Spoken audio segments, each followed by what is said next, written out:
And with that, we should be live.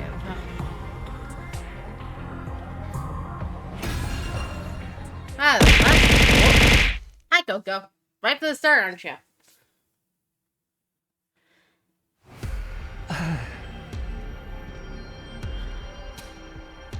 Hi. They were unsuccessful in recruiting the roomie. Well, I expected as much. I'm so ashamed. I lowered my head in a show of contrition and apologized for failing to convince the roomie to join us. I felt like I almost had her halfway through, but she completely changes her story every 5 minutes. The roomie is mentally unsound. There's no consistency to her emotions or lines of reasoning. That's part of her charm, but honestly, I'd rather die than be stuck on a team with her. But if she won't help us, what are we gonna do? We might just have to earn points the hard way. It's not like there's no invaders out there at all. We could do this if we work together. Okie dokie. I guess there's still a chance we could upset the rankings the old-fashioned way. Okay, then let's find these invaders one by one. We need to make sure that Tsubasa and Yugami are getting the points because... Found you! We suddenly heard an eerie voice coming out from nowhere. Along with the voice appeared... the roomie! Yo-ho-ho! Found you! The jerk's trying to ruin my killing game. Darumi, what are you saying? Get back. Something's obviously not right with her. Hey, Darumi, what's the matter? Let's just calm down a bit. Shut up, shut up, shut up! None of you can keep your hands off the things I love.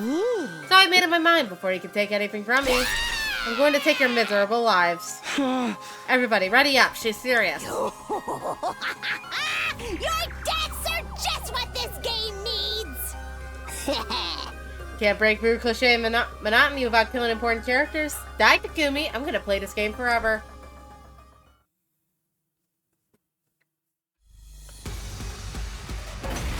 Oh, that's probably why they had a save point right before this.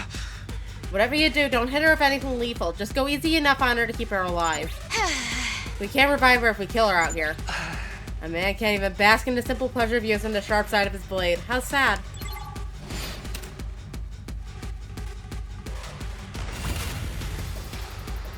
Ready when you are. Take that! Say when. Let's do this. Here. Guess I'm screwed! Here we go. This should do it. Drop dead!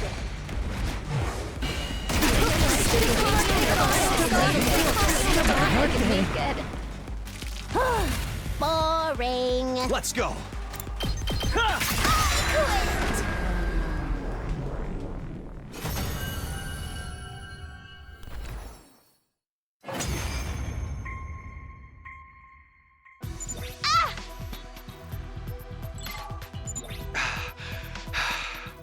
She's finally settling down. What was she even trying to do? It's not worth trying to think about. She's basically an animal right now. Hey, Takumi, what should we do with her? We can't just leave her here like this. We're just gonna have to bring her back to the school. Yugamu, do you have any rope? She might wake up on the way, so we should tie her up for now. Kinda feels like we're transporting wild game. We hauled the unconscious Darumi back to the school and laid her down in our bed. After that, we went back out to hunt. We searched for invaders. But in the end, we hardly managed to find any.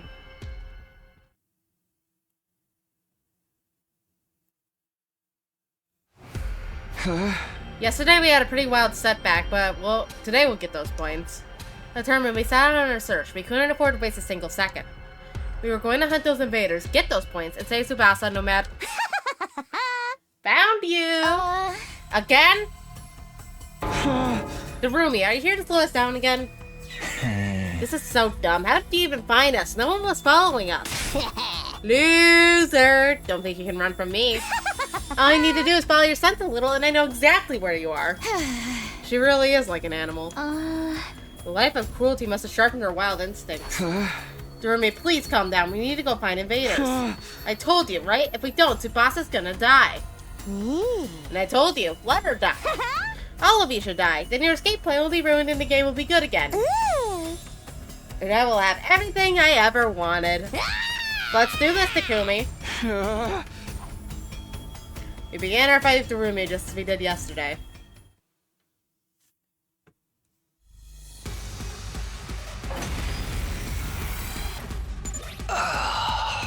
Why don't we just kill her already? The only cure for stupidity is death. We can't do that. There's no coming back if we turn this into a real killing game. Tsubasa's right. Darumi is an annoying idiot, and frankly, I wish she was dead too, but keep her alive. Takumi, that wasn't very nice. Takumi's fucking done with her shit. Oh, we have to do this fight too. Cool. Let's get to the killing. Curiosity.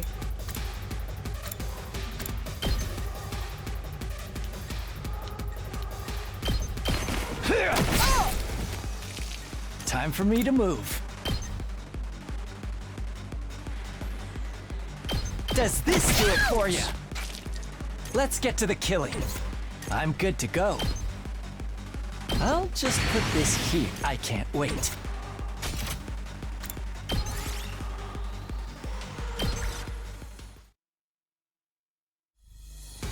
I can do this in one turn. I can one turn it.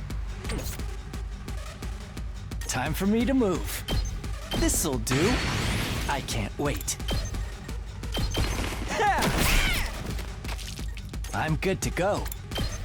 How about this? Uh-oh. Time for me to move. Nice. This is bad.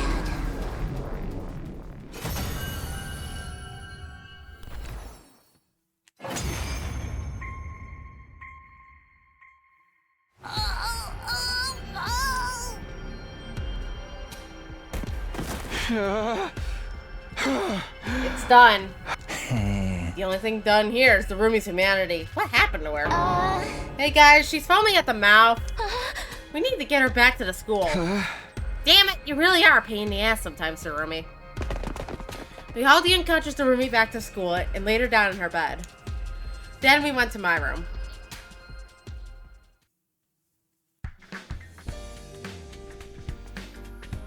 There, we held an emergency meeting. We're gonna die at this rate. Can't get any points because of Darumi. What's wrong with her? She's probably going to get in our way tomorrow, too. Sorry, it's all because I went to talk to her. No, it's not your fault. Nobody ever imagined she'd end up like this. I think she lost her mind a little after she killed Hiroko. Even if Hiroko asked for it, Darumi had to kill someone who had been like a sister to her.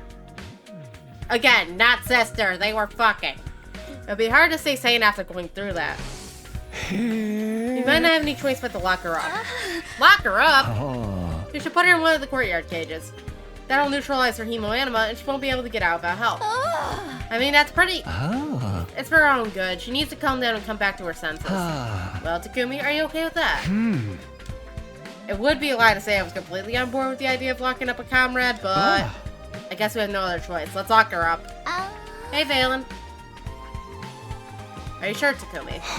I mean, what else can we do? If she keeps interrupting our hunt, someone from our alliance is absolutely gonna end up dead. If that's so, then we all know what we have to do. Let's restrain her right away. Now's our chance since she's knocked out.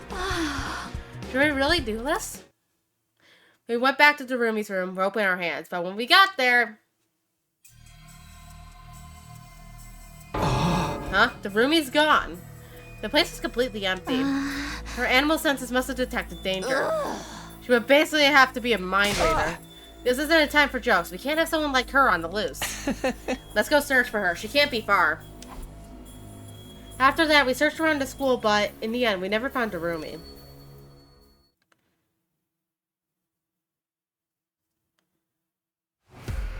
Well, no sign of Darumi. Back to the hunt, guys. Let's get those points today. Early in the morning, we used the school bus to go hunting grounds further out.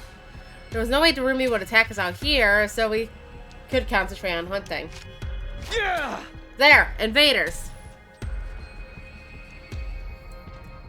Thanks, Valen. Tsubasa, Yagamu, take them out one at a time. Right. My pleasure. The dying cries of the invaders echoed across the desert ruins. Thank you for letting us have them, Takumi. Oh, I'll pay you back for your kindness. No worries, Nozomi and I are fine. Nozomi and I didn't need to worry about falling into last place. It was Yugamu and Tsubasa we needed to worry about. If something didn't change, it would be one of them who, likely Tsubasa. Yeah! On to the next one. We need more. I'm not gonna let Tsubasa die. She's the most important girl in the world to me. More! More! Everybody, we need to get our heads in the game and look for these events. Found you. I could so much as squeak in surprise or panic. No way! All the way out here? How did the roomie get here? How did you follow us? We used the bus. Oh, sucks for you that I'm so fast on my feet. These games could carry me halfway across the world. Not even a roided up cheetah could outrace me. Knock this off already, Durumi. We're really in a tight spot right now. If you keep getting in our way, we might have to stop going easy on you. Oh, please, please. All I've ever wanted is for us to kill each other. Let's just do it, plain and simple. Forget everything that's not death and killing. If you don't kill me now, your precious little friend will end up dead. The blood rushed to my head. I couldn't take this anymore. It was to save Tsubasa, then... Let's do this, Durumi. Wait, Takumi, calm down. We can't start killing each other. It might be the only option left. If we don't get rid of Durumi, we're doomed to die. No. There was no time to hesitate after I made up my mind. I readied my weapon and stood opposite Durumi. Yeah! Here we go. I stepped forward, ready to cross blades. And then it happened, as if on cue. I didn't expect to see you out here, invader children. As soon as I heard the voice, a chill jolted down my spine. I stopped in my tracks. I turned to face its owner and saw... Who are you? It's Dal Shah. It doesn't matter who I am. Prepare to fight. You fancy yourselves warriors, do you not? When two warriors meet, they are obligated to cross blades. That mask, are you a commander? I thought they were all gone. A commander. It has been many moons since I last led an army. Now I'm no more than a wretched criminal. Criminal. Long time ago, I was stripped of my title as a hero after challenging Vashnis in prison for quite some time.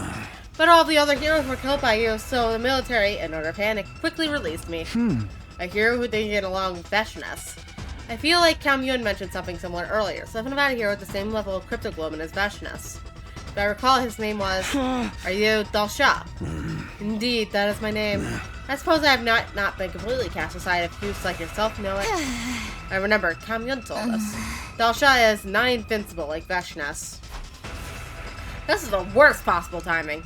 Having to fight a commander out here is bad enough, but the Rumi Society, she wants to turn on us too? Are we gonna be able to face off with both of them at the same time? Takumi, let's kill him. I'll dart around and cause a scene. You guys aim for a clean hit on the other direction. His defense smells high to me, so it's probably gonna have to be a really strong attack. Tsubasa, it's gonna be hard for you because of your strength, so you wait at the back. Provide covering fire. Durumi, you're gonna fight with us? Just get ready. Right. Durumi was so calm and rational that it was hard to believe she was ready to attack us just seconds ago. What was going on with her? I'm an old-fashioned man. I need to fight someone to understand what they're about. Show me your spirit. It is I, the paragon of warfare, Dal Shah. Invader children, I have come. You heard it here first, folks. He came. Dal Shah transformed and charged at us.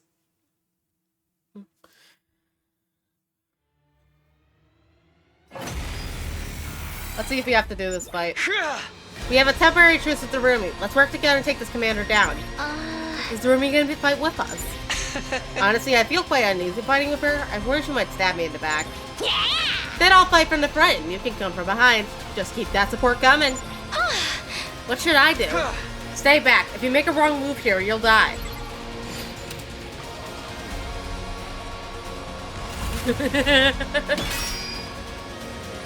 Exactly what I was thinking of. Is that Cyberpunk? Here we go. Hey, right. Take that! Let's go.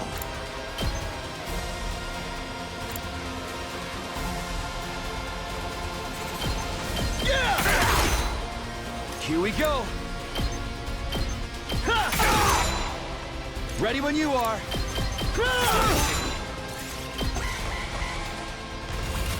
Of course we do. Say when. Time to use it. Ready when you are.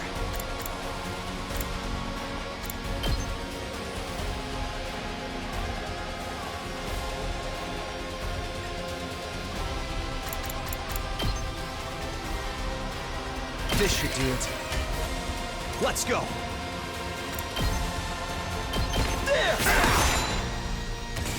My turn. Time to use it. Say when. One last strike. That is also gonna hit for 1 damage. Yep. Let's go! Hi-ya! Fine. Despawn! Okay, your turn I'm good now. to go. Does this do it for you?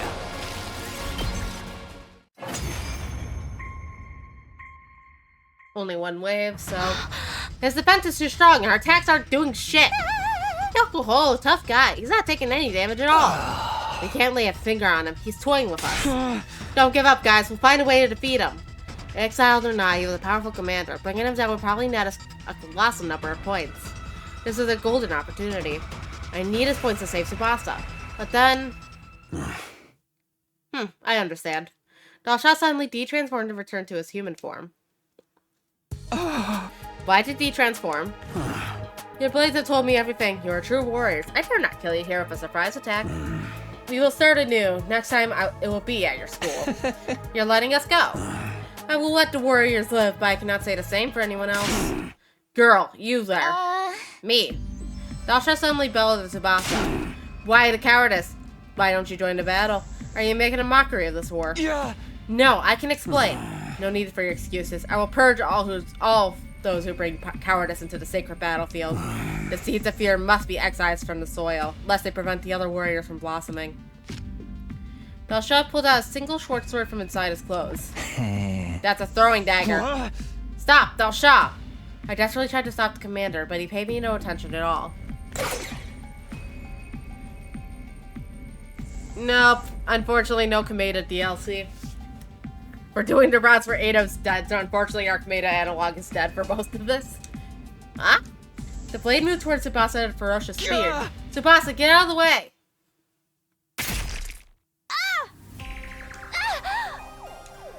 The very next moment, I saw something utterly unbelievable. Darumi took the blade for Tsubasa. Darumi, why did you? We need to stop the bleeding. Finish me. Darumi gurgled blood. She screamed out her inconceivable request. If you don't kill me, I won't be worth any points. Target, kill me and live. Kill me quickly. Stop talking or you really will die. Stay with us, Darumi. Darumi. We laid Darumi face down on the ground, carefully following Yugamo's instructions to stop the bleeding. Eventually, I noticed there was no sign of Dalsha anywhere. Now, quick, Darumi, get Darumi on the bus. I'm gonna floor it. Hold on tight, guys.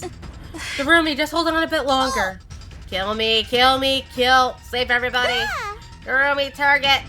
Even after we had her on the bus, Darumi was still demanding we kill her in her delirious rambling. I was utterly confused. What was she trying to do?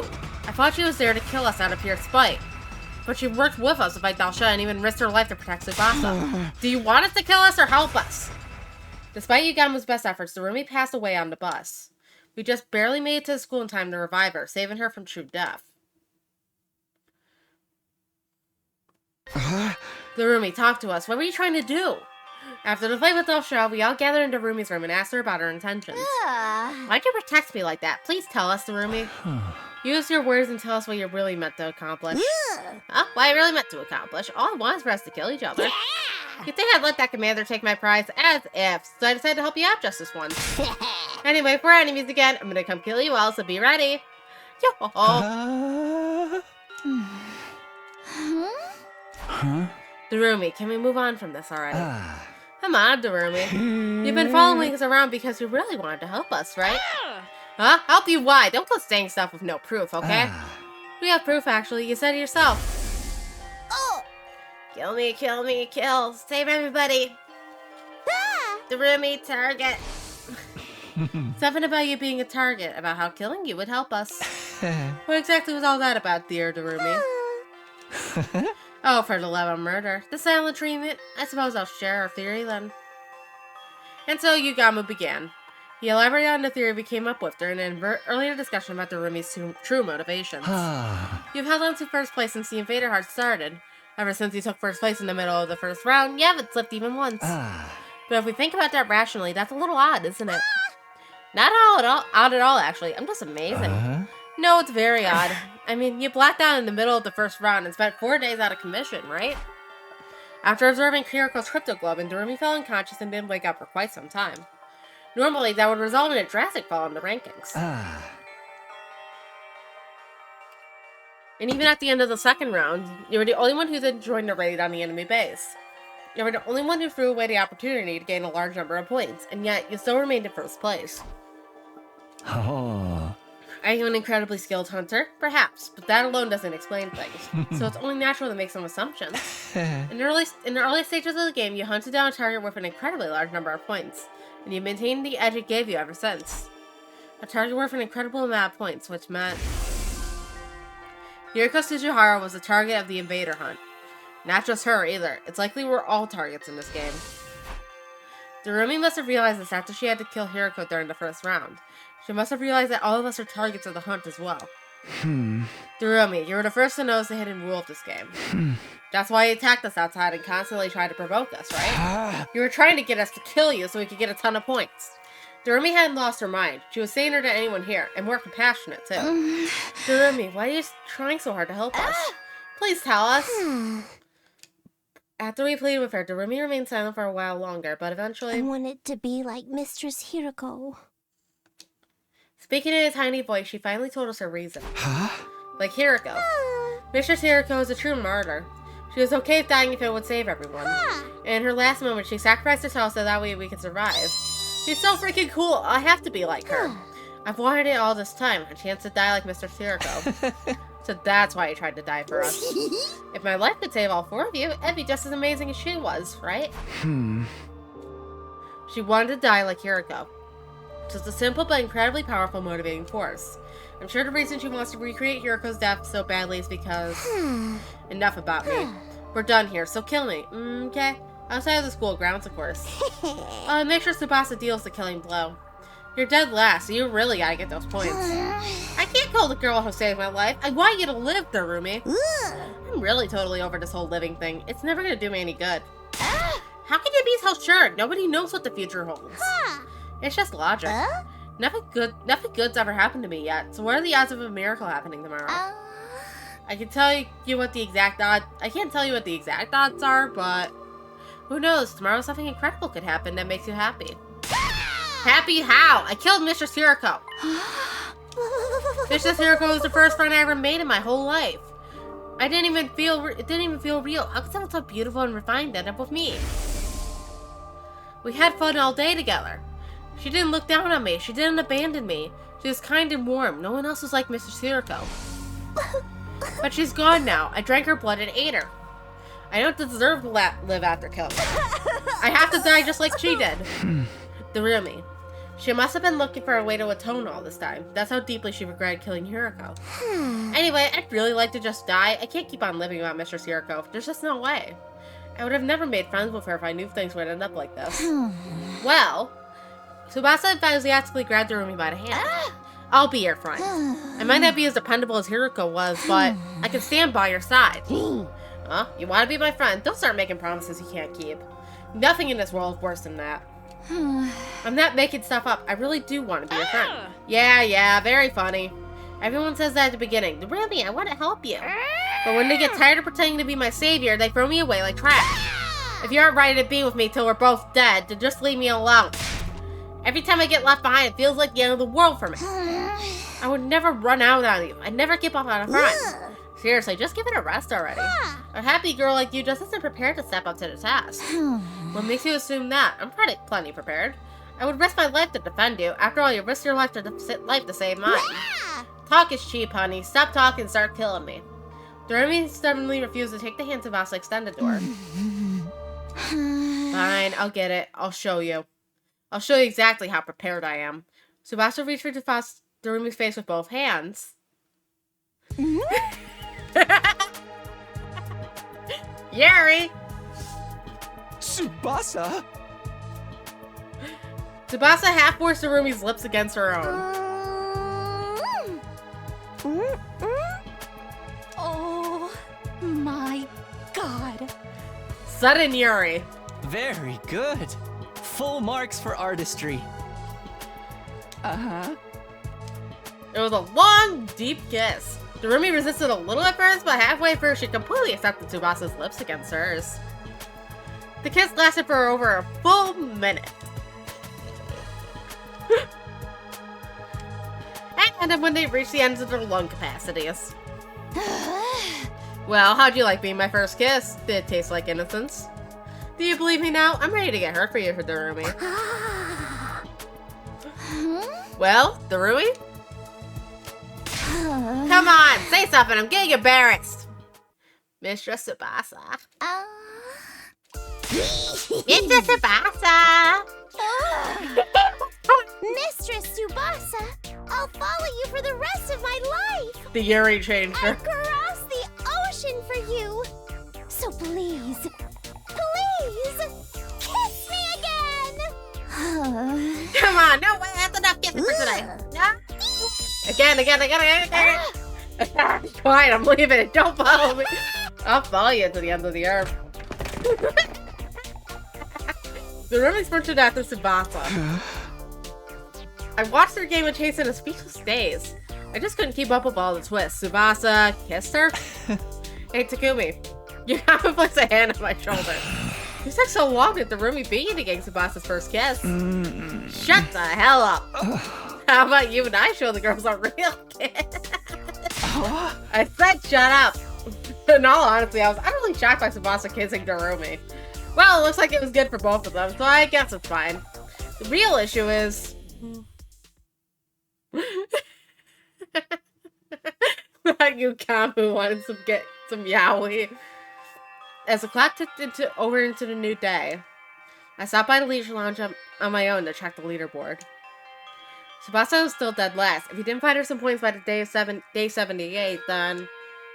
But how? Trying to earn points has led to nothing but a wild goose chase. There are no invaders anywhere. We're not going to be able to beat Dao Sha. Doremi's knowledge was our last hope, but she said she had no idea where they'd gone, and that hunting hadn't been going well for her either. Apparently, she'd been holding first place purely from the points she got from Hiriko. In the end, nobody had any idea where the invaders were now. It's really just a matter of searching around. The unease was suffocating me. Would we manage to reach Tsubasa's ranking in these remaining 3 days? How? How do I protect the girl I love? Hello, Takumi. Is something bothering you? I turned around at the sun and sound to see. When did you get there? Don't glare at me like that. I just wanted to share something nice with you.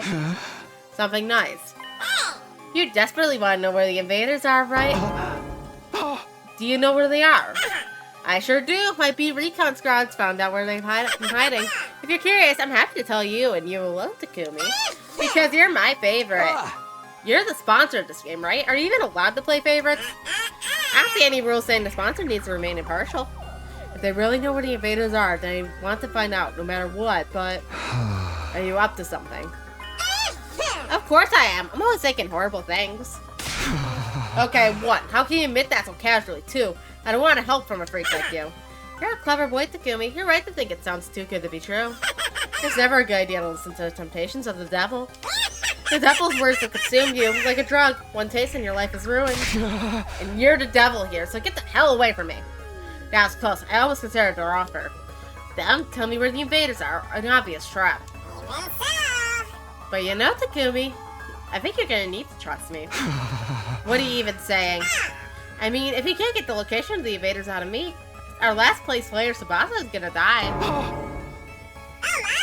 Ooh, that's good. Nothing better than seeing you look so desperate. I love humans trapped between a rock and a hard place. Corner a human, and suddenly the voice of the devil starts to sound real nice. I shouldn't even bother with them. I knew that in my head, but I couldn't get myself to leave. If I don't find out where the invaders are, then Tsubasa... Try asking me nicely, Takumi. Ask me to tell you where they are. If you ask sincerely, I'll tell you about the best hunting spot out there. What do I do? Should I trust him just this once? It's obviously shady, but what choice do I have? No, it all sounds too easy to me. There's still some chance I could find him on my own.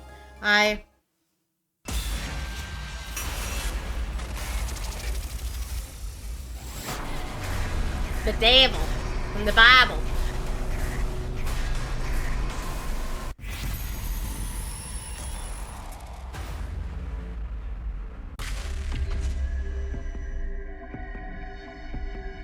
Sure.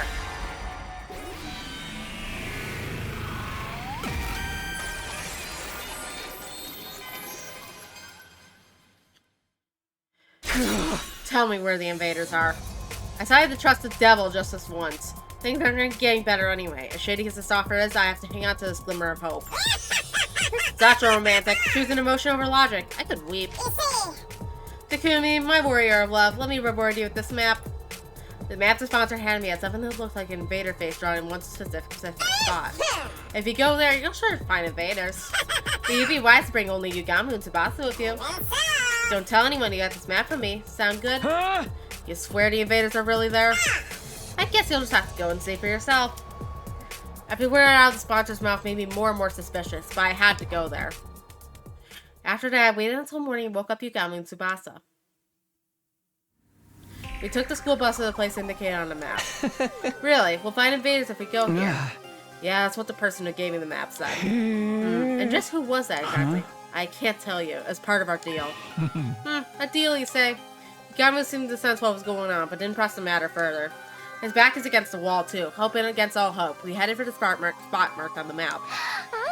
Almost there, strap in, the ride's gonna get bumpy. And here we are! And so the bus arrived at the place marked on the map when we got there. Kinda looks like a mansion. Pretty swanking, isn't it? Maybe a commander lived here. We had arrived at a lavishly decorated estate. There was no sign of any enemies near the entrance, but... Let's go inside. Come with me, guys. We cautiously made our way through the mansion with bated breath. Were there really invaders here? The anxiety and anticipation made my heart beat so loudly that I could barely focus. Please let there be invaders. If we don't get some points here, Tsubasa is... I go. Deep inside the estate. We found what I've been looking for. There were so many invaders. Am I dreaming? I wanted to pinch my cheeks to be sure, but I didn't have a minute to waste. We had to seize this golden opportunity. Let's go, guys. Hunt with everything you've got. Yeah. Right. We attacked the invaders of all and right. Yugamu was capable of hunting alone and didn't need my help, but Tsubasa wasn't so good as fighting outside the school. I had to help her get those points. Also, you're inside a fucking mansion and her fucking class armor is a car. I can't imagine that would go very well. I hunted down the invaders just like always. Detach yourself. It's just work. Detach yourself. It's just work. Detach yourself. It's just work.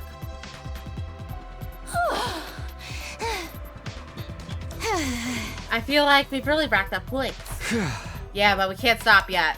Hakumaru and the twins have gained a huge amount of points for finishing off the Squad 4 commander at the outpost. We have to keep getting points here if we want to get close the gap.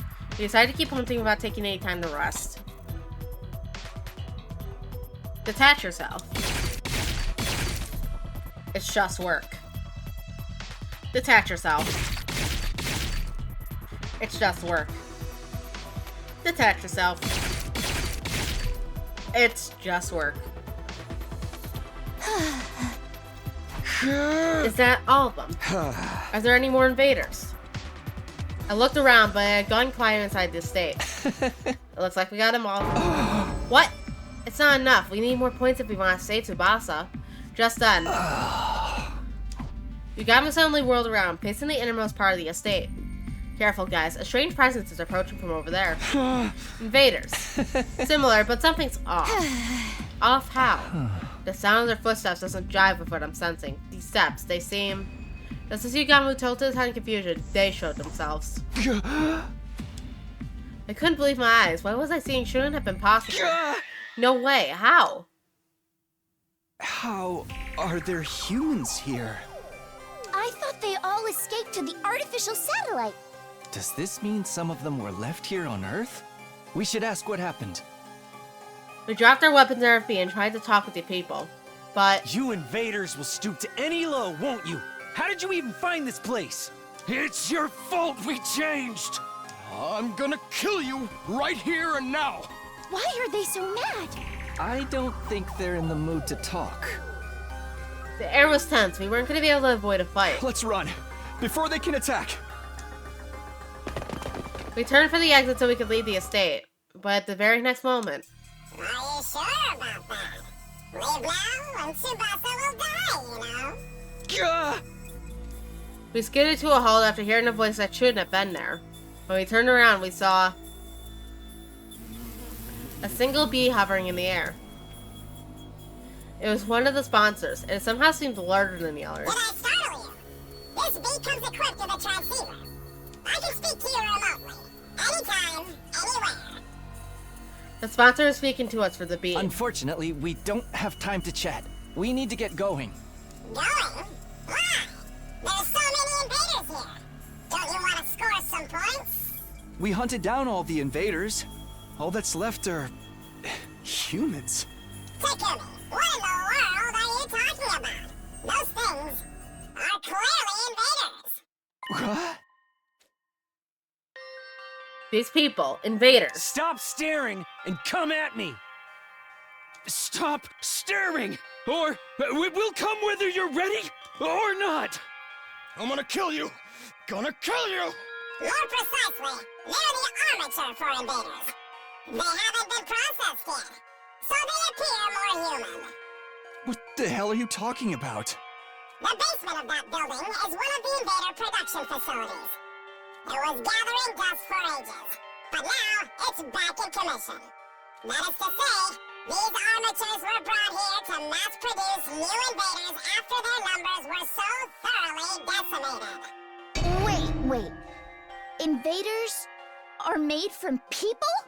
Opinions are split on whether these armatures can be considered human. But in layman's terms, you're exactly right. What?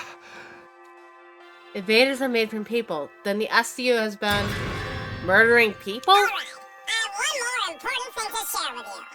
Those armatures are worth a lot of points. These people are... Armatures are highly valuable, much more than full-fledged invaders.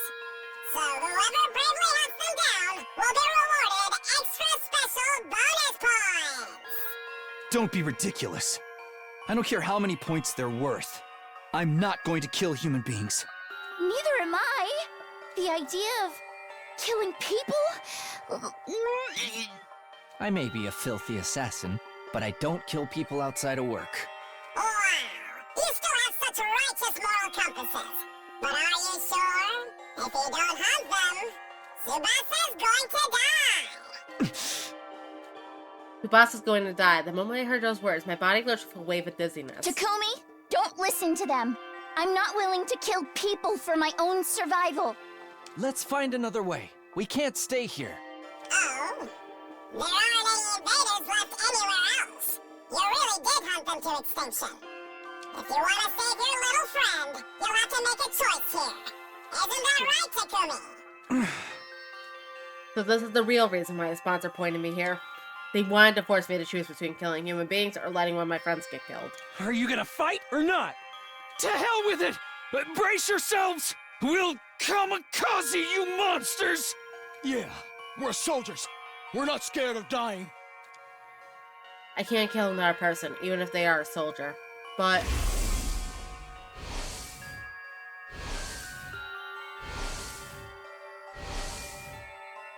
I don't want to lose another friend. Tsubasa, you gotta move. Close your eyes. Takumi, what are you gonna do? Don't, please, you can't. The moment I decided to come here, the choice was already made. I want to protect Yugamu after he stayed by my side through everything, and I want to protect the girl I've truly come to care about. I held my sword aloft with trembling hands. That's right, Takumi, do it. Armatures are incredibly weak. One strike from your blade and it's all over. Shut up, I'm not doing this because he convinced me. I'm doing this of my own free will, to save Tsubasa's life. No! Takumi! Don't! Stop, Takumi! I have to summon the evil inside of me just once. I need to channel Edo Atsuki. Inside my body, I carry the will of the person who so despised humanity. I'll take this sword and... No! I brought it down swiftly. Oh, no. Oh, no.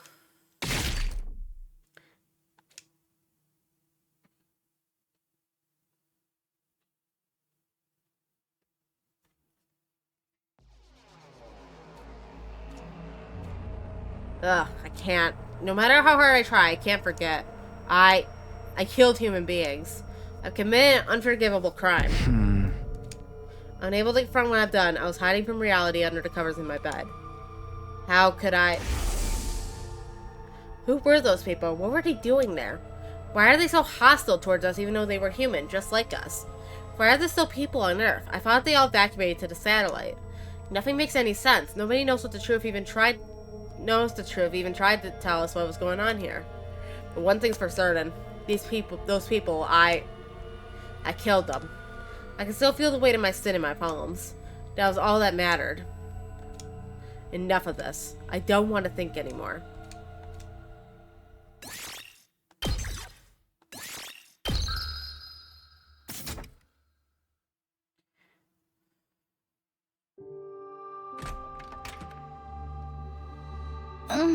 Takumi, are you up? I swear I just heard Nozomi's voice. I thought I was hallucinating, but then... I could sense someone at my bedside. The closing ceremony for round 3 just wrapped up. You saved Tsubasa.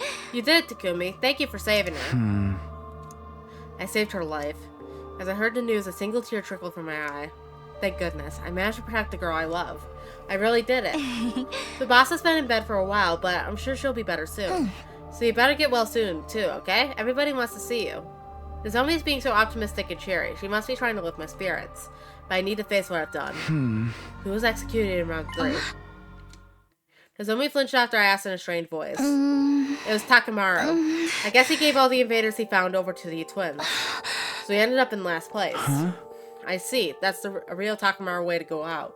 He was always putting his friends first. He must be cursing me from the other side. He hated me so much, and I ended up forcing him into last place. No, just before he was executed, he suddenly got so calm. He said he wanted to tell you he was sorry. Sorry, to me. He gave me a letter. I'll read it to you. Takumi, I'm sorry for all the horrible shit I did to you. I just hated you so damn much. But when I thought about it with a cool head, I couldn't even remember why I felt that way about you. Maybe I was using my hatred for you to avoid confronting reality. Sorry I made you my scapegoat. I'm the only one to blame for everything. You don't gotta forgive me, but you gotta forgive Ima and Kako. Adios. That's the end of his message.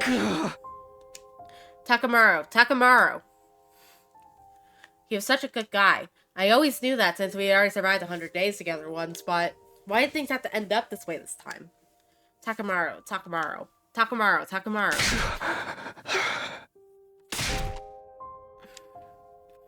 Nozomi ran her hand reassuringly over my back as I screamed my throat hoarse.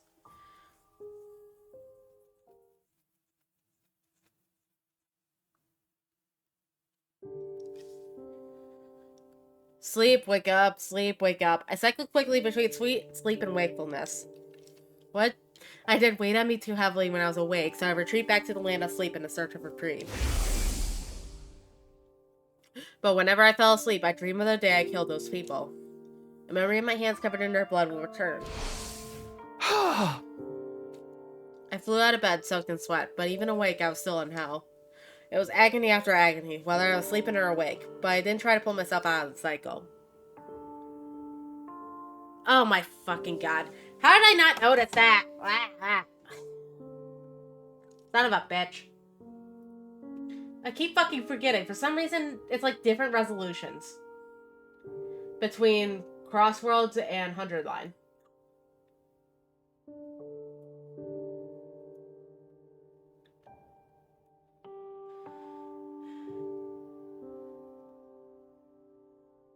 I'm doing this. I might as well just fix this too. There. Cut. Ugh. Like the resolutions are different on the two games, and instead of having to make a million sources, I just do fucking one, so it ends up always being out of sync. Ah. It was agony after agony, whether I was sleeping or awake, but I didn't try to pull myself out of the cycle. I can't run away from this pain. After all, this is what I just said. Yo-ho, Takumi, still being antisocial in there.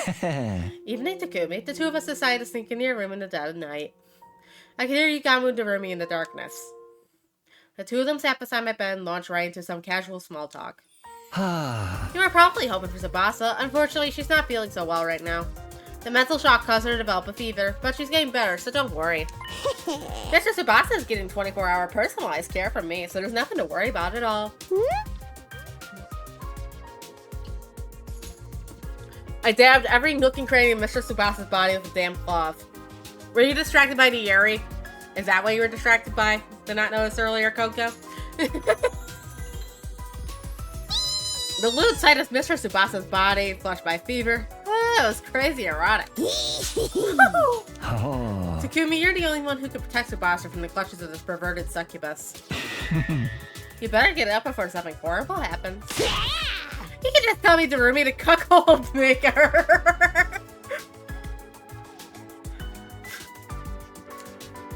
They kept directing the conversation back to me. I wanted to answer, but I desperately resisted the urge. We brought for Darumi to meet Kamyun yesterday, but it was a total disaster. Darumi got way too excited by how cute she is. Who could possibly keep their cool after seeing such a cute little shrine maiden girl? Oh, Kamyun, the light of my life, fire in my loins. I grabbed her and munched on those cute little ears. Even when she tried to fight me off with tears in her eyes, I munched without mercy. Darumi was all over her, so Nozomi got jealous. Hearing them talk made me want to return to normalcy. But I can't go back. I can never go back. I took the lives of those people. I robbed them of the days that lay ahead of them. It won't be fair if I just kept living my life with joy and pleasure. I can't allow it. I'm not going to get out of this bed. I'll stay here until I die. I need to wallow in the anguish of hell and die a dog's death. After all, this is the only way I can atone.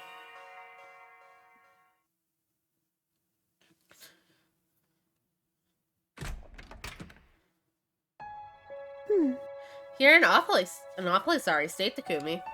I heard another voice. It was Kamyun. Did she leave the hangar to come check on me? Yugamu told me everything. No wonder you're so worn out. You must have been quite shocked to find out the truth behind what you refer to as invaders. Shock didn't even begin to cover it. My whole world had been turned upside down. Takumi, as you've discovered, invaders were once human. The truth of the invaders is that they are combat organisms created from wounded soldiers and veterans. I never wanted to tell you this cold, painful truth. So you've been fighting other humans all this time. Yes, in a sense. Which means the destruction on the surface isn't because of world death. It's scars left from the ravages of war. The Tokyo residential complex we've all been living in before must have been some kind of underground shelter then. Even if it is a war, we can't kill people. It's true that you kill people, but you could view it as an act of salvation. The people you kill were poor soldiers fated to be turned into combat organisms in the near future. You allowed them to die as humans. You freed them from their fate of being turned into monsters. That's compassion, not evil. All things are ordained by God. Our scriptures say there is no such thing as destiny. Kamyun tried desperately to reason with me, to free me from my guilt. And while I appreciated the thought, I didn't want to be freed. If I let myself forget what it felt like, I'm sure I'll just end up doing it again. I just had this horrible feeling that's what would happen. So I clung to my guilty conscience and decided to rot away here. It was only right.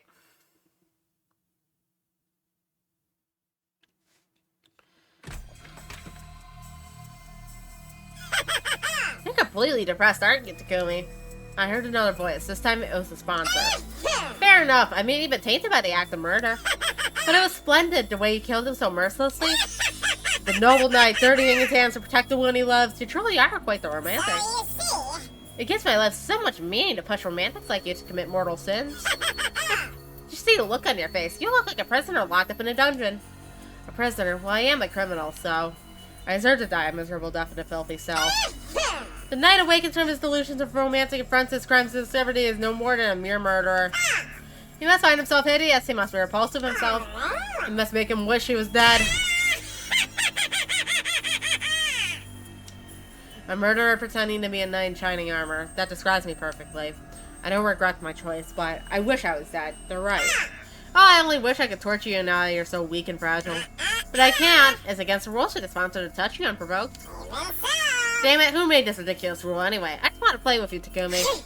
I guess that leaves me no choice. I'll just have to toy with your mental state.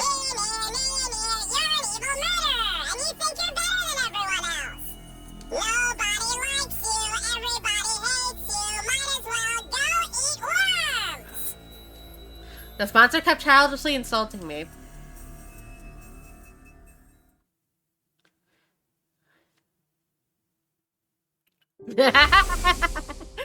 Every time I fell asleep, I dreamed of the people I killed.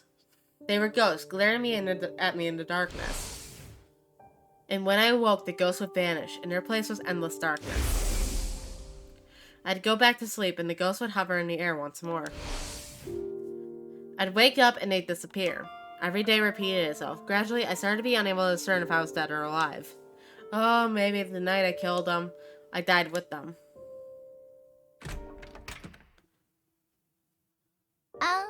Takumi. I was on the verge of tears the moment I heard her voice. I wanted to leap out of bed and cling to her. It took everything in me not to act on that impulse. I'm sorry I wasn't here sooner. I've been in bed all this time, too. I'm sorry, you're in so much pain, and you shouldn't be. I'm sorry you had to do something like that because of me. I could clearly hear the sound of Tsubasa's tears hitting the floor. Huh? It's okay, I'm the one who did it. And when someone does something wrong, they need to suffer for it. No, you didn't do anything wrong, Takumi. The ones we really should be blaming are the people who put us in this horrible situation to begin with. We just got dragged here all of a sudden and forced to fight these enemies we didn't know anything about. And then this killing game started. It's also confusing. We didn't do anything wrong. 2 teardrops fell on my cheek. The girl I love is crying. I want to comfort her, but I can't touch her. My hands are too dirty. No, Tsubasa. There's no point in trying to rationalize it. I can't run away from what I did. My hands tell a story. They're covered in blood. Blood that will never wash away. It wasn't about words or reasons. My hands gave it away. They branded me as a criminal. Don't worry about me anymore. I'm evil. I don't belong with you guys. I wanted to get Tsubasa as far away from me as soon as possible. I didn't want to solely her of all the sin and death I brought with me. But she never made any attempt to leave my side. Fine, if you think you're a criminal, then so be it. Takumi the criminal. I'm fine with this new label of yours, so at least I hear what I have to say about our future.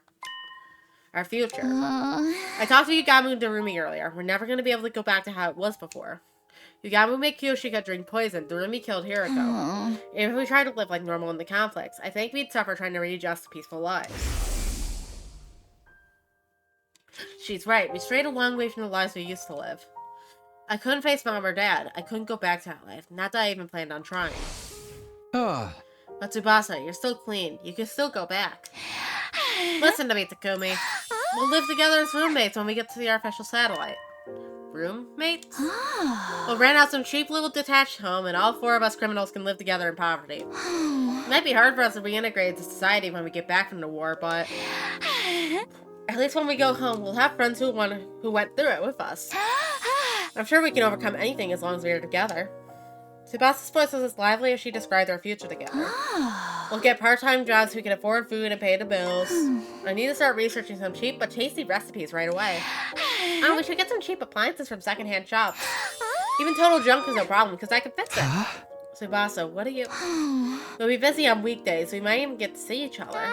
But we can make up for it by making sure we take weekends off together. We can rent some cheap DVDs and have an all-day watch party. That very moment, I could clearly envision the life Tsubasa was describing.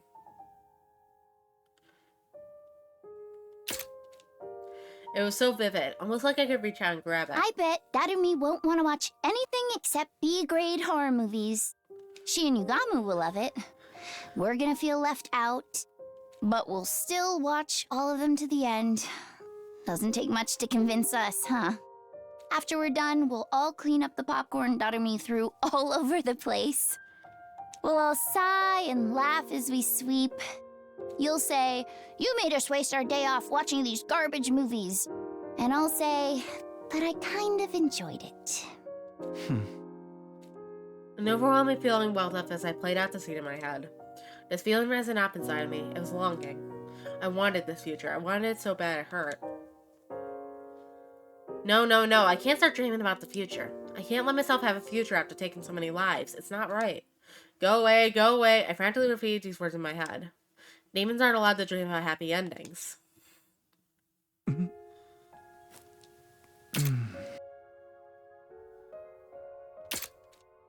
There was a warm sensation on my lips. Tsubasa's lips rested neatly on top of mine. Her breath, her warmth, her hopes, her life. I felt all of it in my soul. I just took half of your sins, Takumi. Guess that makes me a criminal too. Well, I'm at 67 out of 100, so you do the math. And in exchange, I gave you half of my life. In route terms, I still have 5 more to complete. I've gotten most of the way through Killing Game and Mystery, but 3 of them I haven't touched at all. I couldn't finish Mystery because of a story lock, and we're picking up on Killing Game here after doing most of it last stream. The moment I heard those words, I truly felt like I'd been reborn. There was a faint warmth in my chest. It's okay. You can make things right. I know you're a kind person, Takumi. So please, make my dream come true. Let's all be roommates. After giving me another kiss on the cheek, she suddenly jolted back. No, I did it again. I kissed 2 people practically back to back. Am I just easy? Anyway, Takumi, get well soon. I'm out of here.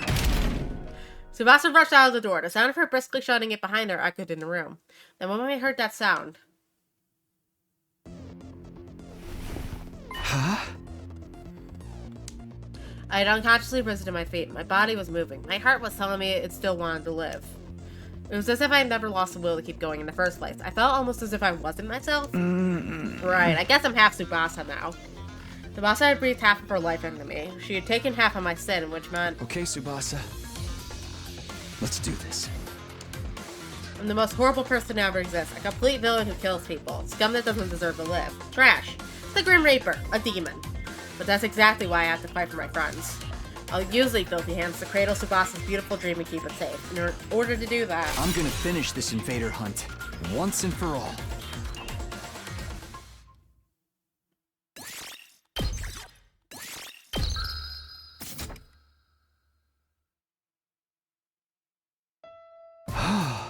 Sorry for worrying you guys. I'm fine now. The next morning, back in my feet, I called everyone to the hangar and apologized for being in bed for so long. Takumi, thank goodness you're okay. You were so sad. There. I'll make you some porridge with egg later, okay? No thanks on the porridge. I get the feeling this zombie's been turning more and more sisterly ever since she started looking after communes. Darumi, Yugami, you two came to visit me a lot. Thanks for cheering me up. Too bad you didn't die so I could have Mr. Tsubasa all to myself. You look so adorable in your catatonic state. I want to immortalize you in wax and use you to decorate my room. Hey, stop staring scary things or no dessert.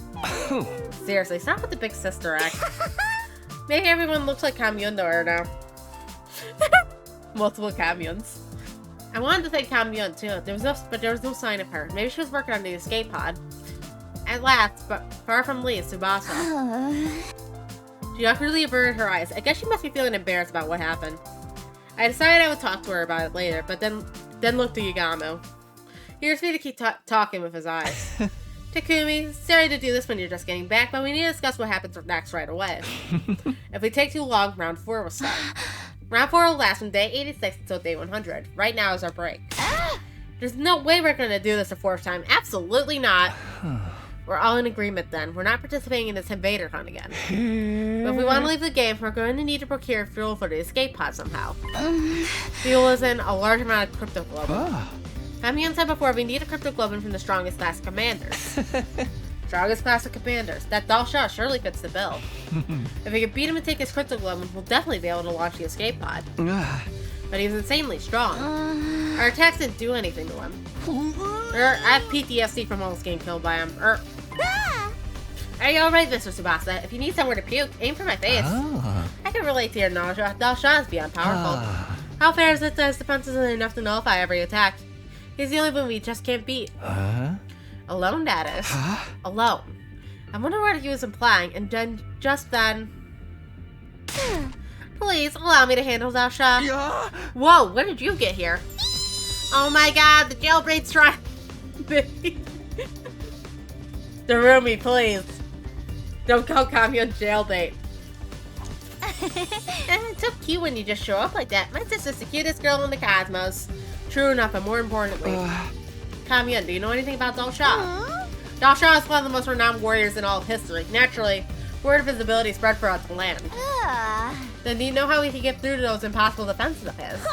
Dalsha, he's permanently cloaked in a mist of divine blood, cryptoglobin. The blood he expels is the true form of his impenetrable defense. In order to damage him, you must first destroy his cloak of cryptoglobin. Destroy it. How do we do that? It's quite simple. Use poison. Pure divine blood is weak only to poison. Even more so when it's exposed like that. So we need the poison that works on cryptoglobin. You better figure it out. Wait, hold on. I could swear we already... The cryptoglobin needs to rub coarsely through their bodies, so I simply need to develop a poison that acts on cryptoglobin. Hey, Yugamu, you made a poison that works on cryptoglobin when you killed the previous sponsor, right? Can we use that to beat Dalsha? Yes, I was thinking the same thing. I've already given Kamyon the poison I made. Yugamu's poison is quite well made. After I make a few improvements to it, it'll be able to break through Dalsha's impenetrable defenses. Things were moving smoothly and quickly. If we keep this momentum going, we'll be able to take down Dalsha and get his cryptoglobin. But don't celebrate just yet. We have another foe who's a far bigger nuisance. Let me guess, the sponsor. I can't get a read on him at all. It's highly likely that they'll insert himself in our battle with Dalsha. They might even have a more evil trick in store for us. Knowing them, they'll definitely do. Maybe we should take out the sponsor first? I want to kill Dalsha first. If we keep letting Grandpa wander around outside the old folks' home, it's not going to be pretty. In short, we have two options right now. Target Dalsha or target the sponsor. And making that decision follows to me as team leader, I suppose. It so pains me to force you to make a decision while you're convalescing, but I prefer if our leader chose this course of action. Whatever you choose, we'll see it through to the end. Do we take care of Dalsha as soon as possible, or do we take out the sponsor first? If we get Dalsha's cryptoglobin, we can escape, but it's entirely possible the sponsor would throw something at us to stop us. Maybe we should start with the sponsor then. But I really would rather avoid a direct confrontation with them. We already know how to deal with Dalsha, but we don't even know who or what the sponsor really is. Dalsha or the sponsor? I have to make a choice. What am I going to do here? I think Dalsha.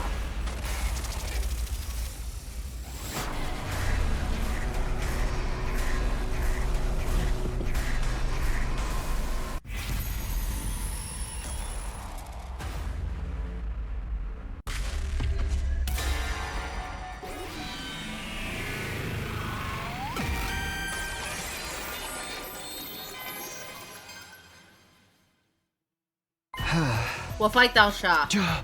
It's way better if we can avoid fighting the sponsor. We have no idea what they might throw at us after all. Avoiding fighting an unknown enemy sounds logical to me.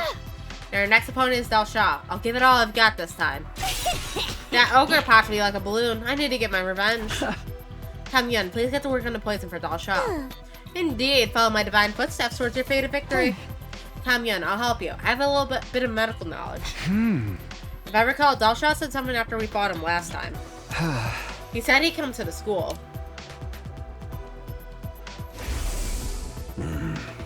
We'll start anew. Next time, it'll be at your school. If he says he's gonna come to us, then we'll let him. We'll set up the poison traps around the school grounds and be ready and waiting to engage. We'll intercept them. It was settled. We wouldn't participate in round 4. Instead, we made steady preparations for wherever Dalsha eventually showed up.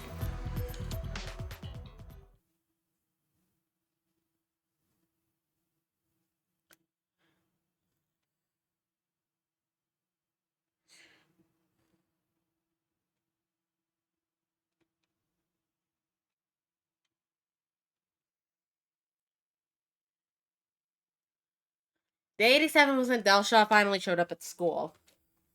But its entrance completely defied our expectations. In more ways than one. Dalshad just walked right onto school grounds. And after finding him standing out there, we rushed out of the school and over to where he was standing. When did you get here?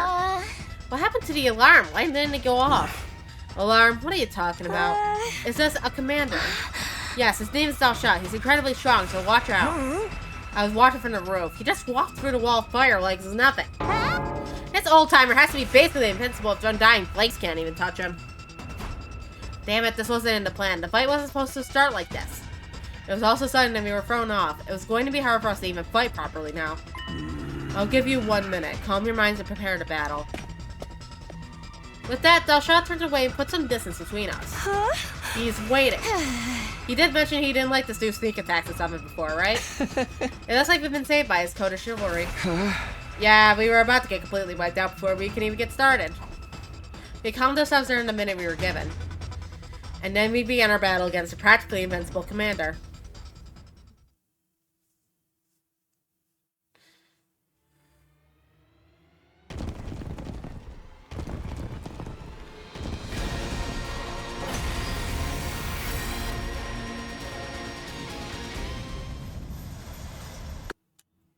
Let us begin.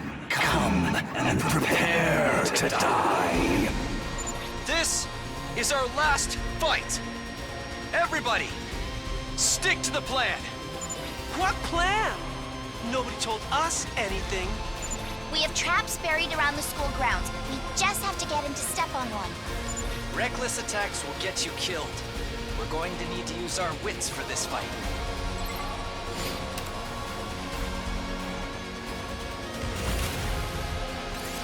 Lol.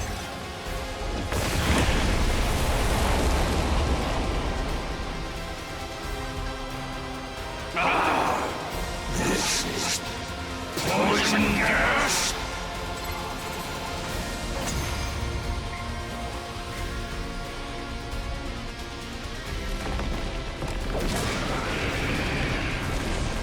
I never would have guessed there was a poison that could work on me. My vaunted defense has come crumbling down. Don't turn tail and run just because your invincibility's gone! We urgently need you to die for us! Now why would I run? I have been waiting to be cornered like this my entire life. I have always fought to die in battle. To die?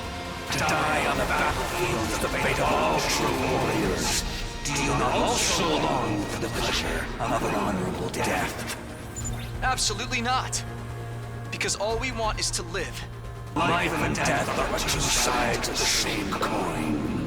For you to live, you must put your enemy to death. Now that the time has come, kill me to gain the life you so deeply desire.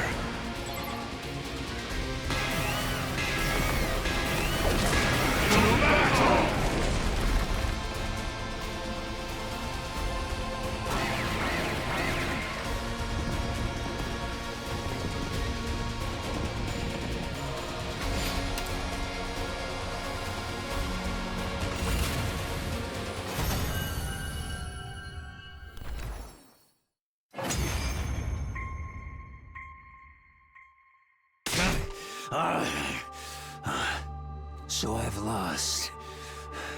The time of my destruction is upon me. But I have no regrets. I die a warrior. I still don't get it. Deep down, doesn't everyone want to keep on living? In this world, sometimes death is more constructive than continuing to live. When I defied that woman, I was ousted from my position as a hero. Imprisoned. I despaired of dying in that emptiness. I am truly grateful you all appeared. Because now I can die on the battlefield as a warrior. Thank you for fighting honorably. You could have massacred us if you'd opted for a sneak attack instead. Yeah. I'm glad you were the last enemy we had to face. It was an honor to have you as my last opponents as well. You are all true warriors. Now, Finish me off like the warriors you are, and enjoy your reward of life. If we could get Dalshaw's cryptoglobin, we could take the escape pod to the artificial satellite. I held my sword over my head, ready to end Dalshaw's life. But before I could say anything in response, the sponsor's beaks descended furiously from above. What are these insects? They lifted Dalshaw's body high up in the air, and before I could so much as blink, they sucked all the blood out of him. Bravo! A truly incredible victory! Beating an unfair boss like that means you really are top-class hunters! Suddenly appearing out of nowhere, the sponsor took control of the scene. Oh, great. You're always just in time to ruin things. Get out of here! I don't even want to look at you! What are you doing here, sponsor? This isn't your scene. Drop Dalshaw's cryptoglobin and get lost. Oh, Takumi! I'm so glad to see you're feeling better. But if you're not sick anymore, you should really be hunting. That invader hunt without you is hardly worth running. Turns out, every good game needs the villain. A savage murderer like you. Shut up and give us the cryptoglobin. Do you want me to kill you right here? Okay, settle down. I'll give your prize back here. The sponsor cleared her throat and began to imitate the previous sponsor. I shall divide this mighty prize among only the most excellent of my hunters. I'll split Dalshaw's cryptoglobin between the current 3 top players. In first, Gary Amamiya. In second, Takumi Surino. In third, Yugamu Omotani. These 3 will receive the reward. Now then, please accept my gift. The sponsor used the bees to distribute syringes filled with Dalshaw's cryptoglobin to the top 3 hunters. All of Dalshaw's cryptoglobin ended up in the hands of our team. In other words, we'd be able to launch an escape pod. I desperately fought to keep the smile off my face. I was so happy on the inside that I wanted to dance, but I couldn't show my emotions in front of the sponsor. I needed to tread carefully until we launched the escape pod. With joy in our hearts knowing we'd outwitted the sponsor, our team left the schoolyard. Stuff is gonna go terribly wrong, I can already tell. With Dalshaw's cryptoglobin in hand, we headed right for the hangar. We ran down the halls at full tilt. We arrived at the gym. Then, through the hole hidden underneath under the loose floorboard, we went to the escape pod hangar. Kamyun, we got Dalshaw's cryptoglobin. We finally did it. Kamyun, give me a high five. We held up our hard-won syringes of cryptoglobin and announced the good news to Kamyun, but... Huh? Kamyun? Maybe she's taking a nap. Hey, little shrine maiden girl, come on out already. We called out, but Kamyun didn't come. She must be focused on her work inside the pod. I checked inside, but... there was no sign of her in the escape pod either. Why? Why isn't she here? I told her it was dangerous, so she needed to stay put. Her going to see Takumi while he was in his depression mode exposed her to the sponsor. Maybe she noticed we were fighting Dalshaw and went to see how it was going. She was really worried about whether we'd be able to win. Let's look for her. We can't let the twins find her. She's more than likely a target of the invader hunt. If the twins find her, they may go after her in hopes of getting her points, like what would happen with Ava. He sprinted out of the storeroom and looked all over the school. In every classroom. In the infirmary. The war room. The rec room. No matter where we looked, there was no sign of her. We regrouped in the gym. She's not here. We can't find her anywhere. Kamyun, where'd he go? Stay calm, Nozomi. It's okay. We're gonna find him. But if we still haven't found her, it's possible someone took her. What? If it was Ima or Kako, they may have already taken her outside the school. Since there's no points if you don't hunt him outside. Then we need to hurry. We should all search outside.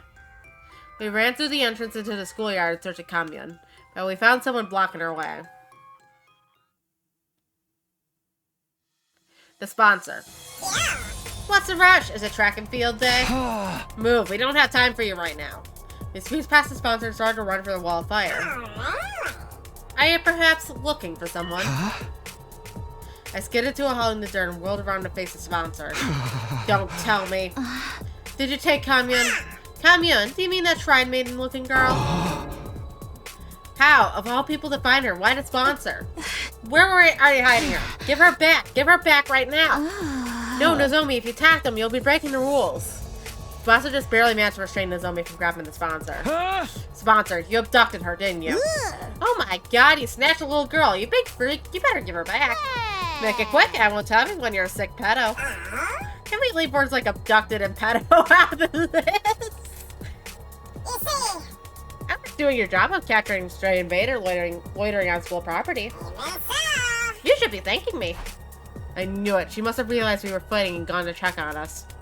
Unfortunately, she must have run into the sponsor. Give her back. Give Kamyun back. Please! Give me back my sister! The sponsor silently stared at Nozomi as she screamed. They must have found it amusing. They love toying with people's emotions. What do you want, sponsor? What do we have to do to get you to give her back? Tell us what you want right now. Can you stop accusing me of kidnapping? I swear I didn't snatch that invader girl. Liar, then where is she? What a strange question. She's been with you this whole time. With us? What are you even saying? I mean, I just handed her out to the top 3 players. Handed her out. You mean the syringes? What did those have to do with? Then it hit me. A vicious chill ran down my spine. I immediately pulled a syringe out of my pocket. No way. That's Dalshaw's cryptoglobin in there. It has to be. It wasn't all that much, but that little girl had some cryptoglobin inside her. I sucked it out of her and put it in that syringe along with Dalshaw's.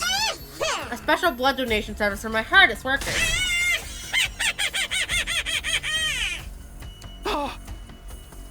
The sponsor's laughter acted throughout the school grounds. My head spun and I nearly collapsed on the spot.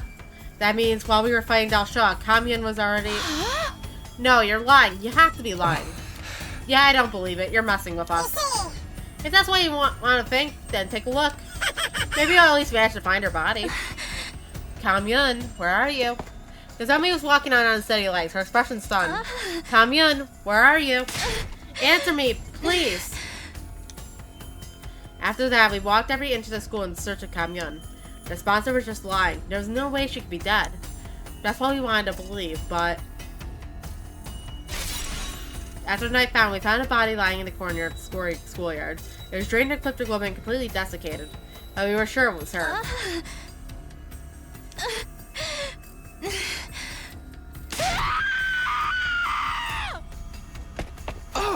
Wait, Nozomi! I couldn't stop her. She was mad with grief knowing her little sister had been killed.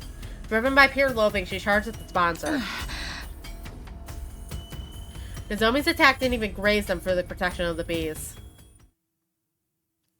And as punishment for violating the rules, she was executed.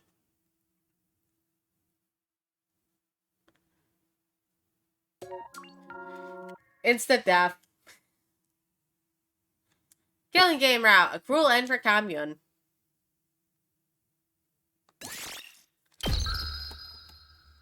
Look at that. We get to get off the curse number.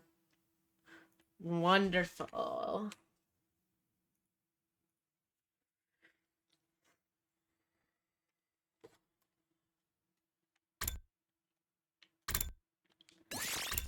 Now then, I guess we go with the sponsor then.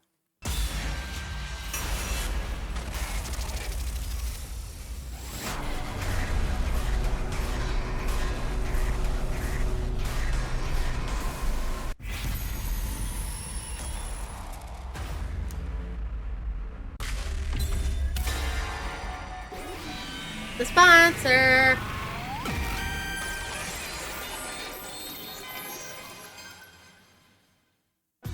I still want to defeat the sponsor. They're the embodiment of evil. Unless we eradicate them from this world, they'll come back to haunt us again and again. I fell for their ruse and became a murderer. I can't let anyone else make the same mistake. I totally agree with Takumi. I'll never forgive the sponsor for toying with us and exploiting our kindness. Never. Nobody gets away with harming my dear Takumi. My dear Takumi. Is there something we should know? That was a joke! Just a joke! There's nothing going on between Takumi and me. Nothing at all, right? Huh? Right, Takumi? Oh, yeah. Absolutely nothing. Nothing. Like not even a teensy little thing. Cross your hearts and hope to die. What sort of follow-up question is that? I already said it was nothing. Although, I mean, if we're getting technical, there is this one thing. Why are you telling them about that? It just slipped out. Blow up and die, you dumb normies. Only Takumi, though. What is happening? Why are Tsubasa and Takumi fighting all of a sudden? This is more of an expression of love. You'll understand when you're older. Stop it. We have better things to do than tease me right now. I think we should be talking about this even more. We all want to see you happy, Takumi. What? See me happy? You've been suffering all this time because you took on the toughest role among us. So when we see you happy, it gives us a sense of relief. Basically, we wish for your happiness as much as you wish for ours. Didn't you know? We're all heartbroken for all those days because we were heartbroken for all those days because you're out of commission. We'll fight the sponsor for daring to inflict so much pain on you just for the kicks. Because making you happy is the only reason we're even fighting. This truly is the polycule route. In that moment, I knew in my heart that we could beat the sponsor. With friends like this behind me, I could overcome any cunning or intrigue that the sponsor threw at me. This time we'll succeed. The sponsor is going down. They all exchanged glances and nodded.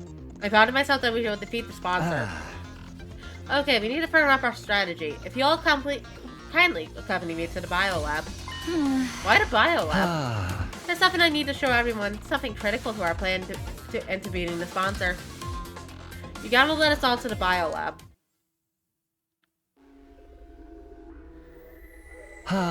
Here you go. Take a look at these. You gotta retrieve some from the shelf and lay them on the desk. These are dismembered parts of a dead body. Yes, indeed. I went around collecting them from all over the schoolyard while we were on a little break. A dismembered body in the schoolyard. Who is in it? There's no mistaking it. These are the body parts of the first sponsor, the one who self-destructed on the last day of the second round. They blew themselves up to hide their identity after they realized the poison was lethal. That must be why some of these body parts are charred. Anyway, I analyzed the story remains the other day, and I discovered something very intriguing. The body has already been dead for several years. Years, but the sponsor only self-destructed 20 or so days ago. I was surprised too. I convinced myself I must have made a mistake. So I checked again and again, but the result was always the same. Clear, every corpse had been dead for at least a few months, sometimes years. And my final conclusion was this. The sponsor's true identity was a dead body. Dead body. Think about it, doesn't it make a lot of what we knew about him make sense? They didn't need to eat or sleep, they kept coming back, even when we killed them. It's like the textbook definition of a zombie. I don't know, it sounds too outrageous to me. You think it's impossible, right? How many impossible things have we already witnessed since coming to this academy? There's probably an actual person controlling these dead bodies using hemoanima. That would explain why the sponsor had so many bodies at their disposal. They were all corpse puppets. And you grab as many dead bodies as they wanted from a cemetery or something. That's what the first sponsor really was, an army of dead bodies. Yeah, this idea could also explain why they organized the invader hunt in the first place. What do you mean? By making us slaughter invaders by the dozens, the sponsor would get their prime pick of dead bodies. They could create as many spares as they wanted. They were powering themselves up by making us create dead bodies for them. Exactly. To the sponsor, we're just corpse-turning contractors. That's why the rules of the hunt are fairly lenient toward the players. It was set up in such a way to ensure the sponsor wouldn't lose too many of their contractors all at once. Only executing one player per round did seem kind of half-assed to me. And the duration of each round suddenly went up to 15 days, slowing down the pace of the executions. The point distribution system was to help us stay alive for longer as well. Because of that, we were able to hunt together in teams. All that so we could create as many dead bodies as possible. We've been dancing to that zombie's morbid tune and it irks the hell out of me. Do you think the second sponsor is also a corpse puppet? Odds are definitely high. They claim to be the sponsor's successor, but they're likely just one of the many corpses the first sponsor still has at their disposal. This is mind-boggling. Sporadics has been using us all this time. To create dead bodies that they could then turn into zombies, but wait.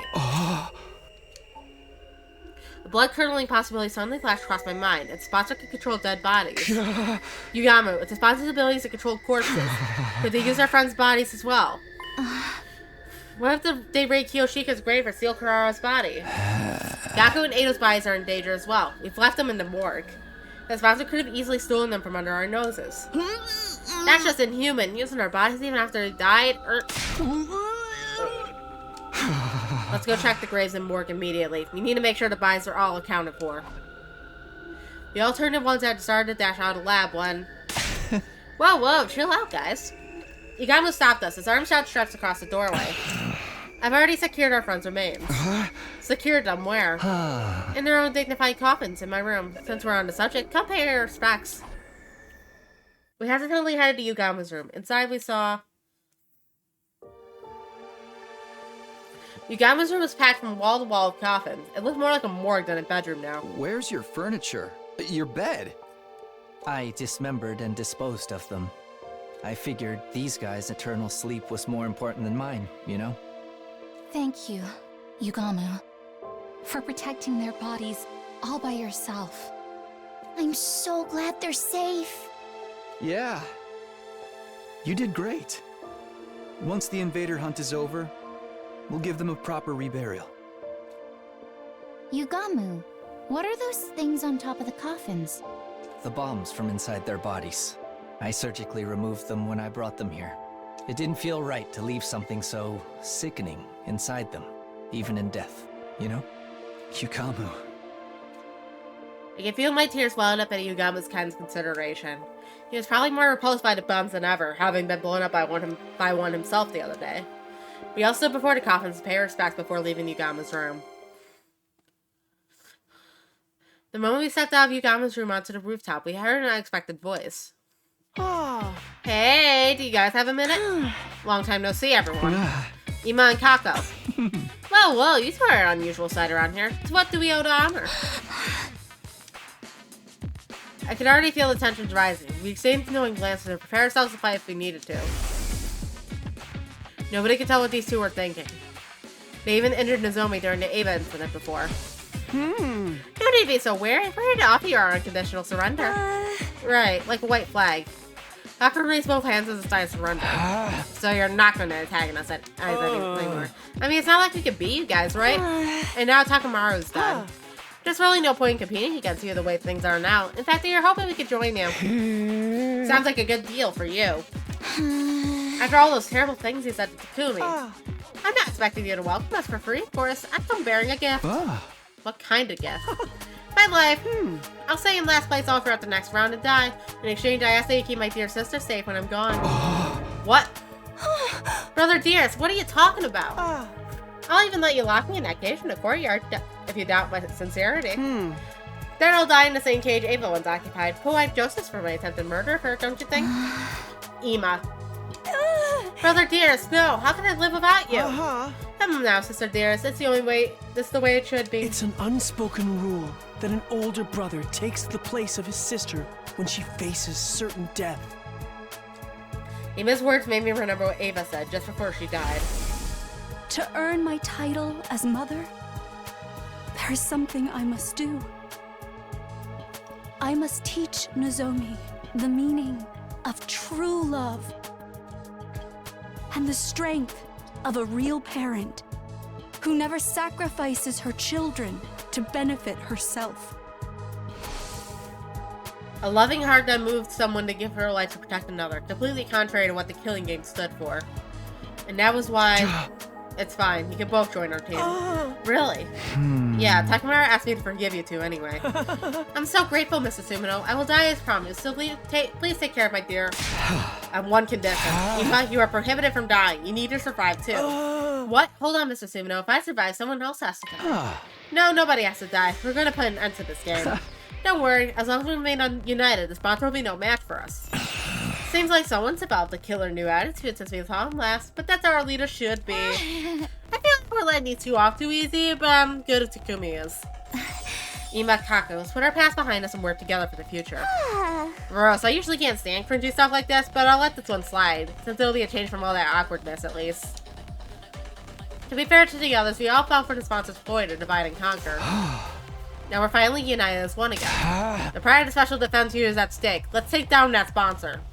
Our newfound unity made us all the more determined to fight against our enemy. We'd carry on the will of those who had passed before us and do what needed to be done.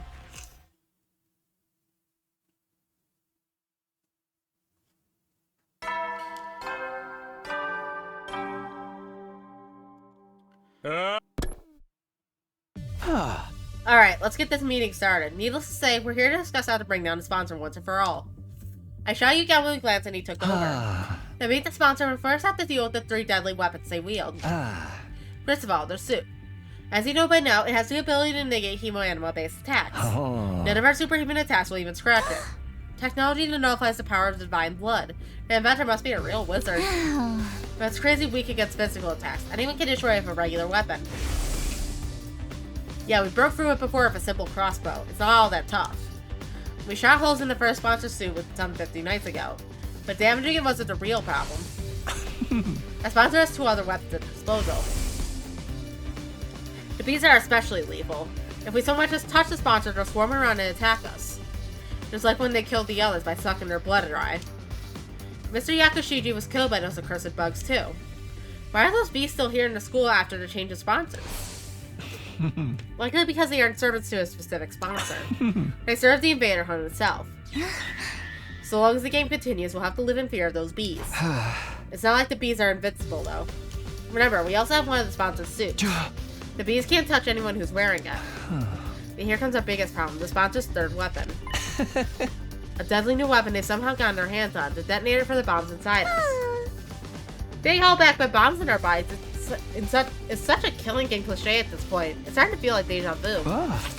There were 7 buttons on that controller. Each button had an image of one of us on it. They probably did that so they wouldn't accidentally press the wrong button in the heat of the moment. It ensures the right person gets taken out before they attack the sponsor. This 3rd weapon's maybe the worst of all. With that around, we can't even get close. Hey, I know. What if we attack the sponsor while wearing the suit? Nozomi, what is this nonsense? Are you still trying to die? No, this isn't a suicide mission. I think the odds are in my favor. Think about it. There's no one better than me to do the job, because I don't have a bomb in my body. Oh, right. You're not an official member, so... Nozomi came to the academy of her own free will. She basically snuck in without even the people in charge noticing. Unlike us, she hasn't had a bomb implanted in her while she was unconscious. Even so, it was a good idea to put Nozomi in such great danger. Even if we did beat the sponsor by risking her life. I think building a strategy around Nozomi is feasible. It negates one of the sponsor's weapons. That's big. So I can do it. But even if we risk your life to beat the sponsor, would that really end the game? Beat the sponsor, beat the game. Oh no, the sponsor's actually still alive. That's been the flow of events so far. Right, another successor might show up. They've got an army of zombies after all. Creating disasters out of dead bodies is too freaky, even for me. But didn't the sponsor mention they only have 1 body right now? No, there's only 1 of me. I'm not talented enough to control more than 1 body. Obviously that was a lie. Why did they show their hands so easily? We should assume the sponsor still has multiple bodies. It's pointless to kill just the one we can see. How about if we find and kill the person controlling them? There being 1 person in control is just a theory. Even if I was right, where would this person be? How could we find them? The sponsor's like a roach that can't be squished. Boss has only raised her voice in frustration. They should just drop dead already. Why won't this game act? Don't be sad, Mr. Tsubasa. It's perhaps basically stylistic form for killing games to drag on and on. Stylistic form. Ever noticed how killing games in movies or comics never seem to end once they get started? The players exploit a loophole and think they've won, only to find themselves at the start of another game. They beat the mastermind and think it's finally over, only for the true mastermind to show up. Sounds like you're describing the invader hunt. Yeah, because so far as killing games go, this hunt's about as cliche as they come. I mean, have you seen the rules? There's no clear rule explaining how the players can win this game. I bet the sponsor's hoping it'll drag on forever. Oh, just knock me out now. I prefer killing games that start and end with a bang. Oh, my recent wrecks include Danganronpa 1, Danganronpa 2, Danganronpa 3, Danganronpa 4, Danganronpa 5, Danganronpa 6, Danganronpa 7. There will be proceeded to go on a tangent about killing game reviews and theories, but it's already tuned out by then. There was something she said earlier that I couldn't get out of my mind. There is no clear rule explaining how the players can win this game. She was right. There's nothing in the rules about us winning. For some odd reason, that statement stuck in my mind, even though I couldn't figure out for the life of me why it seemed so important. Takumi, are you okay? Oh yeah, I'm fine. I'm just thinking about something. If I ignore the outside station and focus on continuing the discussion. Let's put our heads together to come up with a way to beat the sponsor and prevent another one from showing up. We talked over different ideas right until nighttime, but still couldn't come up with anything viable.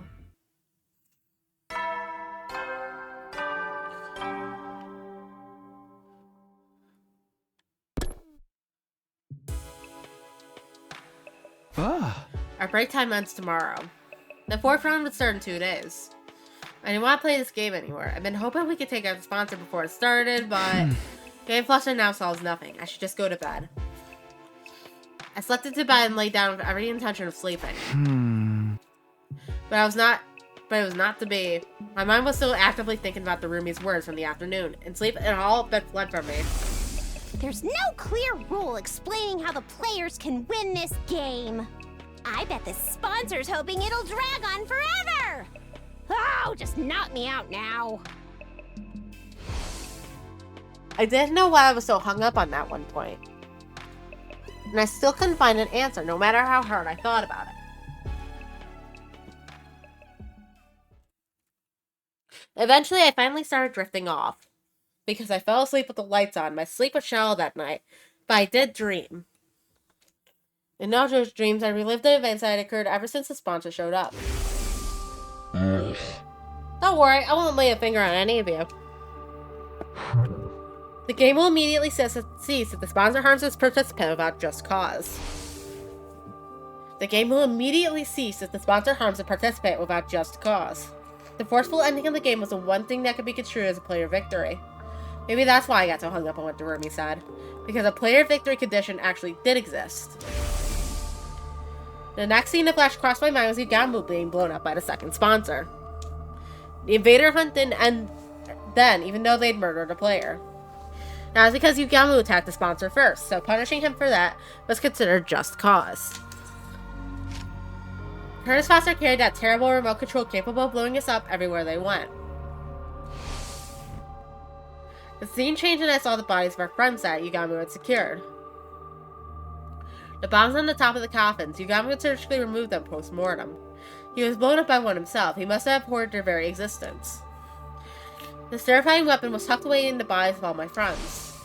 It's an unspoken rule that an older brother takes the place of his sister when she faces certain death. Next, the memory of Ima and Kako asking to join our team surfaced in my mind. Hey there, Nuffle! Got caught up in something? You missed Tsubasa kissing Dorumi. And then Yugamu immediately asking afterwards to kiss Takumi. Ima declared that he would die on behalf of Kako. His determination touched me. Just then, I sat up in my bed, suddenly wide awake. Huh? I found it! I found it! I had an epiphany while stifling through those memories in my dreams. I found a way to end this game. I ran out of my room and went to wake up Yugamu and Dorumi. Hey man, sleep's important. What is it, Takumi? It's a dead at night, you know. Yeah, what do you want? I was just about to go visit Mr. Tsubasa in her room. Listen guys, I finally found it. I found a way to end the invader hunt. You mean you found a way to definitively kill the sponsor? No, we're not gonna kill the sponsor. We're gonna end the game. What? Now? Is there any difference? As different as chalk and cheese. Conflating the two was our first mistake. I shared my new strategy with my friends. Their reaction. That does sound like it would be worth a try. But it's Yugamu's handiwork that'll make or break the whole thing. You sure it's gonna work? I'm sure. He's already taken out 6 of those things. You could probably do it. You could probably do it blindfolded by now, right? I've never done it on a living patient before. Okay? Don't come crying to me if I end up killing you instead. It doesn't matter. We can keep coming back with the revival-matic until you get it right. You're making it sound like some sort of peaceful picnic. Well, I'll give it a try. It's the job of a leader's eye to pander to his every woman fancy, after all. We don't have much time, so let's start right away. I need you two to come with me to the biolab. We quietly and stealthily made our way to the biolab, taking care not to be discovered by the sponsor. Take off your clothes and lie down on that table over there. Rubina complied with Yugama's instructions, stripping down with our backs to each other. I have to let two boys see me naked? Gross. I might as well go the whole 9 yards and start making the O-face now. Come on, this is an emergency. It's not like we got any other ulterior motive. So says the pervert, trying to sneak glances at my boobs. I'm gonna tell Mr. Tsubasa about this. I wasn't looking. I didn't see anything. You ready? Then let's do this. Oh, but first, some anesthetic. Yugama poked a syringe into my neck as I lay on the table. There was a sharp prickling pain for a moment, and then my vision turned blurry. I began to feel lightheaded and... average Tsurumi behavior, to be honest. Hey man, if a man's gotta sleep, he's gotta sleep. You did it, Yukamu. You did it.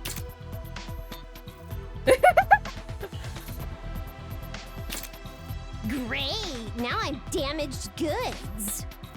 On the bright side, this scar makes it look like I was in an epic sword fight or something. A scar on the back would have been a swordsman's shame. They swapped their bombs. If I'm understanding Takumi's plan correctly, from what context we've been given, they swapped bombs. One of them is going to attack the sponsor, and the sponsor's going to hit the button that corresponds with the face of the person that attacked them. The problem is it's going to blow up the other person who was not involved in the attack. Therefore, it would not be just cause for attacking, causing the killing game to be immediately suspended. Is the sponsor going to actually follow their word? I do not think so. Removing that thing from a living body was certainly different. I was out of my element. Anyway, better put your clothes on. The opening ceremony for the 4th round is about to begin. Also, I like how Darumi kept her fucking collar on the entire time. We quickly got dressed, hiding the large scars on our chests under our clothes. And then, this place is about to blow.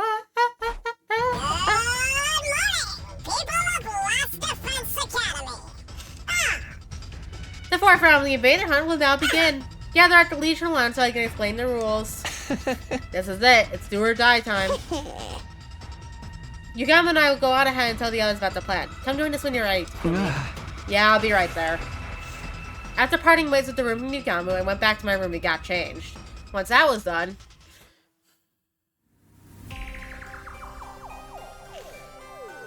we all dashed to the Leisure Lounge. It was time for our showdown. Finally! Although, what's with that getup of yours? The sponsor seemed a little confused by my appearance. It was only natural since I was wearing the same thing they were. I stood before him in a suit that Hiroko had retrieved at the cost of her life. Takumi, why are you dressed like that? What's going on, Takumi? Everyone else looked equally confused. That was the act they were supposed to be putting on. I smell a big fat rat. Is this your version of a taunt? Come here, that suit can only mean one thing, am I right? That depends on your response. I answered the sponsor in a calm, quiet voice. Yep, here we go again. One question for you, sponsor. You've been hounding and pestering me ever since you showed up. Why? It's because you're the most entertaining one here. You're such a little goody-goody, which also makes you capable of the cruelest decisions. A pair of goody two-shoes would happily step into the most disgusting puddle of filth to protect someone if they could. I just knew you would provide top-class entertainment if I pushed you into a corner, and that's exactly what you did. Are your hands still stained with the blood of those people you murdered in cold blood, serial killer Takumi? The sponsor's jarring laughter echoed throughout the room. Okay, now's the perfect time to act angry. I'm glad you were so entertained, and I hope you're ready for more. Let's see how funny you find this. Wait, Mrs. Sumino, what are you thinking? That's against the rules. Down, Takumi, down. You can't be serious about this. Go do it, Takumi. Everyone tried to stop me, of course. This was all part of the act, too. We needed to make it seem like I was acting on my own, totally independent from the others. That was the scene we were trying to present as the bees are hovering above. Let go! I've made up my mind. I have to do this. I shook off the pleas of the others. The sponsor has to pay for what they did. For making me kill other humans. Ah! I charged at the sponsor full speed, a knife in my hand. The bees swooped toward me with a familiar cacophony of beating wings. Obviously, they meant to suck the blood out of the rule breaker drive. but the stingers couldn't penetrate the suit I was wearing. I raised the knife. The suit can repel any cryptoglobin-based attack, but was weak against physical attacks. Even a knife should be able to break through it. You really didn't think this through, Takumi. Have you forgotten my other weapon? The sponsor took out the remote control. Sheesh, I was hoping you could entertain me for a little while more before you broke. Alas, all good things must come to an end. So long, Takumi. Let's play again in our next lives. The sponsor pressed the detonation button for the bomb of my body.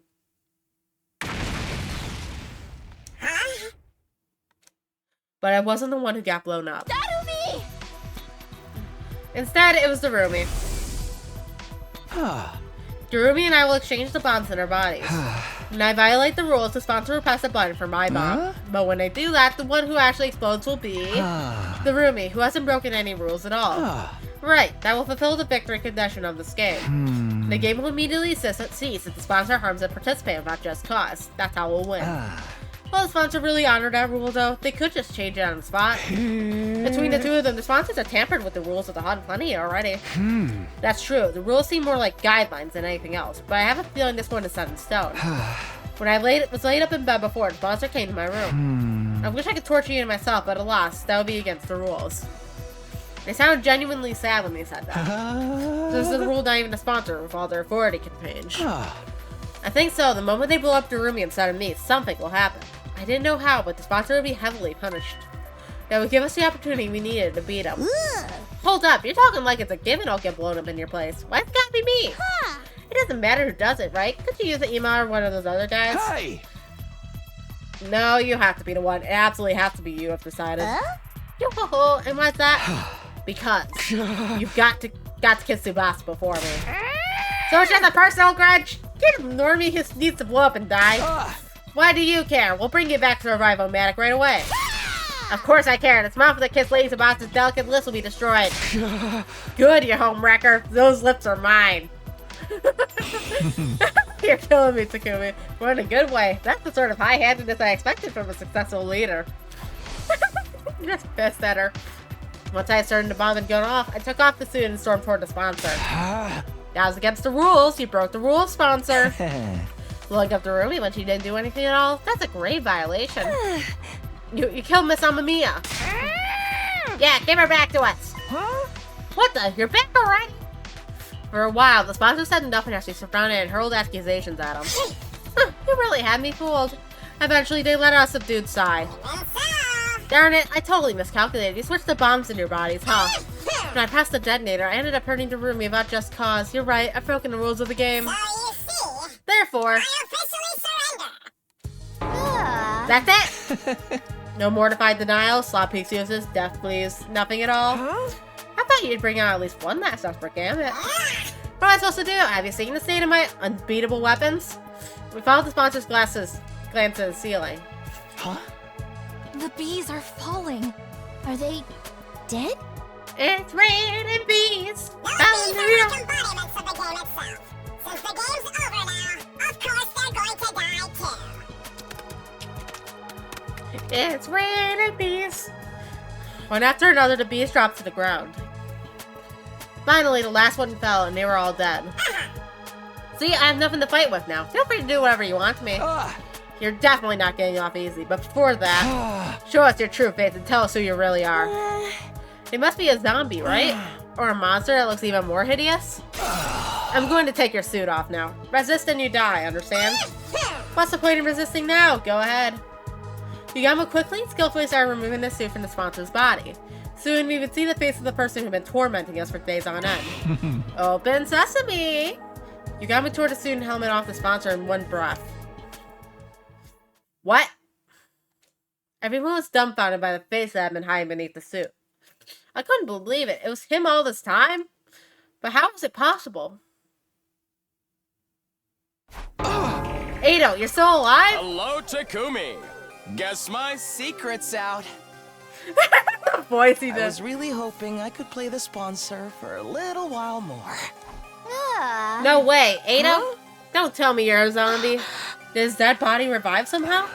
No, his body is still secured in my room. He couldn't have come back from the dead. Then, is this someone else disguised as Ado? I couldn't believe Ado Atsuki was standing before us again, but there was no mistaking his malicious presence. You're really the real Ado. It's been a while since we spoke face to face like this, hasn't it, Takumi? I am indeed Ado Atsuki in the flesh. Not the Ado Atsuki you know, though. I come from another, slightly different world. My thoughts were thrown into confusion. How could Ado still be alive? How did he become the sponsor? And as the second sponsor, how is he connected to the reverse? He looked completely flabbergasted. Would you like to know who I really am? That goes without saying. Spit it out already. You have no right to remain silent. That's what kind of alternate universe did you come from? Why did Takumi do that to all those people in the mansion? We surrounded Ado and bombarded him with questions. Calm down, everyone. Don't worry, I'll tell you anything you want to know. I was surprised. He actually promised to answer our questions without leaving us hanging. Except, I just have one condition. What is it? I'll only answer questions for Takumi, and we have to be alone. No answers if anyone else is there. Why do I have to be stuck somewhere alone with you? Is that a no? Did you really want to turn this offer down? That's the biggest chance you have to get information out of me, team leader. You've got a lot of nerve. We can always squeeze that information out of you through my various torture techniques. You're not much of a professional assassin if you can't tell torture won't work on someone like me, Yugamu. I've already made up my mind. I only talk when I'm alone with Takumi. You're still trying to toy with me at this stage? Why are you so obsessed with Takumi anyway? Why wouldn't I be mean to him? After all, you're the version of you that killed me, aren't you? I did kill Ado. Or so I thought. How could he be standing before me again now? So this is all about revenge. You even became the sponsor of the killing game now. Not really, but I just can't get over it, you know? How you off the other me like you're stamping out a pest to be exterminated, looking oh so righteous while you were at it? I wanted to make sure you came to terms with your true vile nature.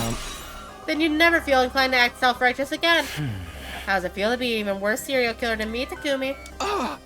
Just for that? You made me kill those people just for that? No, that's an expression better suited to a disgusting creature like you. Are you in utter anguish yet?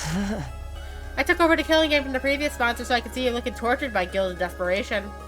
The game may be over, but my fun has only just begun. Because now it's your responsibility to interrogate me. I wanted to kill Ado again, right there and then, to avenge my friends who died in the game. I knew I couldn't. We needed the information he had.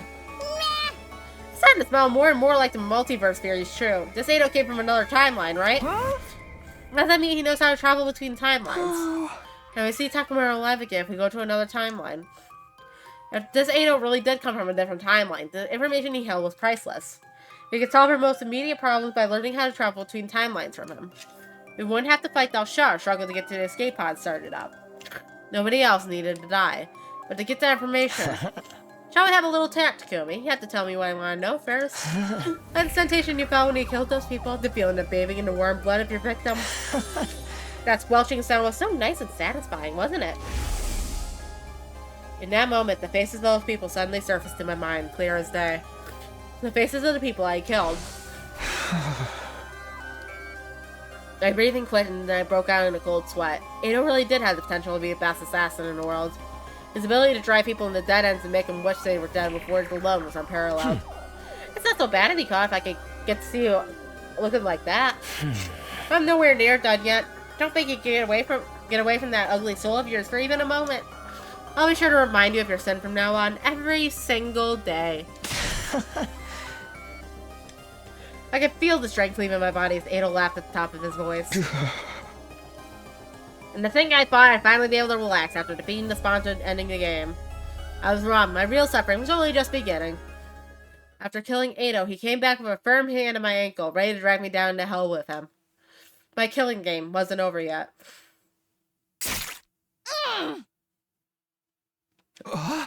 Tsubasa's pissed. It happened so quickly I barely knew what was going on. Tsubasa picked up the knife I had dropped, lunged forward, and slit Ado's throat with it. Tsubasa! Don't you dare bully Takumi. My sweet Takumi. Tsubasa? Anyone who dares to hurt him is going to have to answer to me.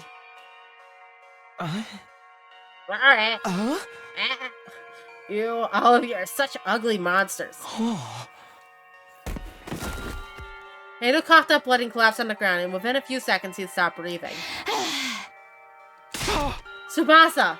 I ran over and held her in a tight embrace. I'm sorry, we were supposed to ask him for more information. I couldn't take it anymore. I couldn't bear to see you in so much pain. Oh yeah, I forgot to mention that they kissed at one point too. Basically, Edo, as the sponsor, manipulated Takumi into killing a bunch of Futurans. Because there was no other invaders left, and the Futurans count as invaders for the sake of the killing game, and Tsubasa was in last place. And Yugami was right behind her in that position.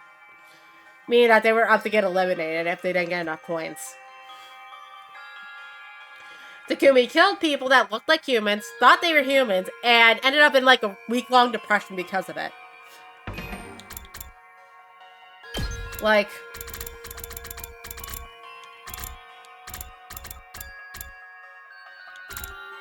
around here, I think is when the decision happened. Because it immediately stems from this one. And that's when he chose to, kill a handful of Futurans in order to get Tsubasa and Yugami the points they needed. At which point,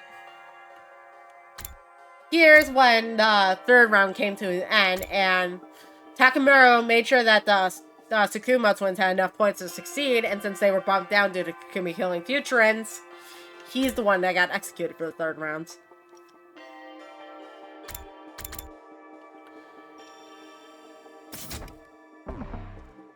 No need to apologize, Tsubasa. If you hadn't jumped in, I'd have done the same thing. 3 cheers for Miss Kawana. The sponsor got what was coming to him, and it feels so good. Just for Takamaru. Someone like that doesn't deserve to live. I approve of anything Mr. Tsubasa does. Besides, this is the perfect end to a killing game. The perfect end. Killing games just love to drag out the story for as long as possible, and then suddenly drop the ending on you with zero fanfare. You know about answering any of the subplots I was alluding to the whole time? It's not a real killing game these days if it doesn't end super abruptly. That's why this is the perfect end to our killing game. I'm here all day for it.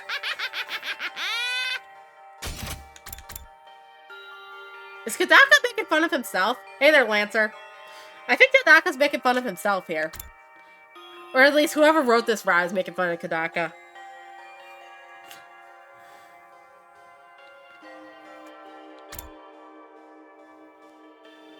Like, for example, we learned nothing about the world outside from either of the first 2 killing games.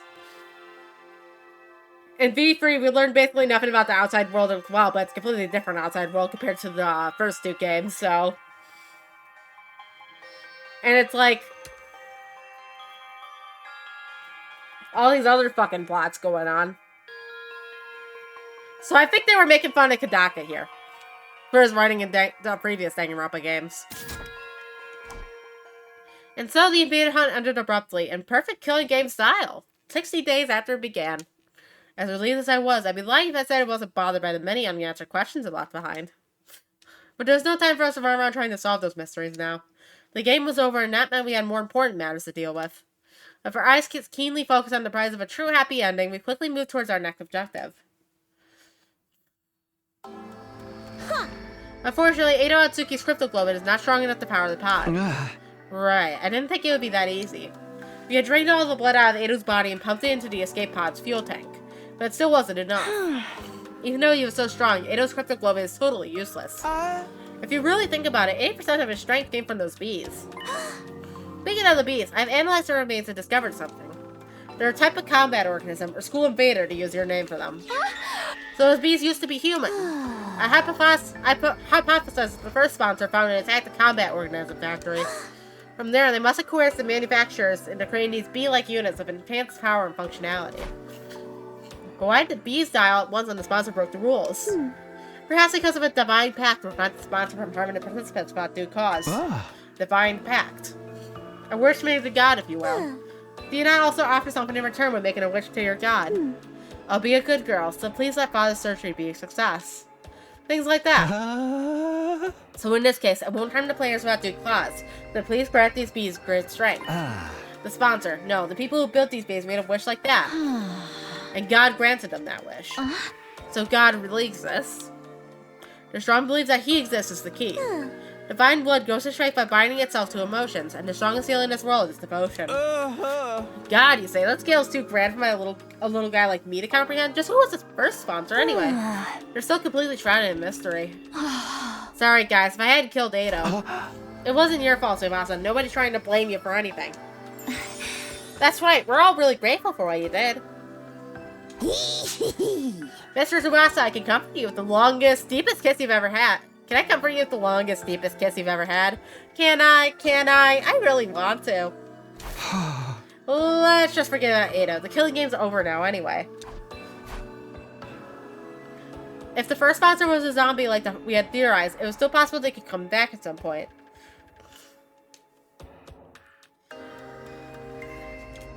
However, the bees that had been their strongest weapon were dead now. Without those bees, we could definitely take out the sponsor by ourselves. There was nothing to be afraid of anymore. What we need right now is more cryptoglobin to fully power the escape pod. And we have a perfect candidate for who could provide us with that. Right, the Squad Zero commander, Dalsha. You have to find a way to beat him and take his cryptoglobin. Kamyon, have you finished developing the poison that can help with that? Who do you think I am? I was already done and dusted a while ago. So we can beat Dalsha now. Indeed, so long as you proceed with caution. My poison will break down his invincible defense, but Dalsha will still be a formidable foe. So we have to come up with a foolproof strategy to beat him when he shows up at the academy, whenever that may be. Which will be tomorrow. Because it's always day 87 and that fucker shows up. After our meeting, we started preparing for our battle against Dalsha. And then, when night fell... And there, I finally got the fire started, everyone. I cast fire! We lit a bonfire in the schoolyard as a memorial to our friends who had lost their lives in the invader hunt. Closing our eyes, we observed a moment of silence and mourning. Yoshika, Moko, Karara, Ava, our fight against the sponsor. It's finally over. Mother, may you rest in peace. Have no fear. My sister and I will be fine by ourselves. Sorry for making you ingest that poison, Kiyoshika. I hope this fire can ease some of your pain. Thank you for protecting us, Mr. Yakoshichi. We're only alive because of you. Thank you for sacrificing yourself to save us too, Shoma. Mistress Hiroko, thank you for dating to hang out with someone like me. Thanks for being my friend. Hiroko, we did it. You protected us all. If Hiroko hadn't set up the anti-sponsor alliance, we would all been perished in the invader hunt. Not just her, everyone else who died after her became lights of hope that guided us, the 8 of us, to where we are now. We mourned the souls of those who had died in this game for many hours. But we knew we couldn't mourn forever. We still had a war to fight. Alright, everyone, it's time to dry our tears and discuss what to do for the next battle. Press through the pain and look to the future. Everyone wiped their tears away at my rallying call and looked up. We got some food and beverages from the cafeteria and began our war council. It was clear everyone was simply trying to put on a brave front at first, but as we ate and drank, we started to cheer up for real. Pretty soon, it was just like old times.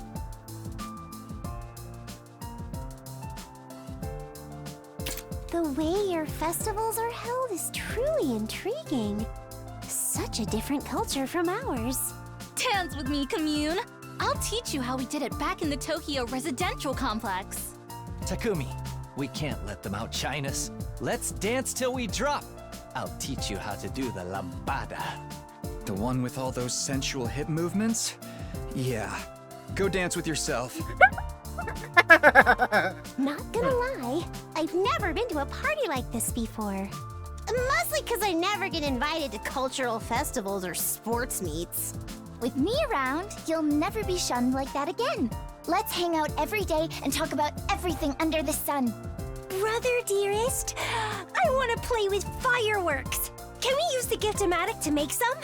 Kaka's fixing to lose some fingers. That's my brilliant little sister for you.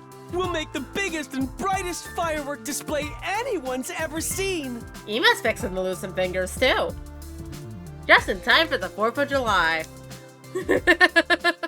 After that, we kept chatting about anything that came to our minds, never running out of topics for conversation. Some kept drinking and eating, others dozed off as they grew tired. We all had fun in our own ways until late into the night. Dalsha time. I open my eyes to a blue sky unfurling in every direction. Oh, that's right. Last night. Last Friday night. We talked until it was almost dawn and decided we wanted to see the sunrise together. It was so nice I decided to lie down and apparently ended up dozing off. My foggy brain turned idle thoughts over my head, and as I got up, I felt a strange presence behind me. I quickly rolled around only to see something that made me doubt my eyes. What the? Delsha! Falling asleep all sprawled out in the open like this in the midst of a war. Not the most sensible idea. How did Delsha get into the school? What happened to the alarm? What is going on? I was completely overwhelmed with confusion. Takumi already up. Morning. Oh man, we overslept and missed the sunrise. Delsha! Excuse me, but what is with this level of excitement first thing in the morning? Invader! Invader alert! Wake up, everyone! What's going on? How'd you get through without tripping the alarm? Alarm? What are you talking about? As we were debating, the others showed up one by one. How did Delsha get into the school? Is the alarm down? It's likely he simply walked through the wall of fire. He is invincible by his very nature. As long as those flames remain undisturbed, the defense system will not detect anything. That's very educational and all, but why are you so familiar with the security system? Before defecting, I was the head of the intelligence department, in charge of analyzing the school's defenses.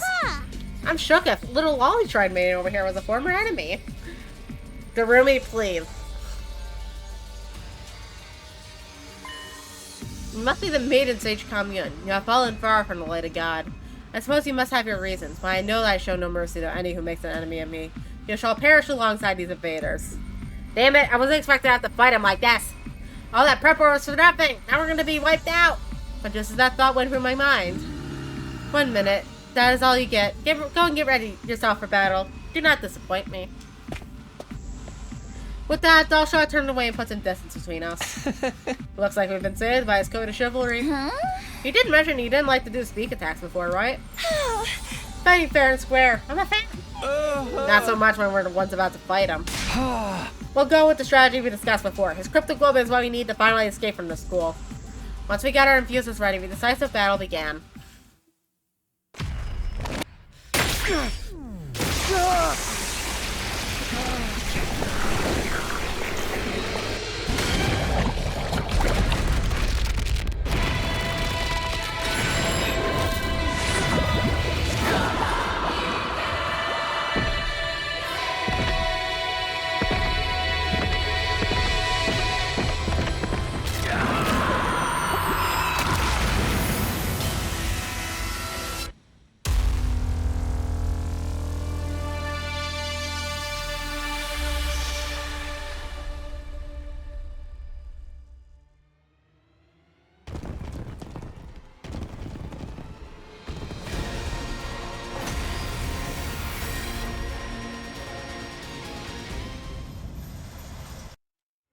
Let us begin. Come and prepare to die. I will take care of his invincible defense. The rest of you stick to the plan. Consider it done. I'll protect my little sister. Our strategy is to make him step on that thing we rigged up yesterday, right? This is a battle of wits, so kill your impulses and stay calm, everyone.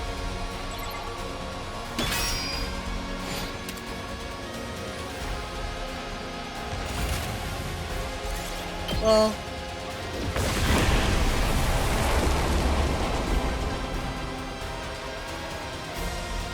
It's time! Take this, old man!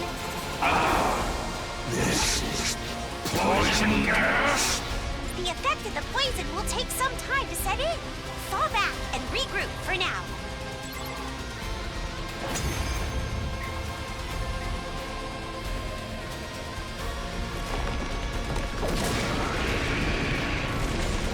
I never would have guessed there was a poison that could work on me. All my vaunted defense has come crumbling down. Don't turn tail and run just because your invincibility's gone! We urgently need you to die for us! Now why would I run? I have been waiting to my entire life, I've always fought to die in battle. To die? To die on the battlefield is the fate of all true warriors. Do you not also long for the pleasure of an honorable death? Absolutely not. All we want is to live. Life and death are but two sides of the same coin. For you to live, you must put your enemy to death. Now that the time has come, kill me to gain the life you so deeply desire.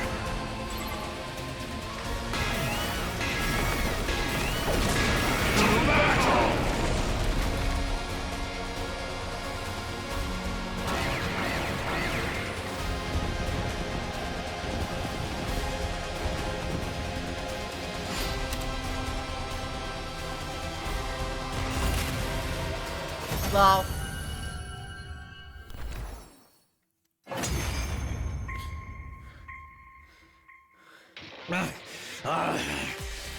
So I've lost. The time of my destruction is upon me. But I have no regrets. I die a warrior. I still don't get it. Deep down, doesn't everyone want to keep on living? In this world, sometimes death is more constructive than continuing to live. When I defied that woman, I was ousted from my position as a hero. Imprisoned. I despaired of dying in that emptiness. I am truly grateful you all appeared. Because now I can die on the battlefield as a warrior. Thank you for fighting honorably. You could have massacred us if you'd opted for a sneak attack instead. Yeah. I'm glad you were the last enemy we had to face. It was an honor to have you as my last opponents as well. You are all true warriors. Now, finish me off like the warriors you are, and enjoy your reward of life. Of course, Vashna's the cuck. Foolish old man. Why would you think to let these invaders live? Vashnes! You're still alive! I thought we blew you up with that bomb. You really presumed I could be killed by your paltry weaponry? Certainly, I was a little scratched up, but I have since made a full recovery, thanks to the blood of this old bag of bones. Vashna spit her words out angrily and crushed Dalshad's remains underfoot. Are you crazy? Stepping on your own ally like that? Surely nothing I do now can be as crazy as what you have already done. I heard from that so-called sponsor about your little killing game. The sponsor was leaking information about us to Vashna? The invader hunt. How dare you treat my adorable pets as targets for some mindless sport? Nevertheless, your indiscriminate killing spree has also given me some unexpected benefits. Like what? Solidarity, fostered by hate. You have angered so many people that my army has grown larger and more unified than before. Everybody's fucking pissed. We are the strongest we've ever been. All of us fueled by an intense hatred for you vile invaders. You, on the other hand, are dwindling in numbers. Our next attack will certainly end in your untimely demise. Just wait. The day will soon come when my army levels this school to the ground. And all of you with it. With that declaration, Vashna turned her back on us. With no regard for us standing there dumbfounded, she calmly left.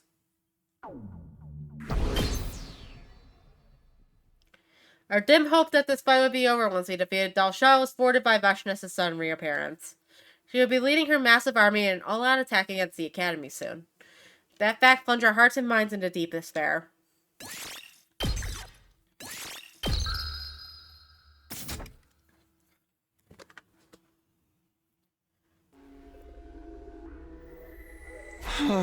I still can't believe Vashna's survived. Her army's grown even stronger. They became serious about taking us out since we were so aggressive during the hunt. Perhaps this was the sponsor's ultimate objective all along.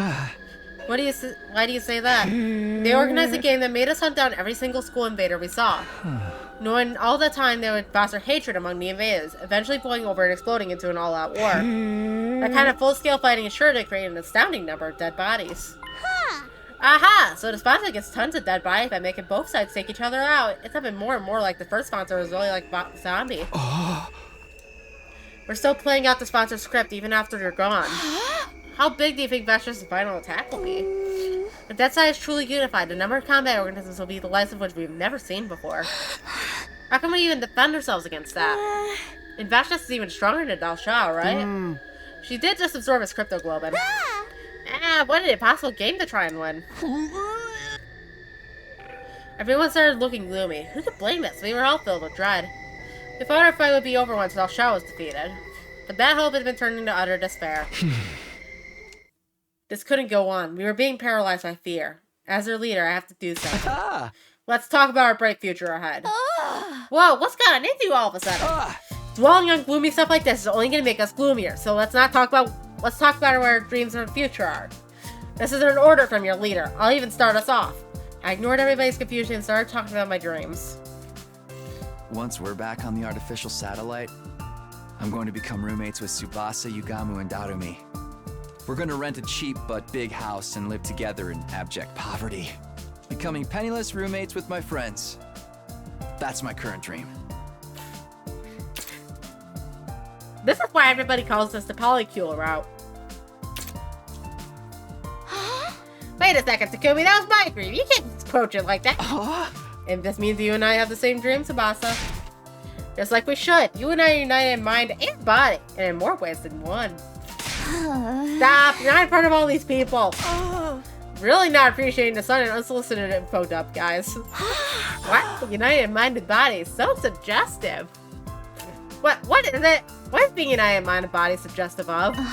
Close your ears, Kamyon. You're too young for this. Yugamu, you're next. What are you gonna do when we get back? Any future plans? Dream jobs? Dream job, you say? Ideally, I'd like to do something medicine related. I think I've taken enough lives, so now I want to use my knowledge about the human body to save lives instead. Welcome to Chat Seafoam. And I'm hoping to get 100 endings before June happens, so let's hope for the best. I think you're gonna make a great doctor. You've already saved my life plenty of times. What about you, Darumi? What are you gonna do? Oh, thank you for the follow. Thank you. What a stupid question. Infiltrating a Eroge company, of course. I started as a janitor and worked my way up to become the director of my own project. Then I'll flood the spineless adventure game industry with my erotic fantasies. Wow, when did you become so optimistic, Darumi?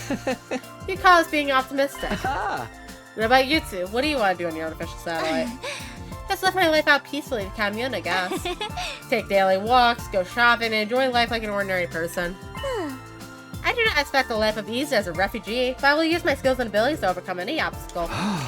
I'll support you however I can, too. That's why I promised Ava. Your turn, Ima and Kako. Do you have any dreams? We'd love to hear them. It just so happened Brother Dearest and I were discussing this matter the other day. Once we make it to the satellite, we'll volunteer to distribute food to any children in need. We really should balance out all the bad things we did here with some good stuff. And what could there be better than helping children who were just like us in the past? That's an awesome dream to have. I'll help too. I'll build a powerful cooking stove for you. You'll likely need medical assistance as well. That's where I can come in. I can help with that. Also, they'll probably need adult supervision because ain't nobody gonna eat the kind of bullshit that they eat.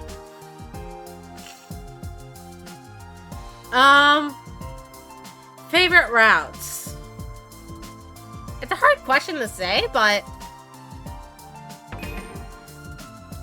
let's see here. I think a natural one is gonna end up being... where is it? Oh wait, it didn't even last this long, I forgot. Call of Takumi, naturally. I was always hyped for that route because I like the evil sex route, so... that's at least one of them that I really like. There's Retsnam. Where the hell's Call of Takumi? Did I lose it? That's romance. I'm amoeba. Anyway. Call of Takumi is somewhere around here. Retsnam was the first one I ended up on after I got the second scenario.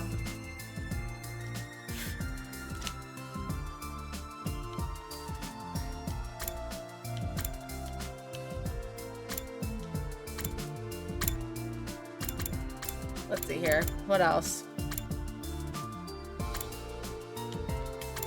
Romance, nah.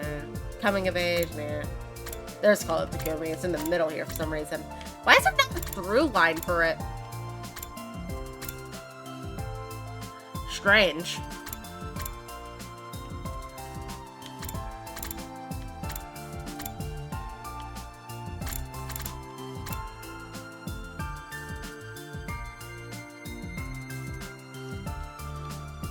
I've seen it on Twitter, but I have not gotten the comedy quite yet. I haven't touched anything related to SF, comedy, and slasher yet. I've done as much of mystery as I can with the story locks in place. I've seen a fair bit amount on Twitter. That's why it got me back to playing the game after basically hiatusing it for a while.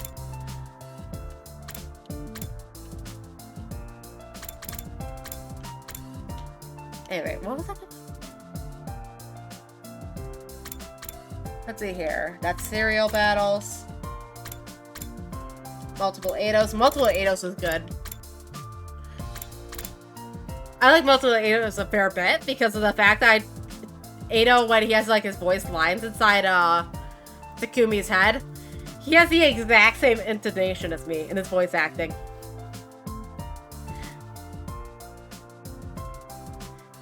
Eido's voice actor voiced some of those lines in there the exact way I would have read them if I had to read them myself. And I just find that fucking hilarious. And also the fact that Takumi did nothing but fucking kill himself 500 times over is actually hilarious. And everybody just cheering him on at the end like, kill yourself! Kill yourself! Kill yourself! That was great shit. Ava Route gets some comedy just because of the fact that it's the greatest pedophile in fiction.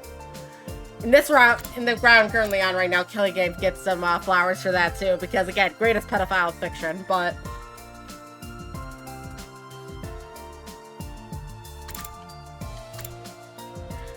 Rebellion route, everybody's favorite potential man route, is one that I like as well. Even though it is the actual ending is dog shit, I do like the CG for the Reject Kamyun ending. And I definitely like the My War ending for when you just choose to save Nozomi over Kamyun. I think that's a pretty poetic end. Which is one I don't see very many people talking about because it's not like one that you can actually go with, if that makes any sense.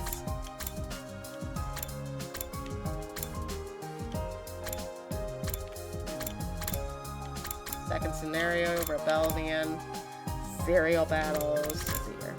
That box of bitches. Reset route.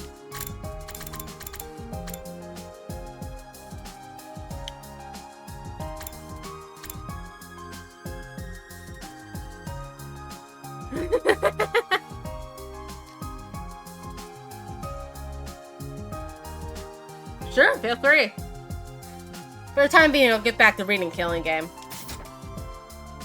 I had to end stream after like 8 hours last time because Killing Game was so goddamn long. We spoke about our plans and dreams, and our faces became brighter and brighter. Painting a vivid mental picture of a bright future is a great way to shake yourself out of the paralysis of despair. That was what I learned that night. Not to mention, being around Tsubasa infused me with even more life. Let's all beat Veshnas together. Her cryptic level will definitely be strong enough to activate the escape pod, and we'll be able to make our dreams come true. Thus, energized and looking forward to the future again, everybody started preparing for the final attack with renewed determination. We've got to get as strong as possible before Veshness launches her final attack. I slapped my cheeks again into gear and started training. Oh my god, it's the first fucking free time since fucking Romance, I think it was. Holy shit! How's it been this fucking long since we had a goddamn free time? I swear to god, bro. It's taken us like 12 fucking hours to get another free time. Mamma mia.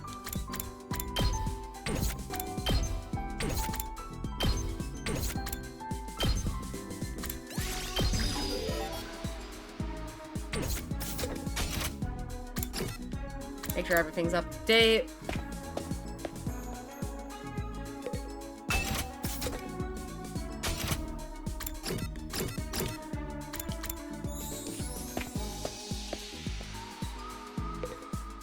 Huh?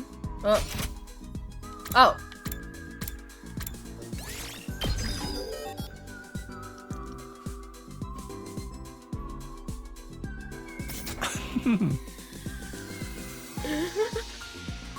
Not Yugamu being a fucking merchant.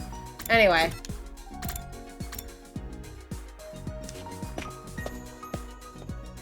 Exploration or bonding?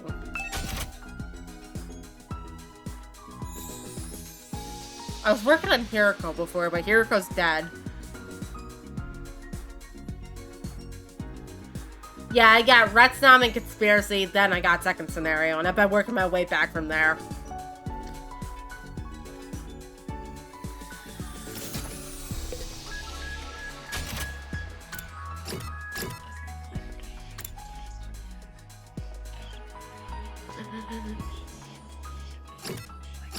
Let's see here. Eeny, mighty, mo, catch a tiger by his health. No, no, no, no, no, no, no. Eeny, mighty, mo. Psych. Alright, we're doing exploration then. Hiroku. Move out! Anything good?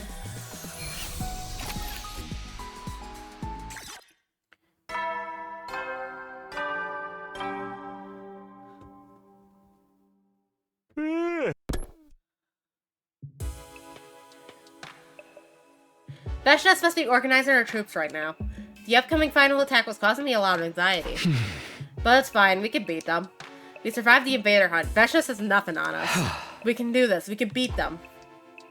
I chose to believe in our ultimate victory. After all, we have nothing else to fall back on.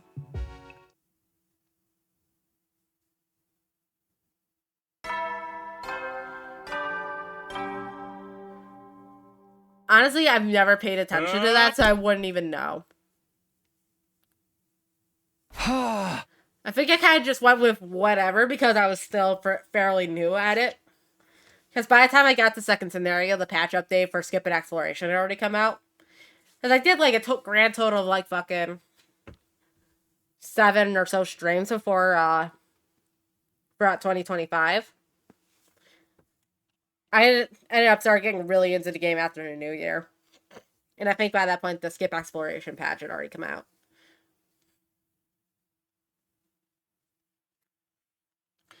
Another day of training. Training to prepare for the final battle. Eventually. Alright, let's check out our weapons.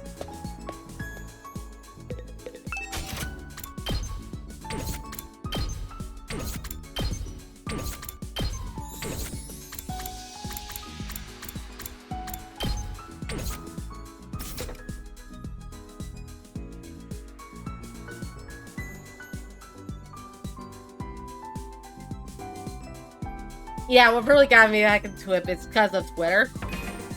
Everybody was going on and on about it on my Twitter.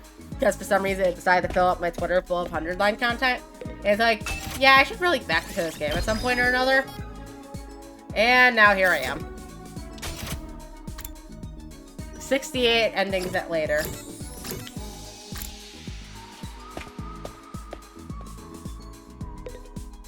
Huh? Alright, back to exploration.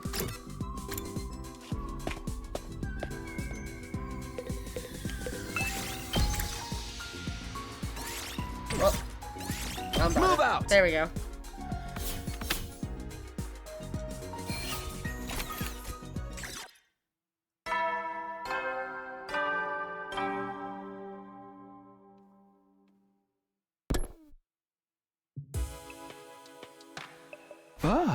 Veshna's didn't show up today either.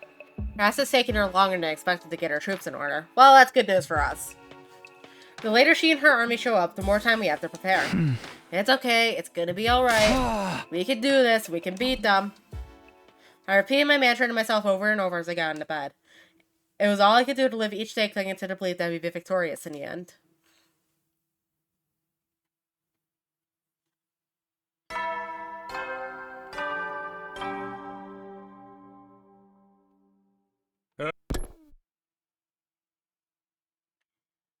Huh? Our 90th day of academy life. Veshna was definitely going to attack us within the next 10 days. Yeah, same message as before, because it's all canned at this point. I need to get prepared so I don't have any regrets when she shows up. Alright. Because here I can't have any unique messages in this route because he died so early. Nope. Nope. Nope. Nope. Nope.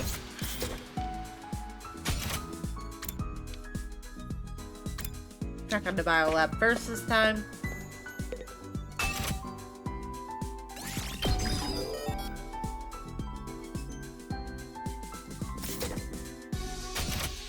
Check on the metal shop real quick. And then we go back to exploring. Nope. Okay. Exploration time!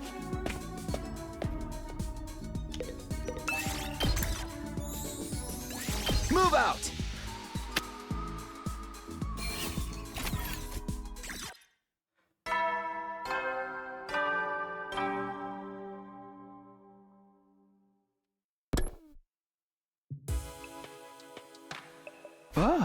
Another day of no attack.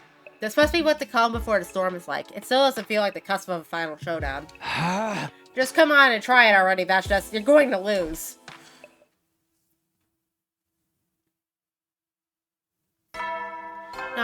Bing bong. Good.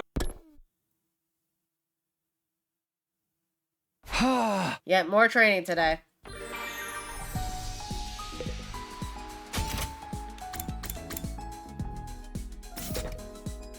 Oh, so he doesn't have the little dingly things or whatever. Interesting.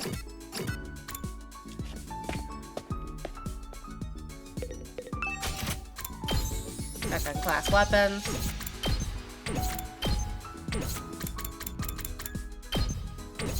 Nope.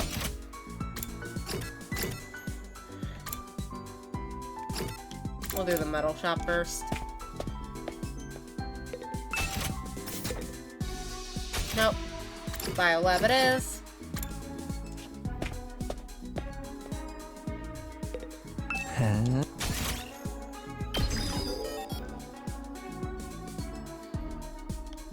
Huh, interesting.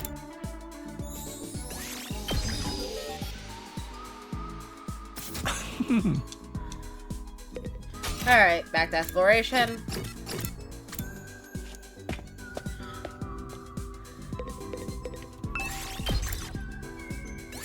Move out! As I want to finish getting everything gameplay related maxed out before I deal with bonding stuff. I pretty much do bonding stuff when I can't do explorations.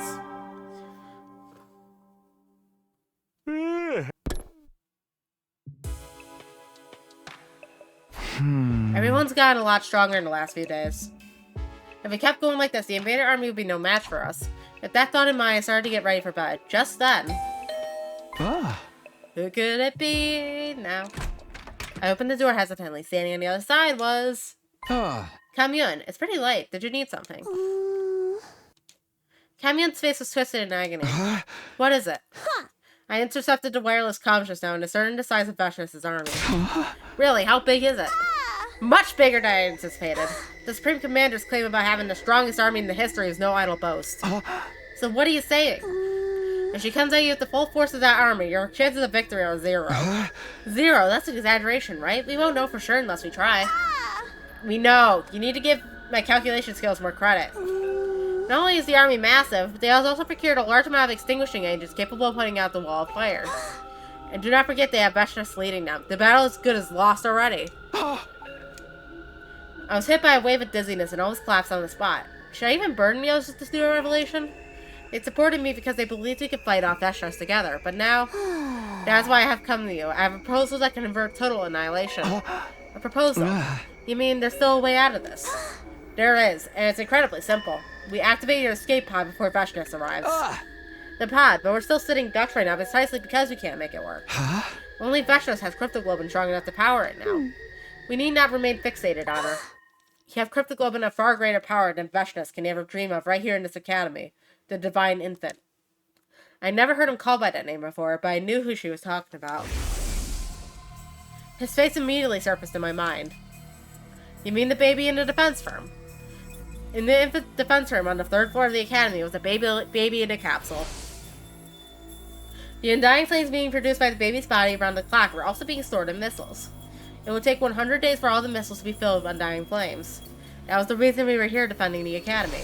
How do you know about him? Have I not already mentioned once I had the intelligence department on the other side? I am more familiar with your secret weapons powers than anyone else. In fact, I would venture to say I know more than you and your friends. You have not even been told half of it. Powering up the escape pod will be trivial with the cryptoglobin of the Divine Infant. Nevertheless, there are risks involved. Once the baby is dead, the protective wall of fire around the academy will disappear. Veshnas is likely to seize the opportunity to launch her final assault. The baby! Our boy! Edmund Dantes! However, given the current size and scale of her army, it may not be so nimble as it once was.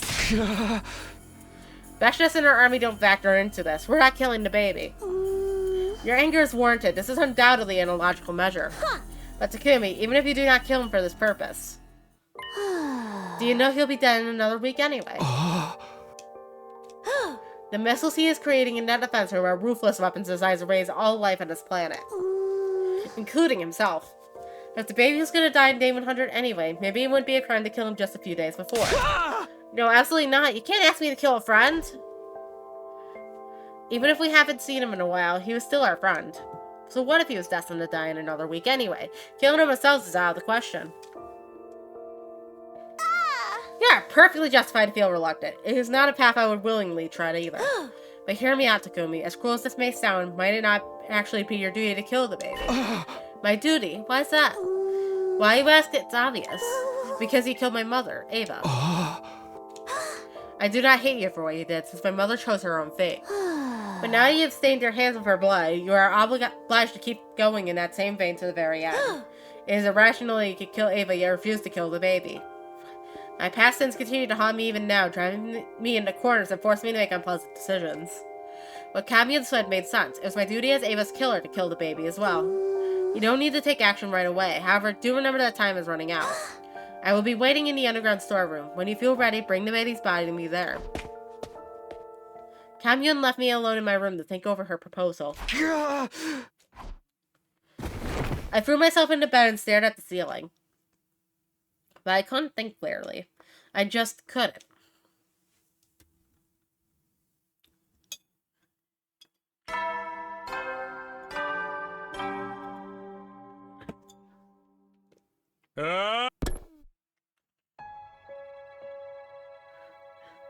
I lay awake in bed until morning, unable to sleep.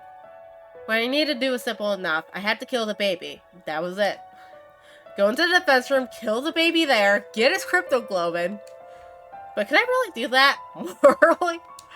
Yeah, you kind of like sound like a douchebag out of context, Takumi. Yeah, just kill the baby. Abort him. We hadn't seen him in a while, but he was still our friend. It might be like 18 years too late, but we can still abort the baby, right? I felt a sudden desperate urge to see the others. I got up from bed and started to wander around the school in search of my friends.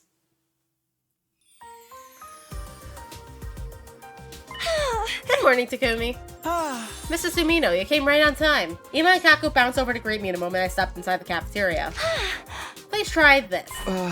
What is it? Oh. A special kids lunch my dear sister and I came up with. I want to make something like this for the street kids once we get to the artificial satellite. Feeding hungry kids on the streets is going to be our way of atoning for what we've done. This is actually delicious. I'm sure the kids will love it. Considering how adventurous the twins had always been with their cuisine, I was surprised at this attempt at a more conventional dish. They were serious about what they said, and we're already working toward it. Once we make it to the satellite, we'll volunteer to distribute food to any children in need. We really should balance out all the bad things we did here with some good stuff. And what could be better than helping children who were just like us in the past? I finished the kids' lunch emailing Kako had made, then left the cafeteria. I peeked into the library to find Yugamu pouring over a stack of books onto the table. Takumi dropped by for some morning reading too. Yeah, I thought it'd be nice for a change. What are you reading? Medical books related to biology. I'm gonna relearn everything from the basics. How else can I become a good doctor, right? You were joking about the doctor dream, huh? Dream job, you say? Ideally, I'd like to make stuff in medicine. I'd like to do something medicine related. I think I've taken enough lives, so I want to use my knowledge about the human body to save lives instead. You like jails? It's all jazz because he wants that Takumi dick. Yeah, I'm retiring from the assassin business. I never resolved to do it the day I made Kiyoshika take that poison. Next time, I'll be on the life-saving side. It's the only way I can atone for what I've done. He turned back to the medical book solemnly. Yamu's already making plans for the future. I didn't want to distract him, headed out to the library. The roomie is typing furiously on a keyboard in the war room. What? Oh, it's just you, Takumi. I'm busy writing. Talk later. Writing what? A novel. A scenario, you silly goose. Remember I'd say to make the best eroge in the world?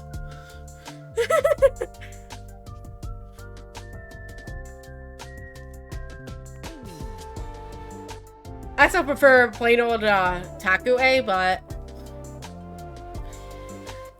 Takumi Yugamu is still pretty good.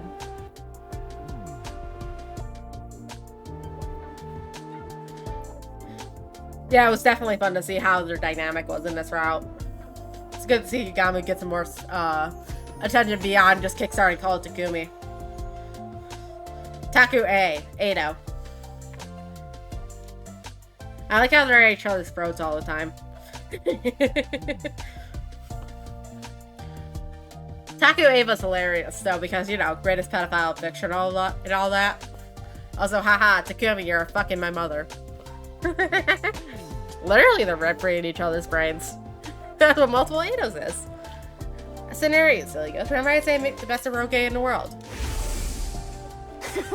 What a stupid question. Infiltrating an eroge company, of course. I'll start as a janitor and work my way up to becoming the director of my own project. Yeah! Then I'll flood the spineless adventure game industry with my erotic fantasies. I know it's science. Start working on it after getting back to the artificial satellite, but I can't stop this momentum now.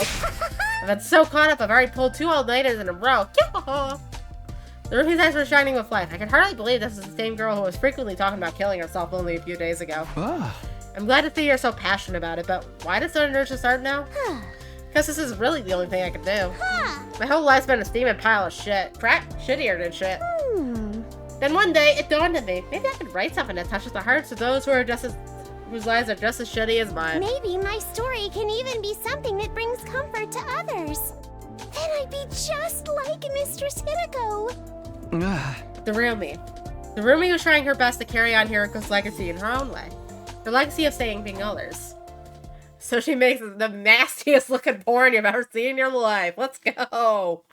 I watched the roomie hammer away at the keyboard for a while longer before leaving.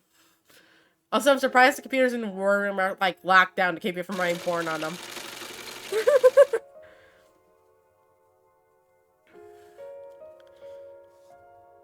Seeing Darumi and Retsumon is pretty good for that too. Considering Darumi talks about killing herself all the time, I'm wondering if Retsunom's takeover of her body was consensual. Because they never directly answered that, if I remember correctly. It's been a little bit, but...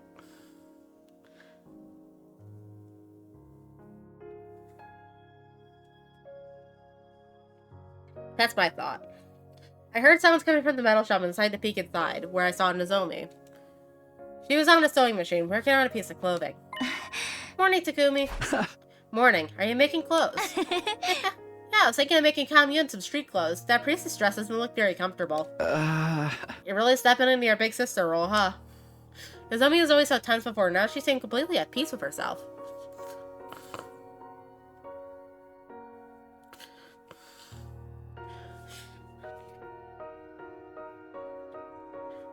Possibly by the end, but we could tell when the transition fully happened because the roomie went back into her shell after opening up to us.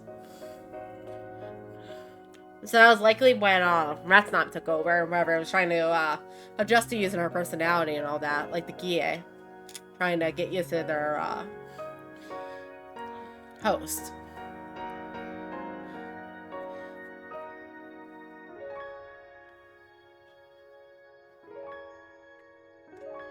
Gotta make sure you have layers to your characters. She's fucking insane, but she still wants to help. I intend to do for Kamyun everything my mom couldn't do for me. I'll cook for her like every day. onions. Dress her up in pretty clothes. Go out together. And also... Oh, so many things. Onions have layers, donkey. I just can't wait to get to the artificial satellite. Kamyun. Or not Kamyun. Sorry.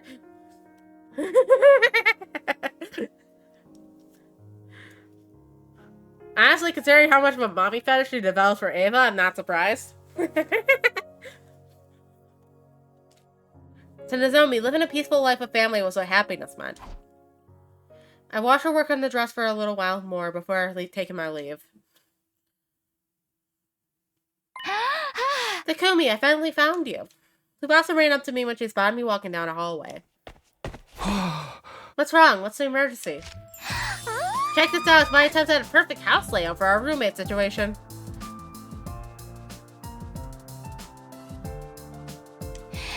I know I'm probably jumping the gun here, but once I got started, I just couldn't stop. They showed me the layout you had drawn up and explained how it would be furnished.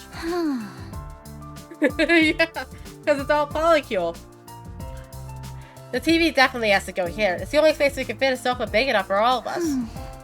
No east-facing windows are in Yugamu or Darumi's room for sure, since they're nocturnal. The room will be in the corner for more privacy, so no one will hear us when we're alone together. Ooh, Tsubasa. Seeing Tsubasa smile so radiantly as she talks about our life together warmed my heart. I wanted to reach out and hold her closer, to protect her and give her the brightest future ever. For all of this to come true, we'll have to beat Veshness first, but that's no problem. She and her army will be no match for us. Glass shattering sound effect. Yeah, we'll make it happen, one way or another. Everyone's already taking firm steps towards their futures. I want to make sure they all get to the artificial satellite and start living those lives. But to do that, is killing the baby and taking his cryptoglobin really the only way? If Veshness and her army really were impossible to defeat, it was our only option. Does it make it right? I knew the answer. Of course it didn't. Should I send everyone to the artificial satellite, even if it means doing something terrible by killing the baby? Or should I take my chances and rally everyone to face Veshness' final attack? I have to make a choice. What am I gonna do here?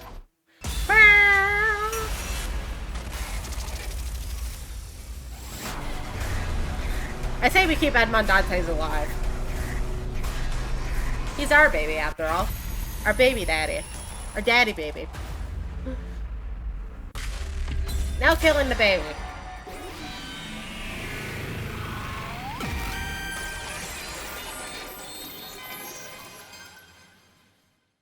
No, I can't kill the baby.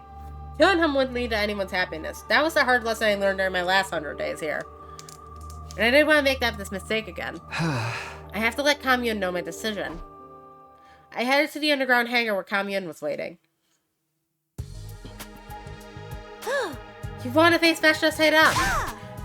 Do you not know what you're talking about? I've told you, your chances of victory are practically nil. Hey! I know it's going to be ridiculously tough, but I'm still doing it. If it has to end here, I want to at least do it on my terms. Powering the escape pod by killing the baby and using his blood, nothing good can come of that.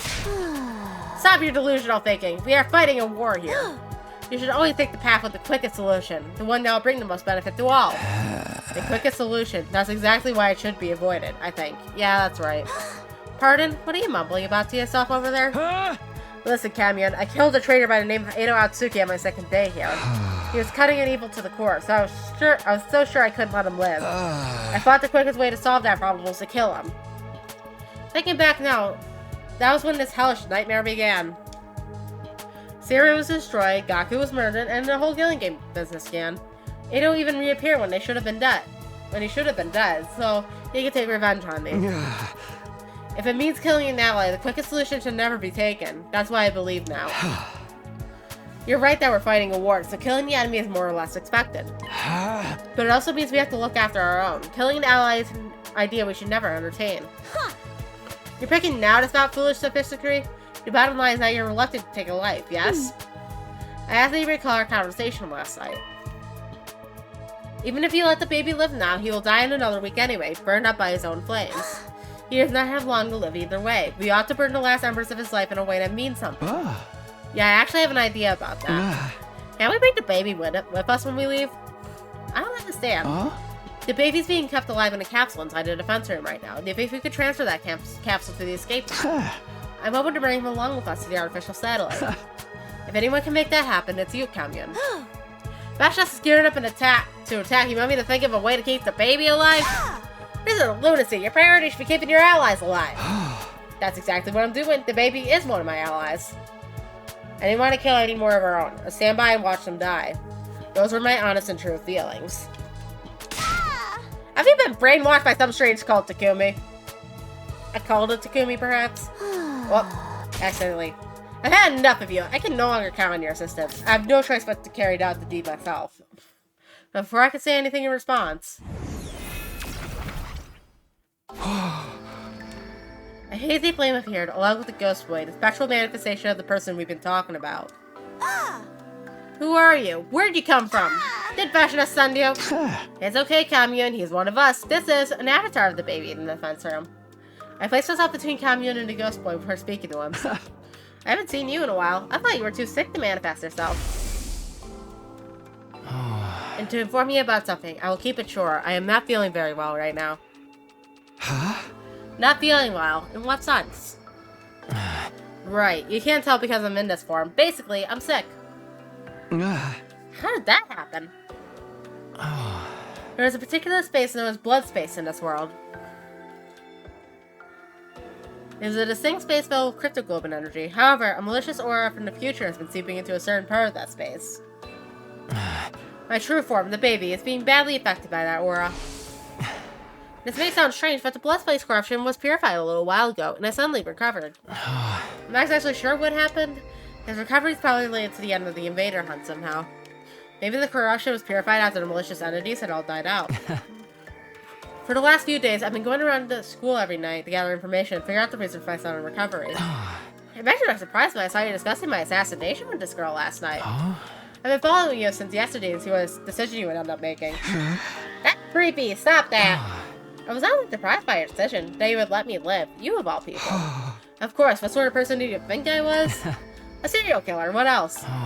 You killed Edo in cold blood before you even did anything on day 2. I didn't say anything at the time, but I held the deepest contempt for you after that. Now I'm starting to think I got it wrong, though. Have I misunderstood you this whole time? Damn, not that Tay's hating us, too. If I have, then I'd like to apologize for my mistake. There's no need for that. I don't blame anyone for despising someone like me. But I think I've grown as a person. I've become more human-like in the last 100 days. Growth. Something a perpetual baby like me will never get to experience. Not yet, maybe, but there's always time for that in the days to come. You can do all the growing you want on the artificial satellite. What? Can I really go with you? I haven't done anything to really contribute to the war effort. Feels too optimistic for me to be recognized as an ally at this stage. Then do something about it. Join us in the final defensive battle as a fellow soldier. How about that? The number of Vedas we have to deal with is beyond imagination. We won't be able to handle them on our own. If you join us, our chances of victory will be higher than before, even if it's only by a little. Isn't that right, Camion? Do not be absurd. A single soldier will be enough to make up for the sheer difference in numbers. All you have to do is bulldoze our way in, and it's game over for us. There's really not many of them. Anyway, look at it. It's a world-ending number. Okay, then how about this? I increased the strength of the wall of fire to block out as many of them as possible. You can do that? I've never tried, but it should be possible. The blood space is overflowing with energy right now. When the malicious aura was purified, clean energy took its place. If I infuse that energy into the wall, then just maybe... Canyon, if the wall becomes stronger, that will give us an advantage. Yes, the number of enemies that make it through the flames at any one time will be greatly reduced. If we can split up the army, bundle that to troops in advance, it will greatly improve our chances of victory. We had stumbled upon a path to victory completely by accident. The baby had been the final piece of the puzzle. Very well, Ghost Boy. Do not delay. Start increasing the strength of the wall right now. If the strategy succeeds, I'll make sure your physical body gets to the artificial satellites. It's the last thing I do. Yes, of course. I'll give it my best shot. He disappeared in a hurry at Kamyun's urgent command, likely to begin strengthening the wall of fire. The moment I decided to rescue someone who had been destined for death, a new path had opened up to us. It was like it was meant to be. That was the path I should have taken from the start. I should have chosen to save lives rather than take them. If I hadn't killed Ado back then. But it was too late for regrets. I had to focus on saving the baby. A way to take him out of the defense room and up to the artificial satellite with us. That's what we needed to figure out now.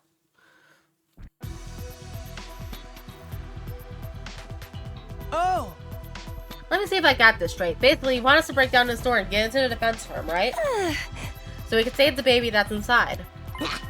Can we do that, though? Isn't the capital using a life support system or something? That's what we need to do. Get inside and assert it. Wasn't this door protected by undying flames? Last time we saw it, when did it disappear? The baby must have extinguished them to make things easier for us. Helping us in return for helping him. Wow. It's like a fairy tale. Yeah, except this is grim reality. Anyway, help me break down this door. We stood in front of the door with our class weapons in hand. Alright guys, we'll attack the door all at once. On the count of 3. 1, 2, 3! Without the undying flames to protect it, the door was no longer impervious. Slowly but steadily, the door began to crumble under attacks. The damage grew heavier and heavier. Until, at long last, it opened. The second it was open, we all went rushing through like an avalanche. And inside...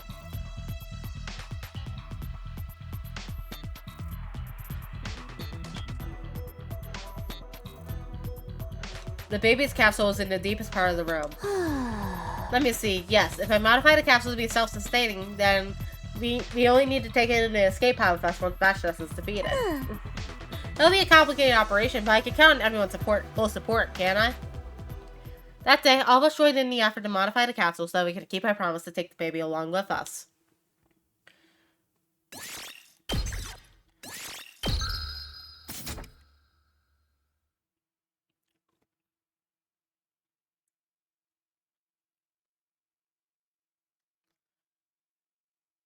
Damn, we don't get any free time? How rude.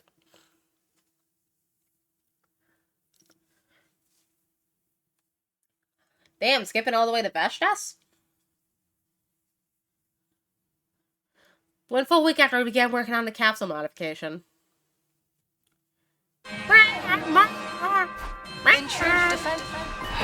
It's Bastos. She's here. I leaped out of bed the moment the alarm went off. The big moment was finally here. Bastos had led her massive army here with the goal of completely wiping us out. I ran over to the war room at full speed.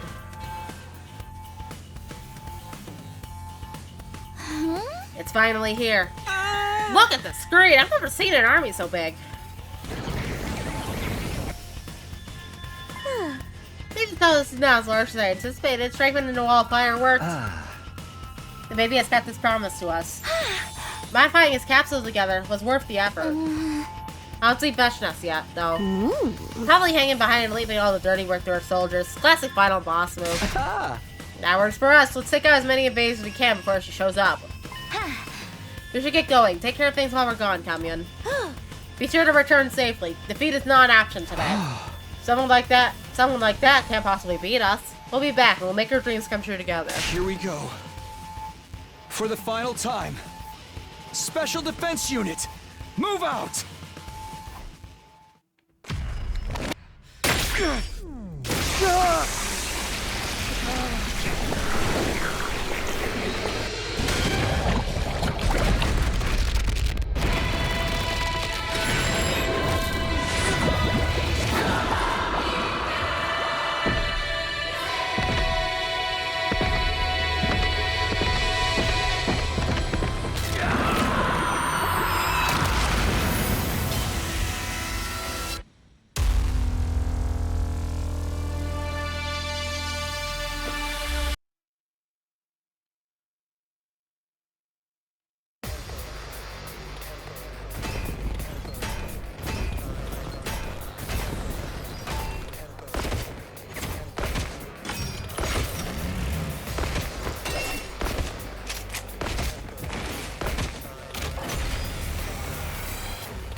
Wow!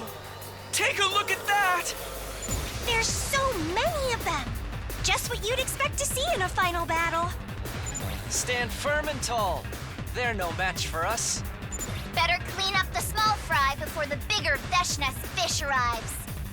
Let the battle begin! No! Help me! Let me skip, let me skip, let me skip, let me skip. Please. Damn it! Oh, I guess we're stuck in health today, guys. Annihilate all of Ready when you are.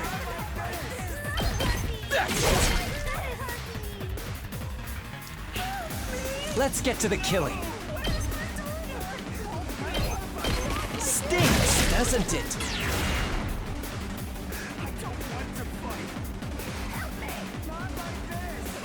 I'll do my best. Try and dodge this. I'm feeling weaker. I've got this.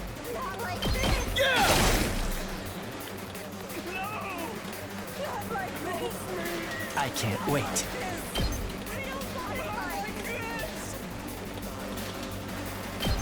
This hurts.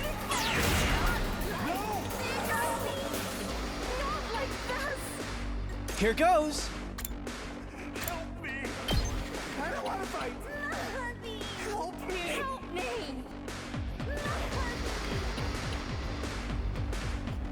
Not like this!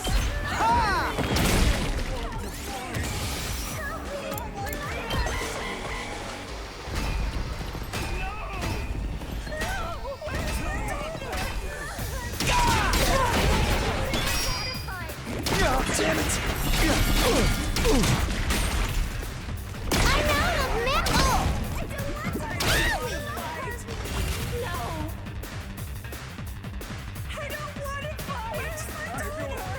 My turn! Not bad.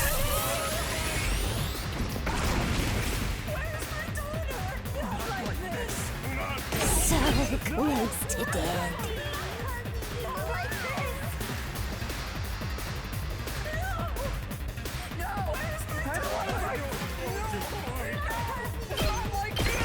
You're coming with me!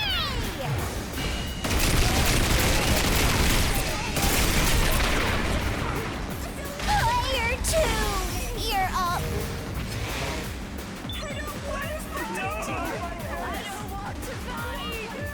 I'm prepped and ready. I'll do my part too.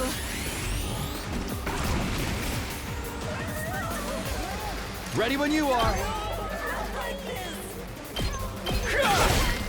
Got it! I'm good to go. Stinks, doesn't it?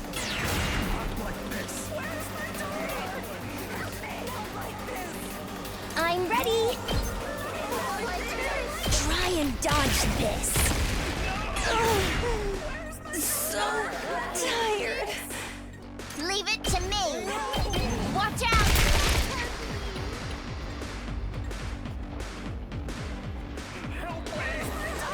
Time for me to move. Does this do it for you? You make a lovely corpse. I can't wait. I like how this feels.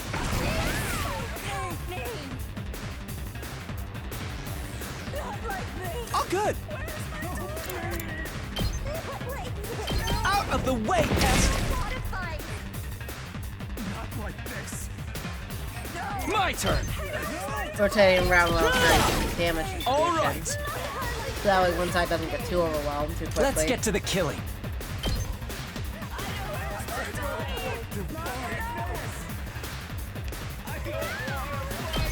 Experiment time.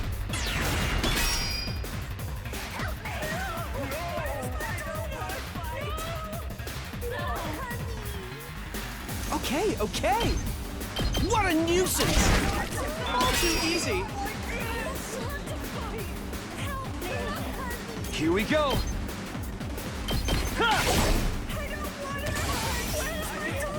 I'm taking the wheel. Engines at full throttle.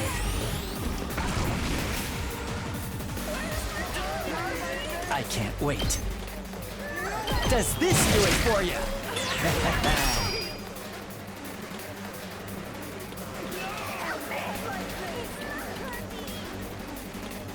I guess I'm up.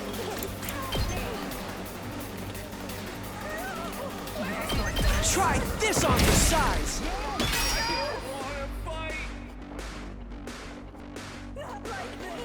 Let's go. Got it. Let's get to the killing. Experiment time.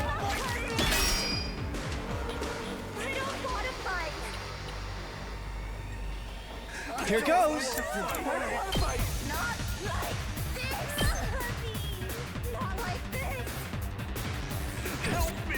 Leave it to me.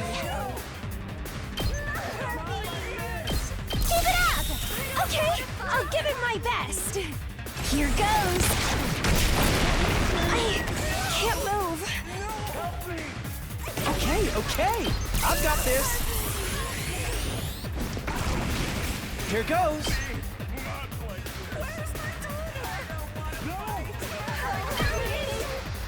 Is that all you got? I can do this! I'll blow you away! Hardly a check. Oh, good. Good to go.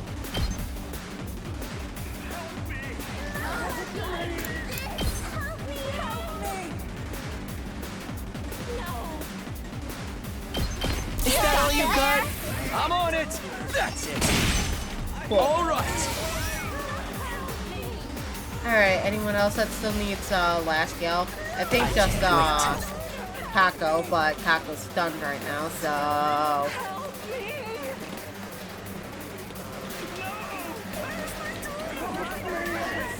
I'm good whenever. How's this?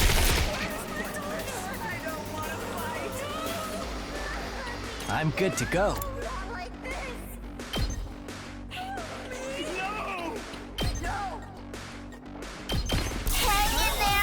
I'd hate to disappoint. This hurts. There we go.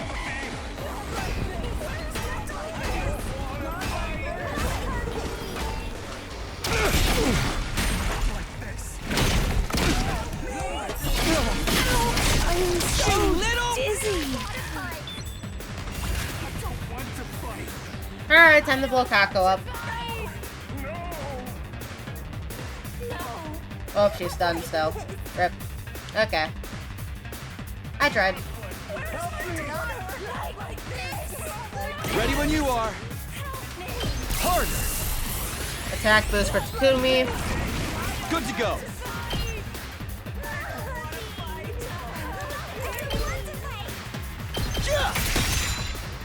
Let's go. Got it. Let's get to the killing. How about this? Such a beautiful death. Yeah, I just don't want to run her all the way over there. I've used Nozomi's healing a whole bunch to spam Takumi's ult before. Okay.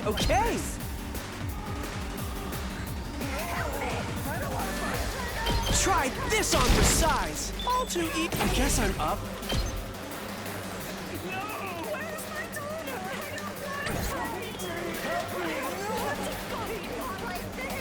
I'm taking the wheel.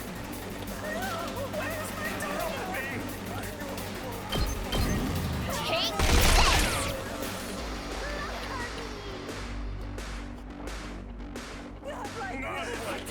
I can't wait. Okay, Yugamu's stuck, so I'm just gonna skip over him.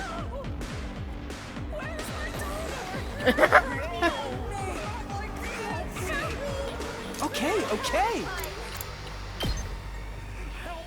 Honestly, I only discovered these as the springboards recently. I still don't know how to use them though. Here goes. I guess I'm up. This is more like it. Here goes. Do I have those I guess I'm unlocked? up. Ah.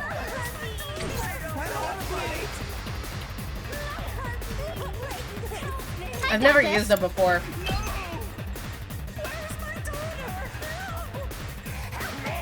I supposed to bring it over here? Oh, that's how they work. I thought you had to set it up like the traps. Okay. I'm good to go. Rescue boys. I'm all set. I'm much stronger now. I'll do my best.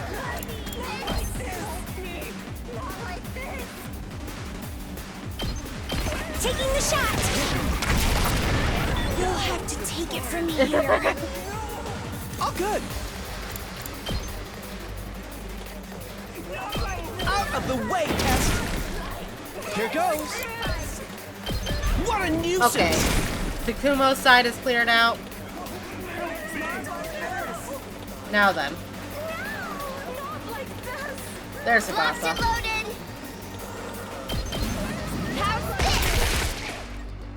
Ready when you are. Here we go. Keep it up. I'm on it. Take. All right. I'm good whenever. Is that all you got? Perfect. On it. Watch out. Nice. Let's keep it up. Ready when you are. Keep it coming. Alright, I think the only one left is Team Yugamu, but we'll just end it here.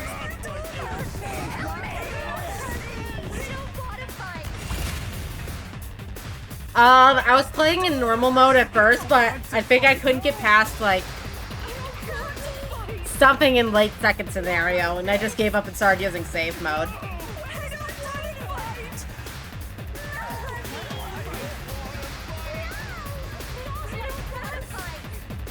I'm here for the plot, not for trying to figure out tactics games. I'm fucking terrible at tactics. Stinks, doesn't it?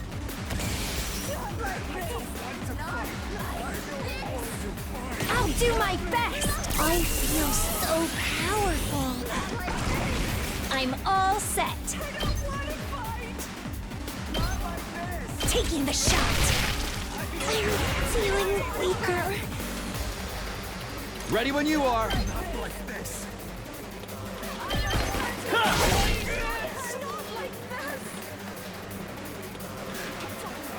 Let's get to the killing. Does this do it for you?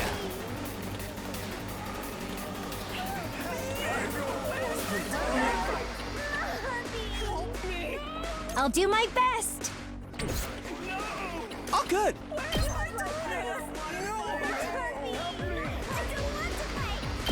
Out of the way, Tess. I've only played one other tactics game before this, and it was Persona 5 Tactica for all of, like, 2 live streams specific. Let's go. And I would have played more of it, sure. But it decided to give up on life right on stream, and I could not get it to run for the life of me. Again. I got this. Like, the program just would crash every time I got to a certain fight I was dealing with. I can't wait. Let's get to the killing. You've got me all excited.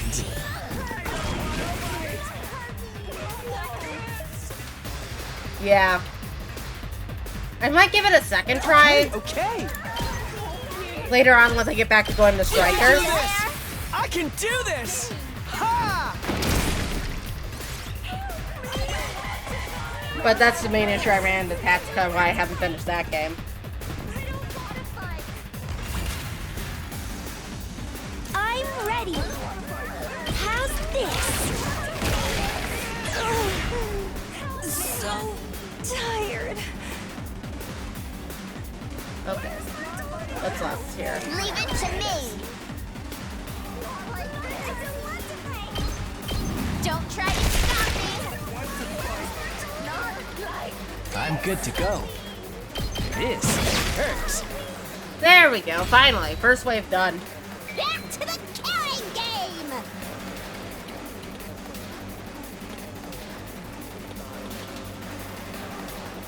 They're talking like humans again. Well, they were human once. But remember what Commune told us. A person who's been transformed into a school invader can never go back to being human. Then a quick death is the best mercy we can grant them. That's right! We're the good guys here! No, we're not.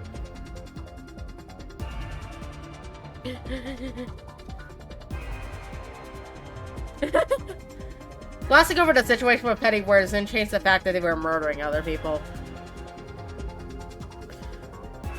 Just play serial battles again and do nothing but fucking fight. To the point where I have so many red coins that I don't think I'll ever have to worry about them again. This would be the last time. Once this is over, we flee to a place where no one would kill or be killed. We're just one step away from the artificial satellite. Let's break out of this hellscape together. Get ready for the second wave. This battalion will be on the same scale as the one you just fought. Disgusting. Oh, how many more of them are there? Oh, is it just me, or are they starting to look like a swarm of locusts? We could beat bees, Ruby. Focus on the battle, guys. Don't lose heart. This is a good Hold decision. strong, everyone. Let's do this.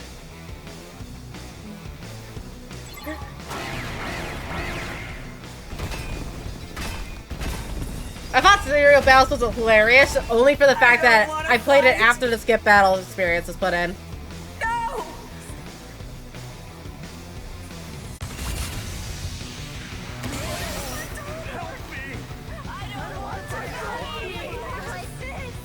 Here we go!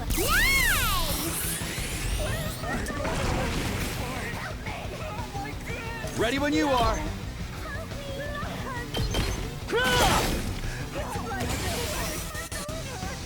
Let's get to the killing.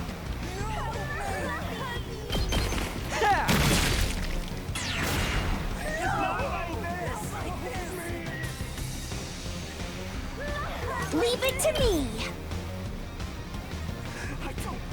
Ready? Aim. I'm feeling weaker.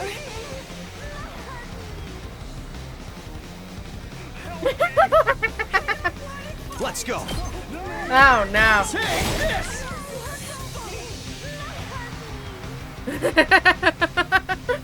He low-key kinda is. He immediately goes into the past and gets, and most of the outcomes that we get from second scenario. Isn't it?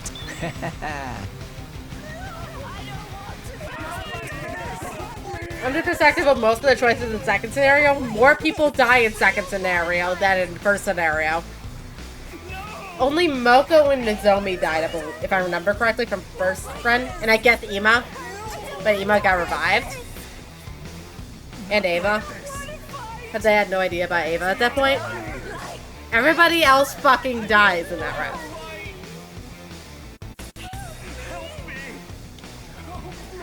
Oh, good.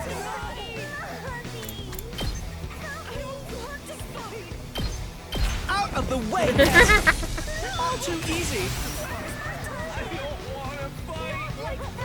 I'm ready. I don't want to fight. Let's do this. Instead, we just enter psychosis for I'm good to go. 200 hours straight or so.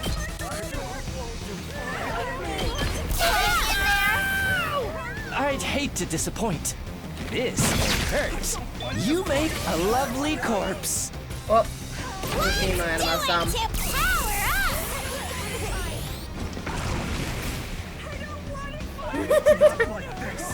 I can't wait. Kodaka decides to introduce Uchikoshi to his polycule and wrestling history. Here goes.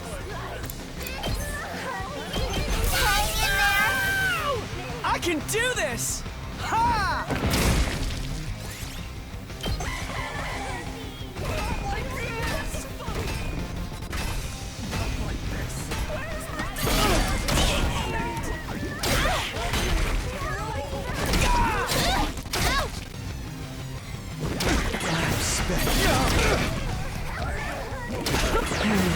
I can't believe I'm the one who got killed.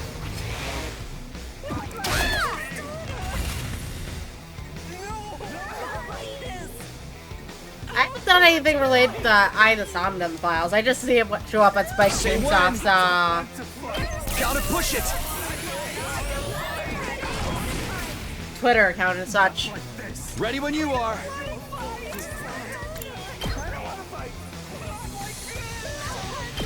Take this. Got it. 999, I remember watching a playthrough back, like, in fucking '07. But it's been fucking ages since I've ever done anything related to it.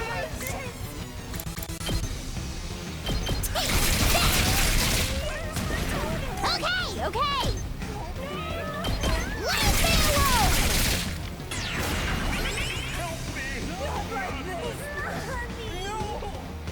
I guess I'm up. I've got this. I'm all set. Try and dodge this. I'll do my best. I'm much stronger now.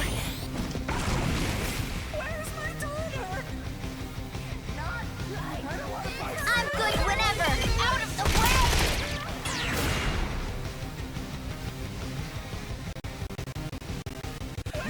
Let's do it to it.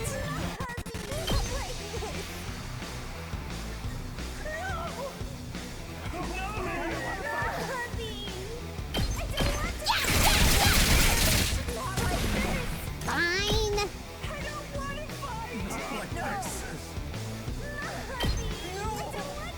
Get back! Here goes.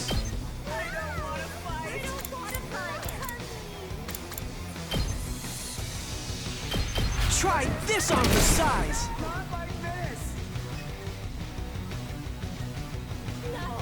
Ready when you are. Take this! We did it! Let's go! Stab, stab, stab!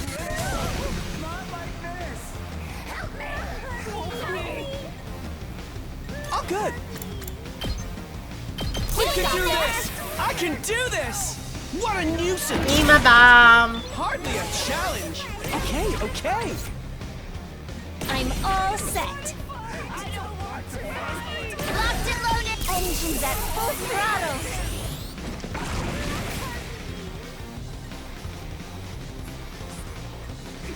Ready as I'll ever be. That's a real boost. Not like this. I'm taking the wheel. Watch out.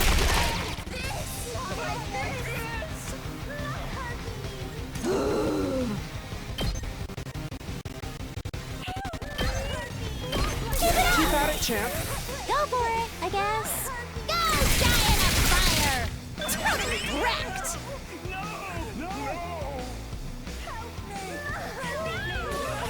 Here goes. We can do this. I can do this. Try this on for size. All too easy.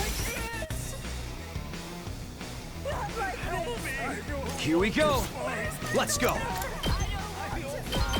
Keep at it, champ. I'm on it. Ha!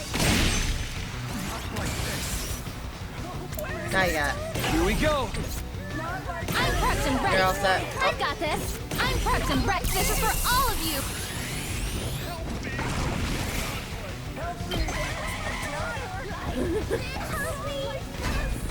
I'm fucking terrible at this, so it just becomes that exercise of what the fuck am I doing here? And just winging it. The hell out of it. Try and dodge this. Taking the shot. Let's go. Take this. All right. Let's do it to it!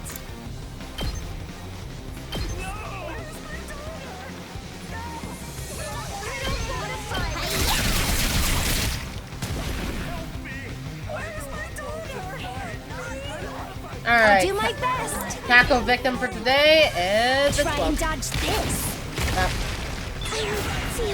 I'm ready. Okay. Ready when you are.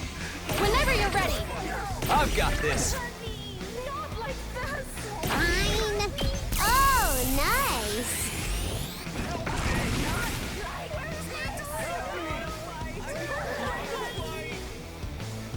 I believe I just used Emo to attack, so.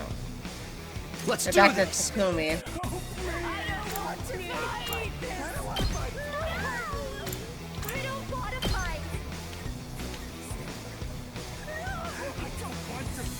Takumi, please. No, we'll just. Takumi. There we go. Got it. Something. Alright. Seriously Stop. depressing.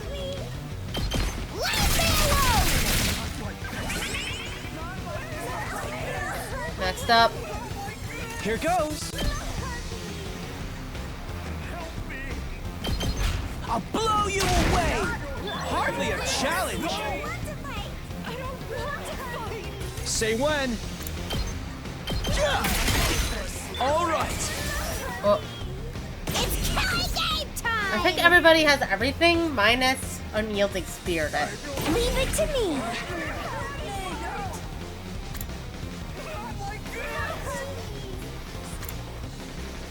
We'll do Unyielding Spirit. So powerful. Fuck it. I guess I'm up. This is more like it.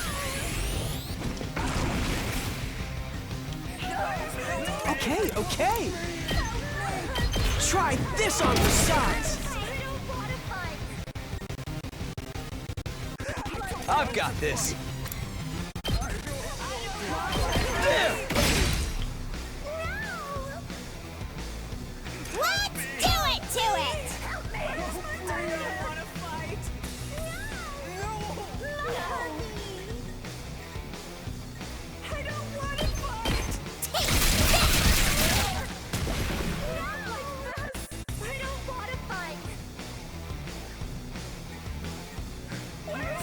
Here goes.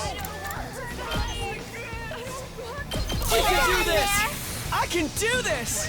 What a nuisance. Well, 12 out of fucking 1 HP enemy. Amazing. I'll blow you away. What a nuisance.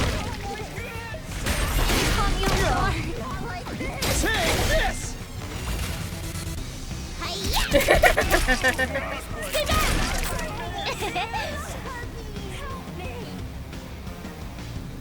I won't give in. Man, that was trouble. Alright, let's see here. I'm taking the wheel.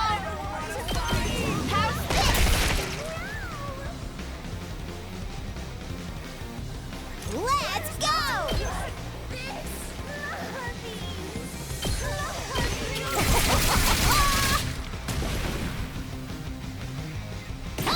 Okay.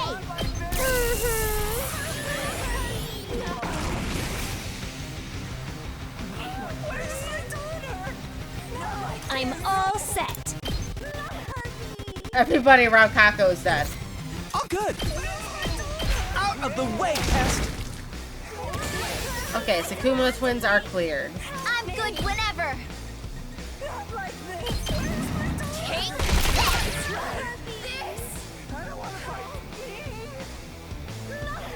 Karumi.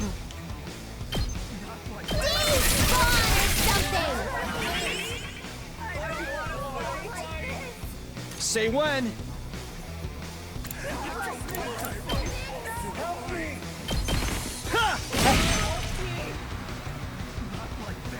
Back over here. It's killing game time. Come on, Karumi. There we go. Do that, champ. It's do or die. Yeah.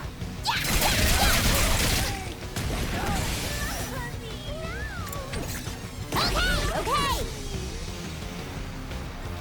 My turn. Harder.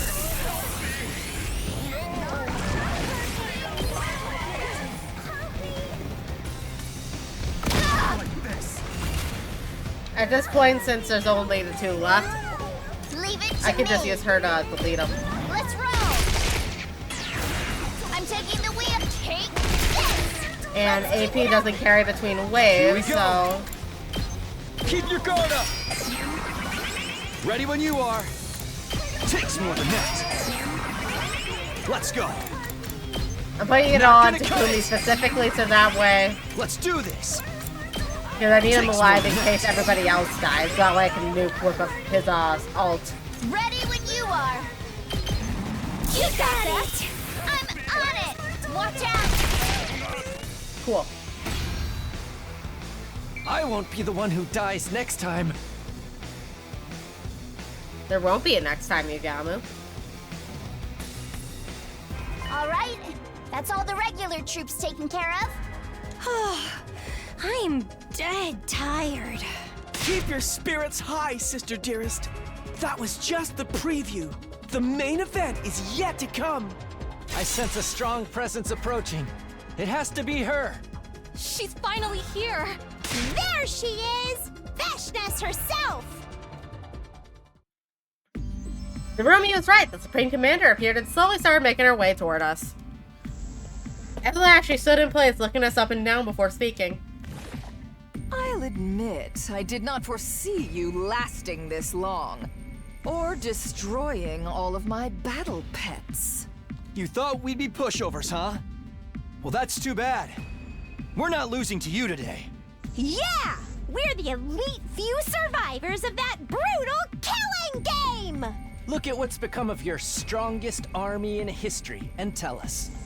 Do you feel like surrendering yet? Surrender? Surely you jest. You have not even seen my real army yet. Watch and despair. You shall now witness the worst nightmare of your lives. Come forth, my elite slaves!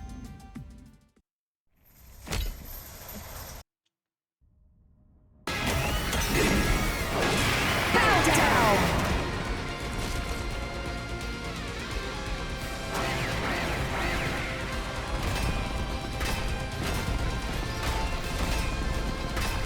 I don't want to fight! I still don't think this is as many as serial battles. No.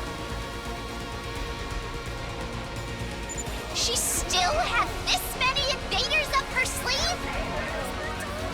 She wasn't bluffing when she said her army was bigger than ever.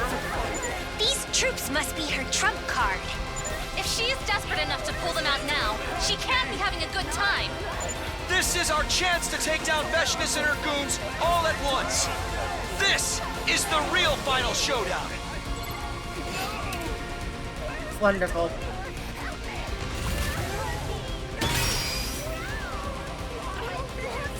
First Let's of all, go. attack potion. This should do it. Now I've then. got this.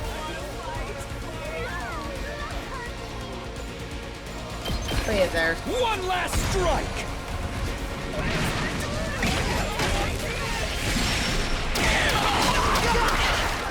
Take care. Help the I'm prepped rest. and ready. I'll patch you up. Thanks for the help.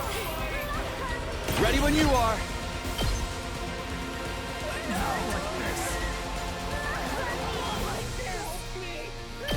One last strike. Burst damage. Ready as I'll help. Thanks.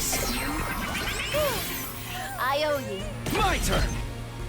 One last strike.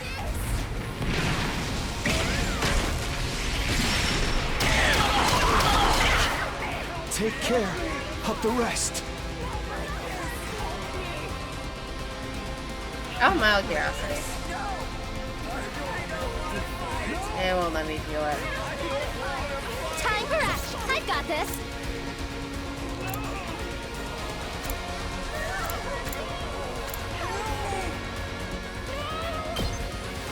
I'll put this here for right Here's now. one for them.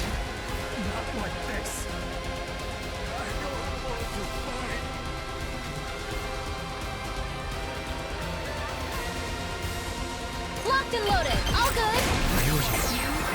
Thanks As long as we get rid of the boss, we're good. Say so.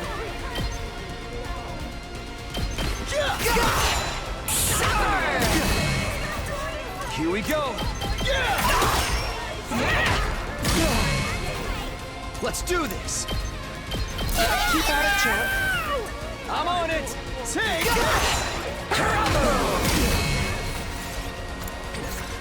Good to go.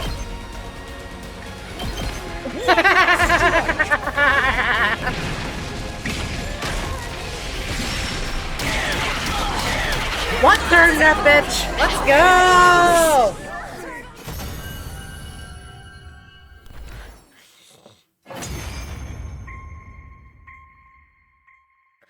Why? Why?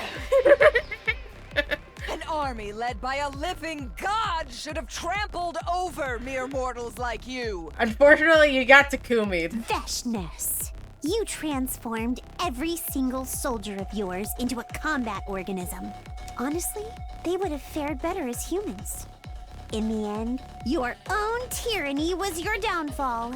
Is that why I didn't see a single human in that large army? Cammy's right. We would have had a harder time making ourselves fight Rego humans. You have no regard for any human life other than your own. That arrogant refusal to believe in anyone was the reason for your defeat, Veshness. The power of friendship once more. Arrogance befits my station as god. It is only right I should decide what my people become. This old hag is irredeemable. She truly believes she's a god now. Veshness, if you really want to get closer to God, I'll help you by sending your soul to the heavens. Takumi, I think she's going to hell. Your cryptoglobin will come all the way to the artificial satellite with us. That's where we will live in undisturbed peace, never needing to kill another person again. I grip my sword and walk toward Veshness. The final murder should be carried out by the leader, by me. Step away! What are you doing? I raise my sword. No! And I dealt the finishing blow to Veshness, ending the war once and for all.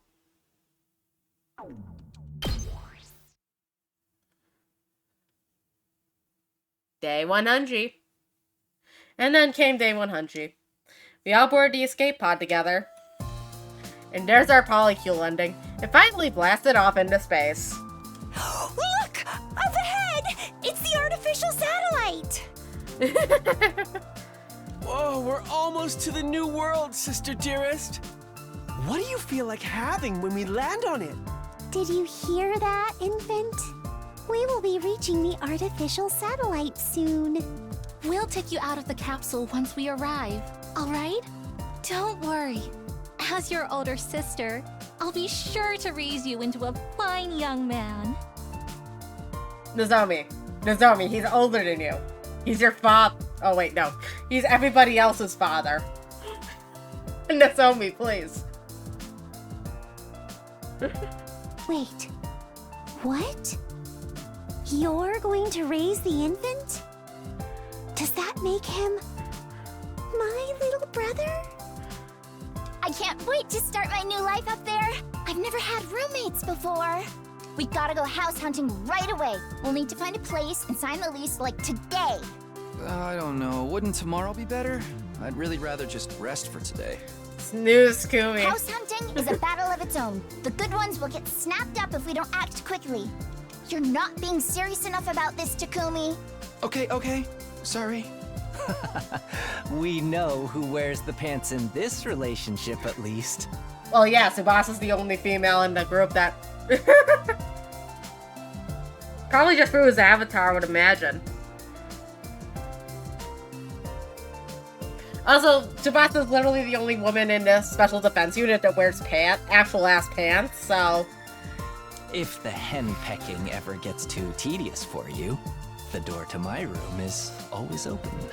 Don't forget, I'll be in the same house too, Takumi. I won't let you have your naughty way with Mistress Tsubasa. I'll be glaring at you every step of the way. I was her first kiss, and I'll never let you forget that. Okay, Dio. Darume, you and I will have to settle this between us one day. As we bantered, the artificial satellite slowly drew closer. We knew our life there wouldn't always be sunshine and rainbows, of course. As returning war veterans, we would probably feel out of place in civilian society. Life may not play out exactly as we imagined. Like learning that all of our lives up to this point were fucking lies. I wouldn't even put it past them to treat us as war criminals, the ones who let the Exodus project fail. And there would be plenty of sleepless nights as we remembered the terrible things we had done. We had seen and experienced too much death to ever live in complete peace. But together, we can handle anything. No matter what the future ended up throwing at us, there was no trial we couldn't overcome together. As long as we had each other in the light of hope, we could go anywhere or do anything. That was a lesson we had learned from the last 100 days of death and betrayal. We would never lose sight of that ray of hope we fought so hard to grasp. That was the promise I made to myself as we finally set foot on the artificial satellite.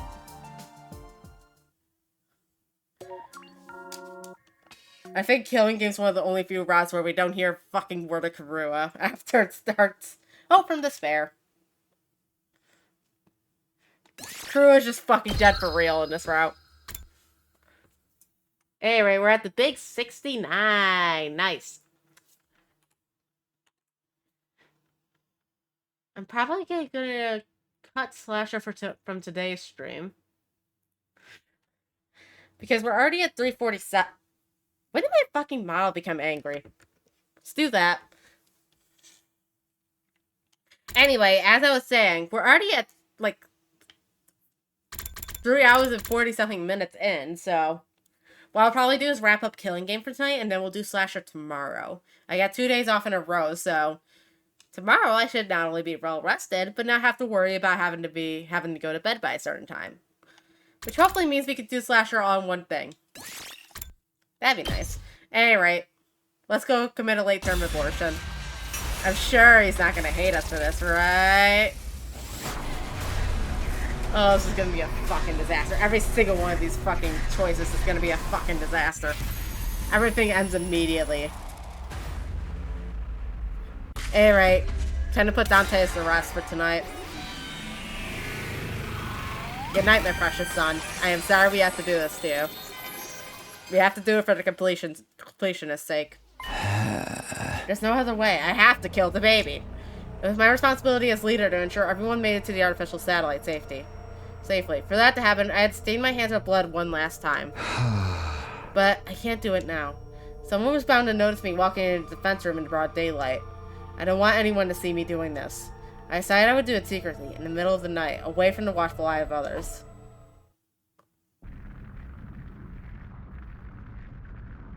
He's not gonna let you in, Takumi. In the middle of the night, I quietly made my way to the door in front of the defense room. The baby's on the other side of the door. He was generating undying flames in his capsule even as I stood there. The door was protected by undying flames, too. They would rekindle almost instantly, even with the repeated use of the fire extinguisher. With undying flames that not even fire extinguishers could put out, this room was an impregnable fortress. But that wouldn't be a problem for me in this enhanced suit. The suit here will retrieve for us at the cost of her life and the suit Ada left behind. Kamyon combined the materials from both to create an enhanced suit that can even withstand the heat of undying flames. If the undying flames can't hurt me, this door is no longer unassailable. And with this hydraulic hammer, should be more than enough to break it down. Guys, I'm gonna get us what we need. The cryptic glowing we need to launch the escape pod. As I mumbled those words under my breath, I took a step closer to the door. And then he showed up. What the? You? The ghost voice suddenly manifested in front of the ferry door, protecting his physical form. He chose a really bad time to show up again after such a long absence. Why are you so surprised? Aren't you here to kill me? No, of course not. You don't need to hide it from me, Takumi. I have a good grasp on the situation. You need to kill me for my cryptoglobin to power the escape pod you found underground, right? Huh? How did you know? I thought you weren't feeling well enough to move around. To inform you about something, I will keep it short. I am not feeling very well right now. Huh? Not feeling well? In what sense? Right, you can't tell because I'm in this form. Basically, I'm sick. How did that happen? There is a particular space known as blood space in this world. It is a distinct space filled with cryptic woman energy. However, a malicious aura from the futurist has been seeping into a certain part of that space. My true form, the baby, is being badly affected by that aura. This may sound strange, but the blood space corruption was purified a little while ago, and I suddenly recovered. For the last few days, I've been going around to school every night to gather information and figure out the reason for my sudden recovery.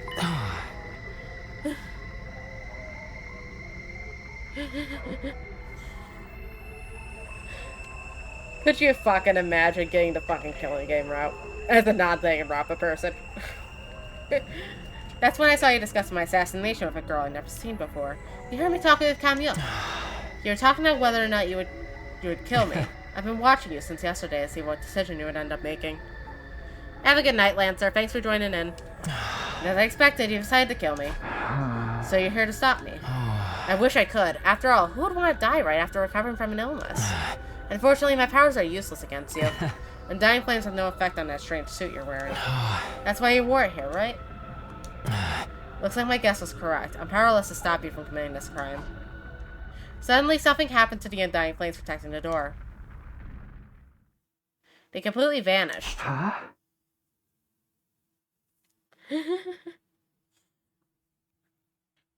I mean, I don't think Nuffle knew anything about this fucking game or anything Danganronpa related before I started playing this game, and he's been here this entire fucking time. So Nuffle, you got any opinions to share? Did you do that? But what? It's pointless to fight back. I've decided to accept my death gracefully. Go ahead and kill me, Takumi. It's okay. The escape pod needs my cryptic woman to fly, right? You're willing to die to help us. All of you have been fighting so hard to defend my body from the invaders, after all. It's only right that I do something for you in return. I was touched to my core by the baby's kind-heartedness. Now we could go to the artificial satellite without fighting Vashnas. But I need you to promise me one thing. What is it? I don't mind you using my cryptic woman to power the escape pod for the others, but... You can't get on that pod, Takumi. Huh? What? Why not? Think about it. Think about everything you've done. You've seen Danganronpa playthroughs. You've killed Ano before you even did anything on day 2, and now you're trying to kill a defenseless baby. You're dangerous. Letting you on the satellite could cause trouble for a lot of people. So I want you to die with me here on this planet. It seems like the Ghost Boy had gotten the impression I was some kind of heartless serial killer. But who could blame him? I've killed a lot of people, and now he's trying to do the same to him. If you promise me you won't take the escape pod to the artificial satellite, I'll give you my word. I'll let you use me as fuel without any resistance.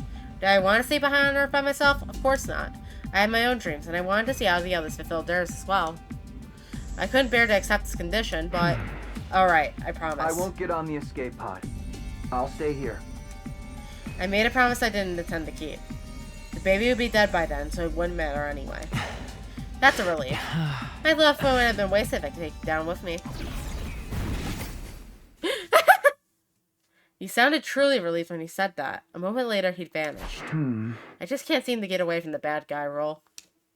Communicating directly with the person I was about to kill only added to the weight of my guilt, but there was no time for hesitation. It was time to carry out my final murder. There was no need to stay in the suit now that the undying flames were gone. I took it off and transformed into my class armor instead. Then I started breaking down the door. Without the flames to protect it, it didn't stand a chance. Slowly but steadily, the door began to crumble under my attack. The damage grew heavier and heavier, until at long last, it was completely destroyed. I dashed right into the defense room without stopping.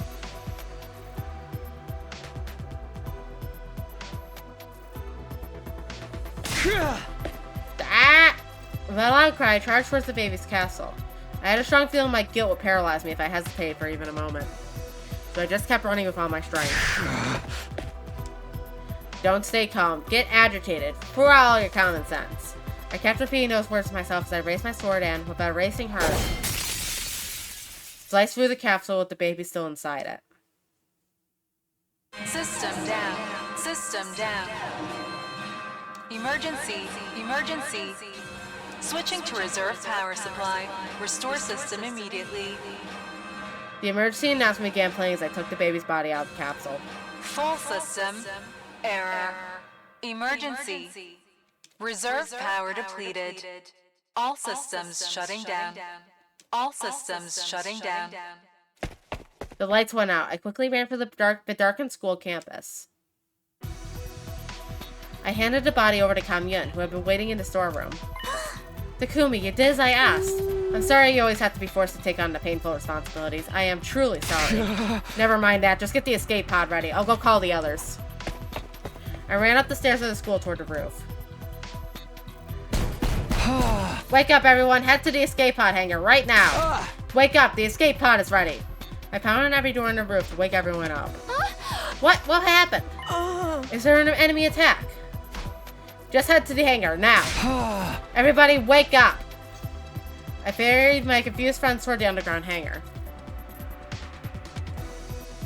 Everybody crowded into the escape pod. What's going on? I thought we couldn't use the escape pod without Veshness's cryptoglobin. Did you find a substitute? Who in the world could sub for Veshness? Hey, wait. What do we do about the invader army?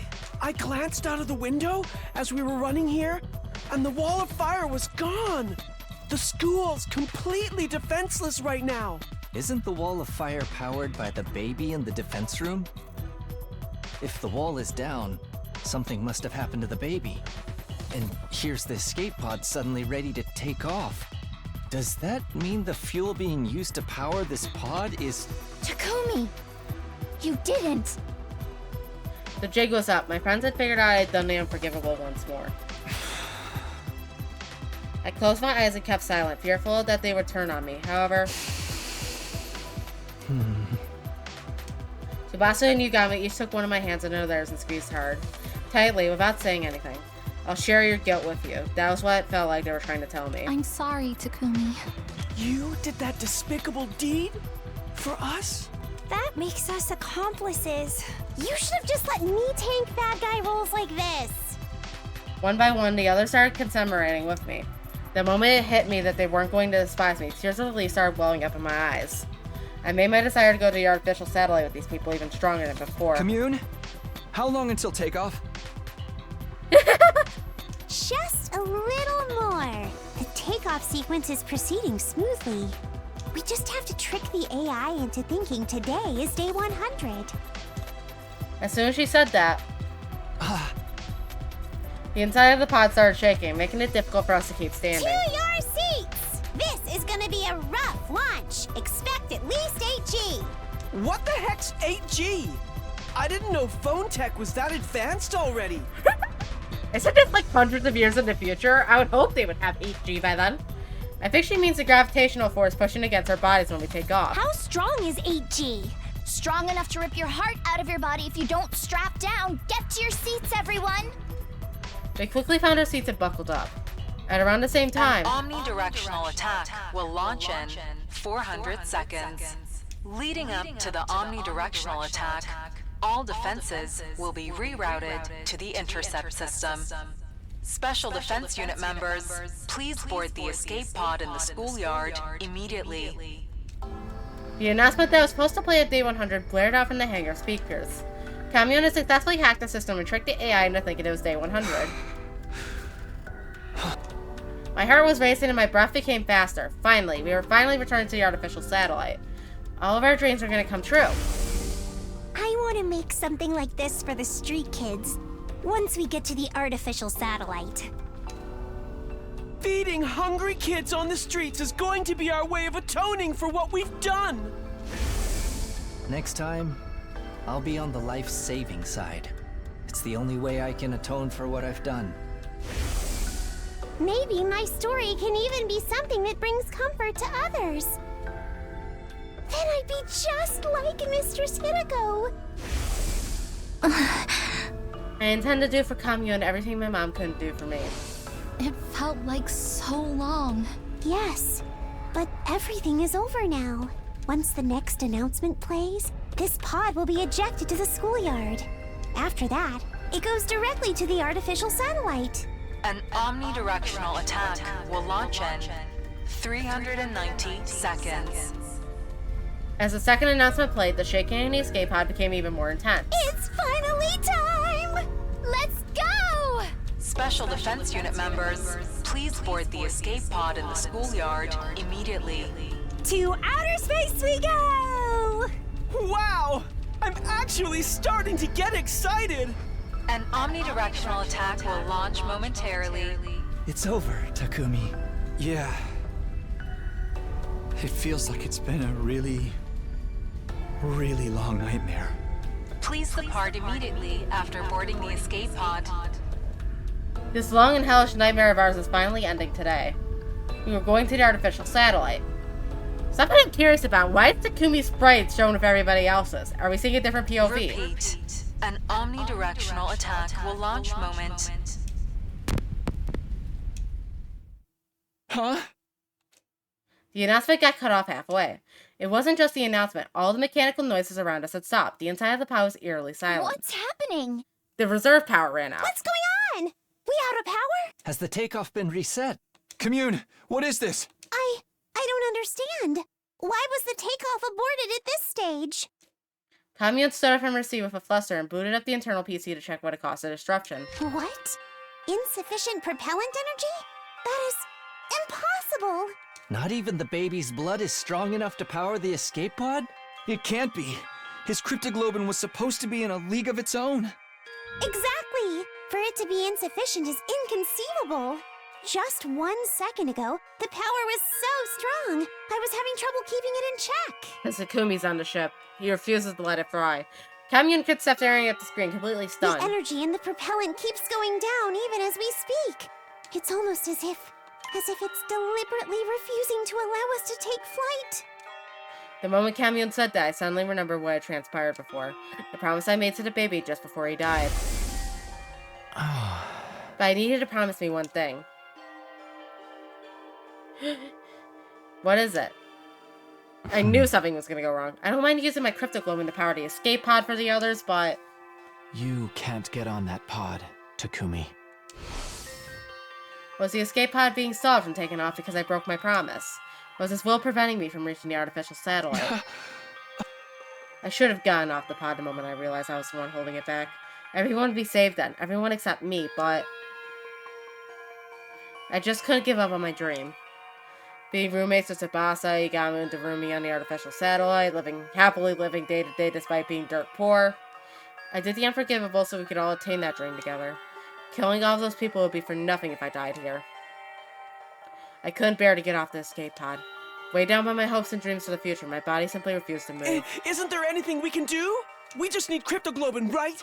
Kill me and take mine! Mine too! I'd gladly die to make sure Mr. Tsubasa stays alive! What the heck are you two suggesting? That's not happening! Calm down, brother dearest! No, I should be the one to get off, as the leader shouldn't cling to life so disgracefully. It was my duty to sacrifice myself and save the others. Get off, get off, get off, get off, get off, get off, get off the stupid pod, Takumi. But I still couldn't muster up the resolve. The thought that I'd never see my friends again paralyzed me. Nozomi, Ima, Kako, Darumi, Yagamu, Commune, and I would never see Tsubasa again either. The announcement alerting us that the time was up echoed throughout the inside the pod. Intruder alert. Intrude defense mode. Vashnes must have mobilized our army to attack the school after noticing the wall of fire had disappeared. There was no time for us to escape anymore. Our big gamble had failed. All because I shamelessly tried to survive alongside the others. We quickly rushed out of the pod to take on Vashnes and her troops. The invader army wasn't as large as I imagined. Vashnes must have organized her troops in a hurry to seize the window of opportunity while the wall of fire was down. We were more or less evenly matched with her hastily thrown together squad. Invaders came swarming into the school from all directions, and all we could do was kill, kill, kill, kill. By around daybreak, we had virtually annihilated all invaders except for Vashnes and her main force. All that remained was the Supreme Commander herself. If we could take her out, we could survive this. We were so close to a miraculous victory, but it wasn't meant to be. Our greatest weapon, the Revival-Matic, broke down from overuse. Unable to come back to life, we started losing our lives one after another. And in the end, though we barely managed to defeat Vashnes, she took each and every one of us down with her. Ba-da-ba! So close and yet so far. That's why you don't kill babies, buddy. Alright, update the stream title a little bit.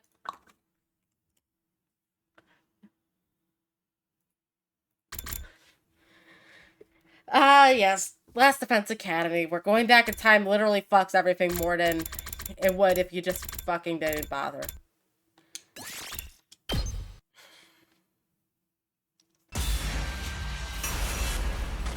Alright, next up.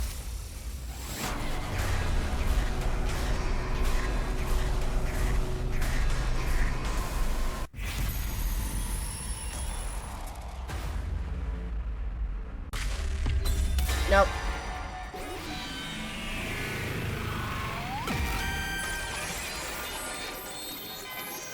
Refuse the devil's deal.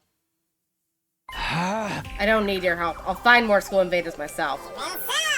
Stubborn little Takumi. You'd really rather see Tsubasa die than accept my help? I won't let that happen. After firmly turning down the sponsor's offer for help, I walked out of the leisure lounge. Then I returned to my room and waited for morning to come.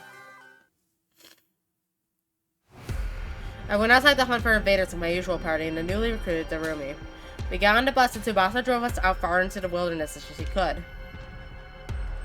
An abandoned hospital. An art gallery we stumbled upon. And a massive high-rise building. We spent 2 days searching in all kinds of places. But even then...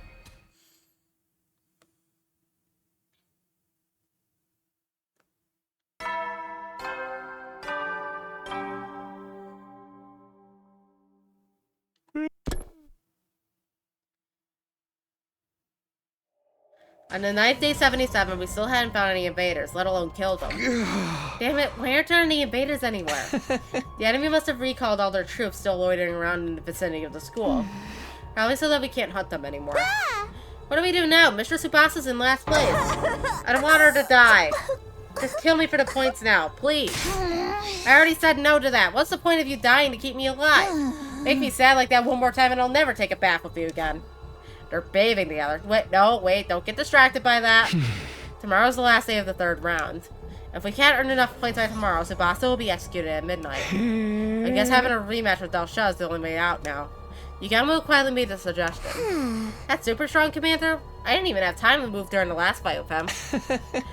Yeah, but beating him seems like the only way for us to save Tsubasa. I figured we should give it a shot. I have a feeling we might bump into him somewhere in the desert. Taking our chances with a ridiculously powerful enemy rather than sit around doing nothing was just the kind of reckless plan Yugamo would come up with. I suddenly remembered something the sponsor had said before. That's right where you belong. The more desperate someone gets, the more they're willing to dirty their hands to change their situation. How exciting. Were we in such a tight spot that taking a major risk was the only way to turn things around? Oh. How's that sound? We'll head for the desert first thing tomorrow morning. Find Delsha and take him down. That's the only way, right? Well, fine. Too bad for you, Delsha. That old man popped me like a balloon before. I need to get my revenge. Right. Beating him will get us his crypto globin for escape pod fuel as well. 2 birds with 1 stone. Despite our headstrong proclamations, grim smiles on her face betrayed our true feelings. For all of our psyching ourselves up, deep inside, everyone knew it was virtually impossible for this plan to work.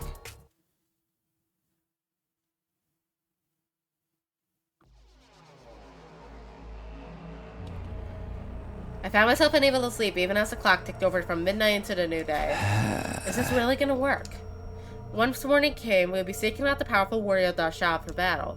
Our goal was to earn enough points to pull Tsubasa out of last place. It was the only option we had. Still, we all knew how terrifyingly strong Delsha was from our last battle. None of our attacks could even scratch him back then. Isn't there another way? An easier target to earn a large amount of points from. Suddenly, an image surfaced in my head. The faces of Takamaru and his team.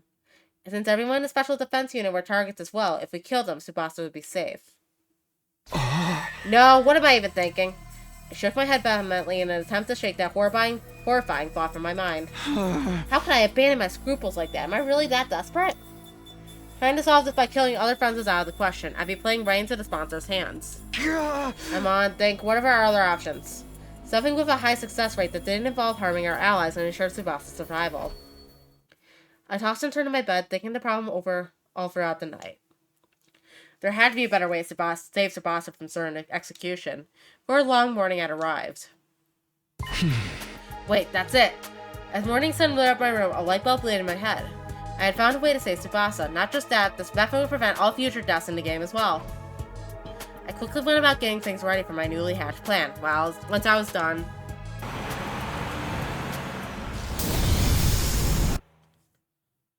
Tsubasa and I took the school bus out of the academy together. After we reached flat ground, Tsubasa switched the bus to cruise control and came to sit by me. What's this all about, Takumi? You made me drop off in such a hurry. I mean, I don't mind, but shouldn't we have gotten Yugamu and Darumi as well? They don't have to come along for this. This is our escape, just you and me. Our escape? Yes, we're running away. From the sponsor and their bees. I looked up at the sky from the window and saw a single bee tailing the bus. That bee was the game monitor, put there to stop the participants from escaping the hunt. It would follow us to the ends of the earth, so running away was pointless. Or so we've been made to think. The truth was... Will that bee really follow us everywhere we go? If we use the bus to cover more ground, maybe we can wear it down eventually. That bee's physical ability has been enhanced with hemoanima. It's not going to get tired that easily, right? I have no idea, but it's worth a shot. No one's ever seriously tried running away from the game before. If we manage to get away safely, you'll be safe. Not only that, but no one else will need to be executed in your place either. Because according to the rules, only the person in last place of each round gets executed. If Tsubasa kept running away while she was in last place, nobody would ever get executed again. That was how the game would have to go, according to its own rules. But doesn't that mean we'll never be able to go back to the school? Yes, but don't worry. I've stocked the bus with more than enough food, water, and fuel to last us for a long, long time. Until we get eviscerated by the baby. It's not the food I'm worried about. Why are you here with me? Now you can't go back either. Me? Don't sweat it. Just like that? Shouldn't you think this through a little more? What's there to think about? Tsubasa was the most important person in the world to me, so I just chose to go with her. It was as simple as that. Takumi, you really are an idiot. She smiled, looking a little exasperated with me. You're so reckless. Or maybe daredevil is a better word in this case? What are you expecting? Love is blind, after all. Love? Cut it out. You sound like some sleazy pickup artist. Tsubasa ran back to the driver's seat with a bright red face. After that, we continued to drive the bus, never stopping once. Tsubasa taught me how to drive so I could take over on roads with fewer obstacles. After a few hours after driving around in shifts, I looked out of the window and realized something. It's gone. It's gone. The bee that's been following us is gone. Really? It finally gave up? Yeah, but we can't assume anything yet. We should keep going, just to be sure. We kept on driving the bus for a few more hours. Eventually, it became dark outside. I can't see in front of us at all. Are you sure we can't use the headlights? I don't think that's a good idea. Bugs are drawn to bright lights at night, aren't they? There are too many obstacles lying around here for us to use cruise control. I guess the safest option is to stop for now. Yeah. I don't see the bee anywhere. We'll stop here and rest until the sun comes back up.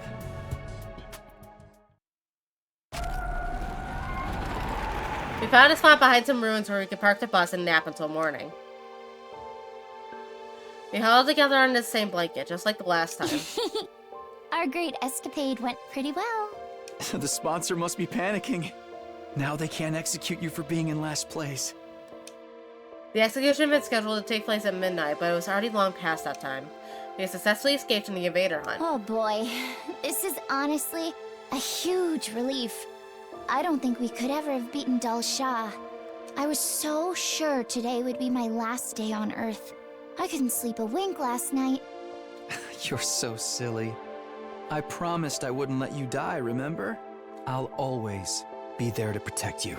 Tomorrow too? Yes. And the day after, and the day after that. Always. I kept whispering to Tsubasa that I would protect her forever. That must have made her feel safe, because a few minutes later... She closed her eyes and her breathing started to even out. She was probably tired from the stress and driving all day. I leaned my body against hers and decided to turn in for the night as well. And that was how I fell asleep, with the comforting feel of Tsubasa's warmth next to me. Maybe that's why I had the most beautiful dream that night. A dream I was having a nice peaceful breakfast back home in the Tokyo residential complex. Mom was smiling happy, Karu and I were smiling happy. It was a scene of time when I was still ignorant of a place I held dear in my heart.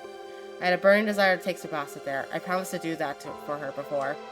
If I showed up at home with a girl, even one who wasn't Karua, I bet Mom would literally start jumping for joy. She'd cook enough to feed an entire village. So much Tsubasa would feel bad she couldn't eat it all. I would eat surrounded by those I loved. How I longed for that day to come. That was my dream now. I wanted to introduce Tsubasa to my family. We could make it come true.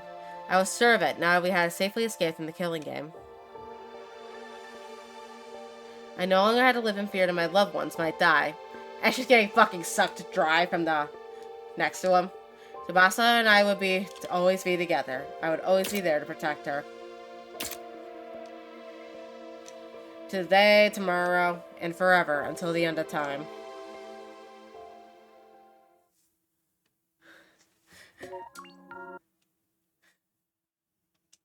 Escaping our fate.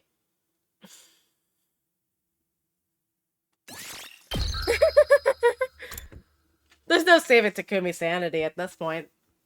Takumi's just fucking gone. In every timeline. That's why Casual Route happened. He went into super psychosis there, and then he went fucking insane.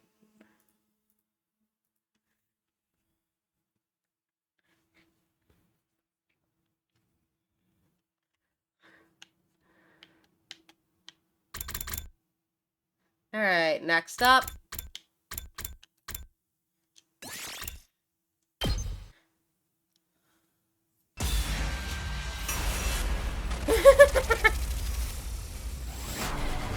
Alright, time to refuse to kill Ava. Yeah, I don't think any sane person would choose to just sit in a cage for several days on end because he's bored. Anyway, let's keep Ava alive.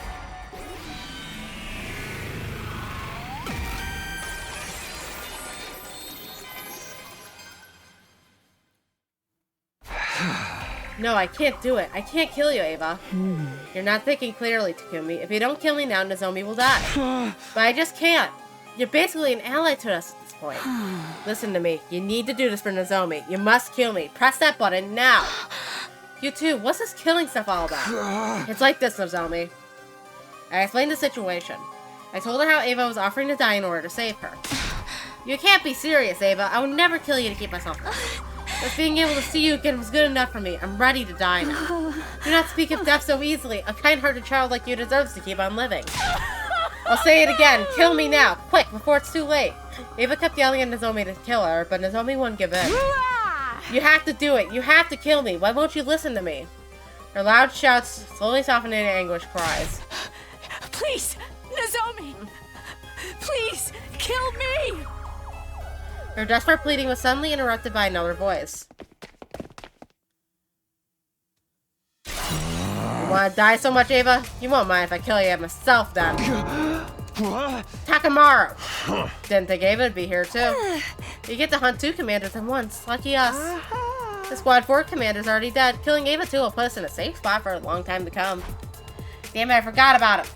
I should have known these point grubbers might try to find Ava as well. Yeah! Sorry, Takamaru, but if it's Ava you want, you'll have to get through me first. You bet, I've been wanting to get revenge for what you did anyway. You're not getting away this time, Ava. Takamaru, please, you can't kill Ava. She has a daughter. Do you really want to make that innocent girl an orphan? Nozomi made a last-ditch attempt to appeal to Takamaru's compassion, but to no avail. Huh? Come get some, Takumi! Huh? Ah! Yeah! A fierce fight against our allies broke out over Ava's fate. Takumi! Nozomi! Halfway through, Tsubasa and Yugami spotted us and joined the battle, making it even more intense than before. Nozomi!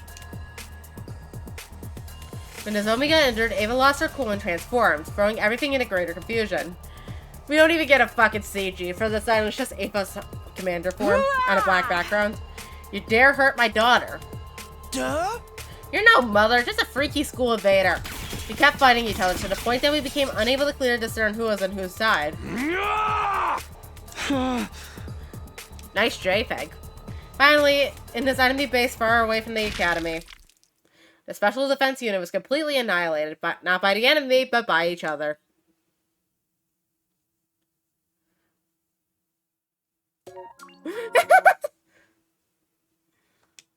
Battle for Ava's points. Everybody fucking dies. Again.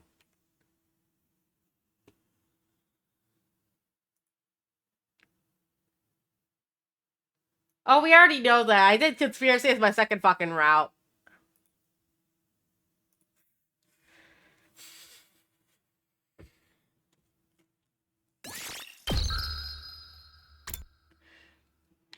Gotta have some duds for the real good ones to stand out.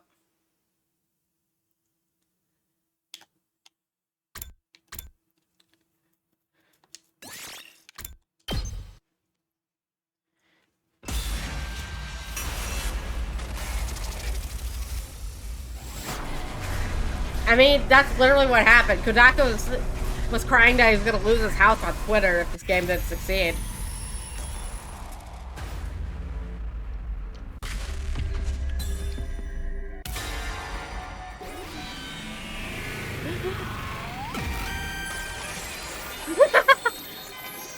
Seems like things went okay.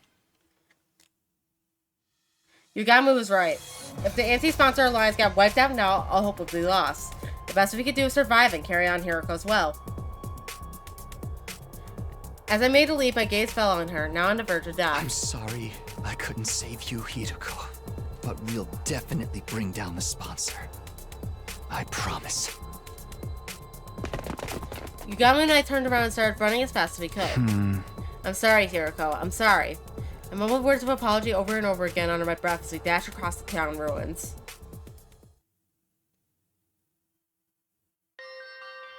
We made it back to the school by the skin of our teeth. I threw myself onto the bed once I was in my room, exhausted from the non-stop fighting since morning. And my heart couldn't rest. The weight of my regret grew heavier with each passing moment. Hiroko, the roomie. I could have saved him if I stepped in. I abandoned my allies to certain death. No, I didn't. I shook my head, yelling in an attempt to reject myself to proof. By the time I had seen them, it was already too late. My decision to flee was to avert total annihilation. I made the right choice. I didn't abandon them to die. They were already beyond saving. Is that Yugamu? We might be here to talk about what to do next. Now that Hiroko's dead, we just need to have a serious discussion about the future of the Anti-Sponsor Alliance. I opened the door to let Yugamu in, but somebody else was on the other side. Takamura, probably. Yep. Takamura, Ima, and Kako, too. What do you guys want? What do we want? Quit playing dumb, you frickin' scumbag! Takamura grabs hold of me, an enraged look on his face. What's this about? Why are you so angry? Why wouldn't it be? 2 of our friends just got killed. 2? You mean Hiroko and Darumi? We checked the rankings just now and saw it. They died all of a sudden. They didn't seem right, so we did some investigating on our own. And guess what? We received eyewitness reports that confirm you committed the crime, Mr. Sumino. What crime? Nozomi saw you leaving in a hurry with Hiroko and Darumi this morning. 2 people you were hanging out with suddenly dropped dead. What do you think that means, genius? I'll tell you what it means. It means you killed them. I didn't. It wasn't me. We went out to hunt invaders together, but then the Squad 3 commander showed up, and then... I explained what happened without going into too much detail. I told him about Hiroko, Darumi, Yugamu, and myself forming a team to carry out a certain operation. When the commander suddenly showed up, he killed Darumi and Hiroko. Yugamu and I had no choice but to escape. That's a lie if I ever heard one. It makes a lot more sense to think you're the one who killed Miss Amamiya and Miss Shizuhara. Those 2 occupied the top positions in the rankings. You must have set them up so you could take their place. Why would I kill another person for that? I get it. You don't trust me, but you check with Yugamu, can't you? He can attest to the fact that I wasn't the one to kill them. I don't believe a single word that perverted clown says. Besides, you might just be colluding with each other. Therefore, I'm afraid we have found you guilty on the basis of a long string of circumstantial evidence. And now you're under arrest. Enjoy your stay in the courtyard, Cage. Don't forget to make friends with Ava. No, stop. Let go. Let go of me. Calm down and stop resisting. They caught and restrained me before I could say anything more.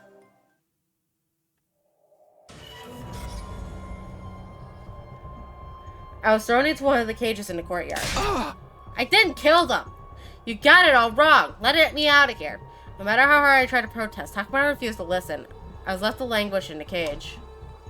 I stayed there day after day after day. Eventually, we reached the end of the first round. Since I couldn't take part in the hunt anymore, I'd fallen to last place, and the bees came for me. Ba-da-ba! Round 1, loser. I think that leaves one more killing game ending, which is what happens if he rejects poor Yugamu.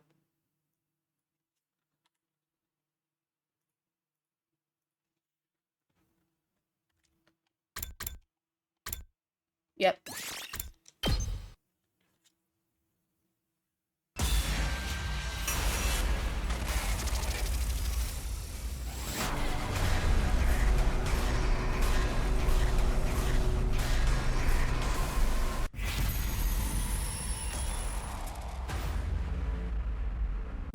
I'm sorry. I didn't want to have to reject you like this, but I need that 100% completion.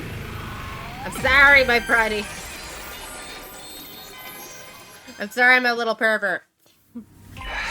Sorry, I can't team up with you. I was convinced Yugamo had to be plotting something, given that he went out of his way to approach me after I'd been ostracized. The things he usually talked about usually made me uneasy. He probably just wanted to torment me for his own amusement. Oh, for the love of murder. You're a cautious one, aren't you, Takumi? Turning me down is as good as having a death wish, you know? Unless he has someone else in mind. No, I'm not going to team up with anyone. I'll survive by myself. So stop following me. With that, I ran away. I ran and ran until I was nearly out of breath, trying to get away from Yugamo as quickly as I could. The thought that he might be trying to kill me struck fear into my heart. But no matter how far I ran, I didn't feel safe. After all, I was up against a professional assassin. I continued to run around with a heedless abandon. Where am I? I realized I ended up in a place I'd never seen before. Yugamo just wanted to help Takumi bring out his inner Edo. Where is this? Which direction is the school? I started looking around at my surroundings. All of a sudden, a huge swarm of school bandits popped out from the shadows. Of all times to show up. I spun around and began to flee.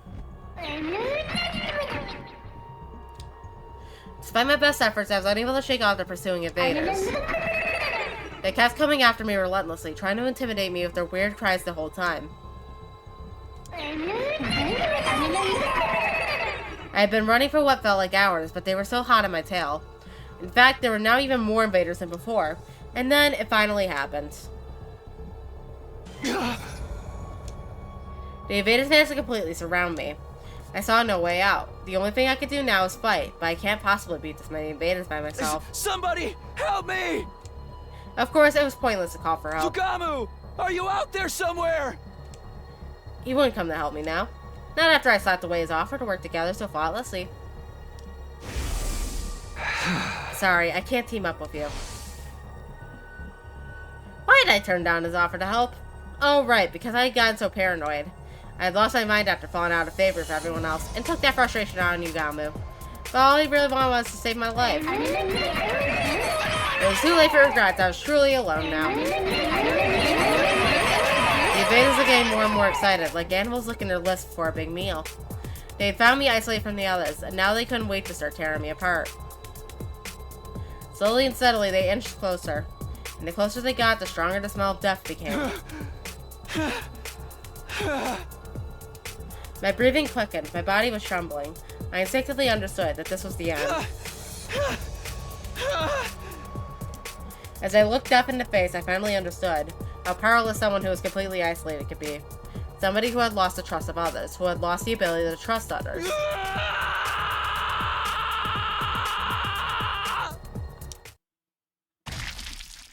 Somebody like that was already as good as dead.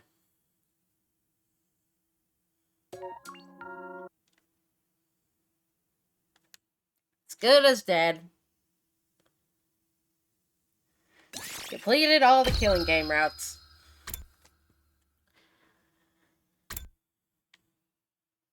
Since completing killing game managed to take a whole ass extra 4 hours. Well, probably from there, end up going with Slasher next time. I was hoping to get it started today, but that was if we were able to complete killing game under 4 hours. We did not complete killing game in under 4 hours.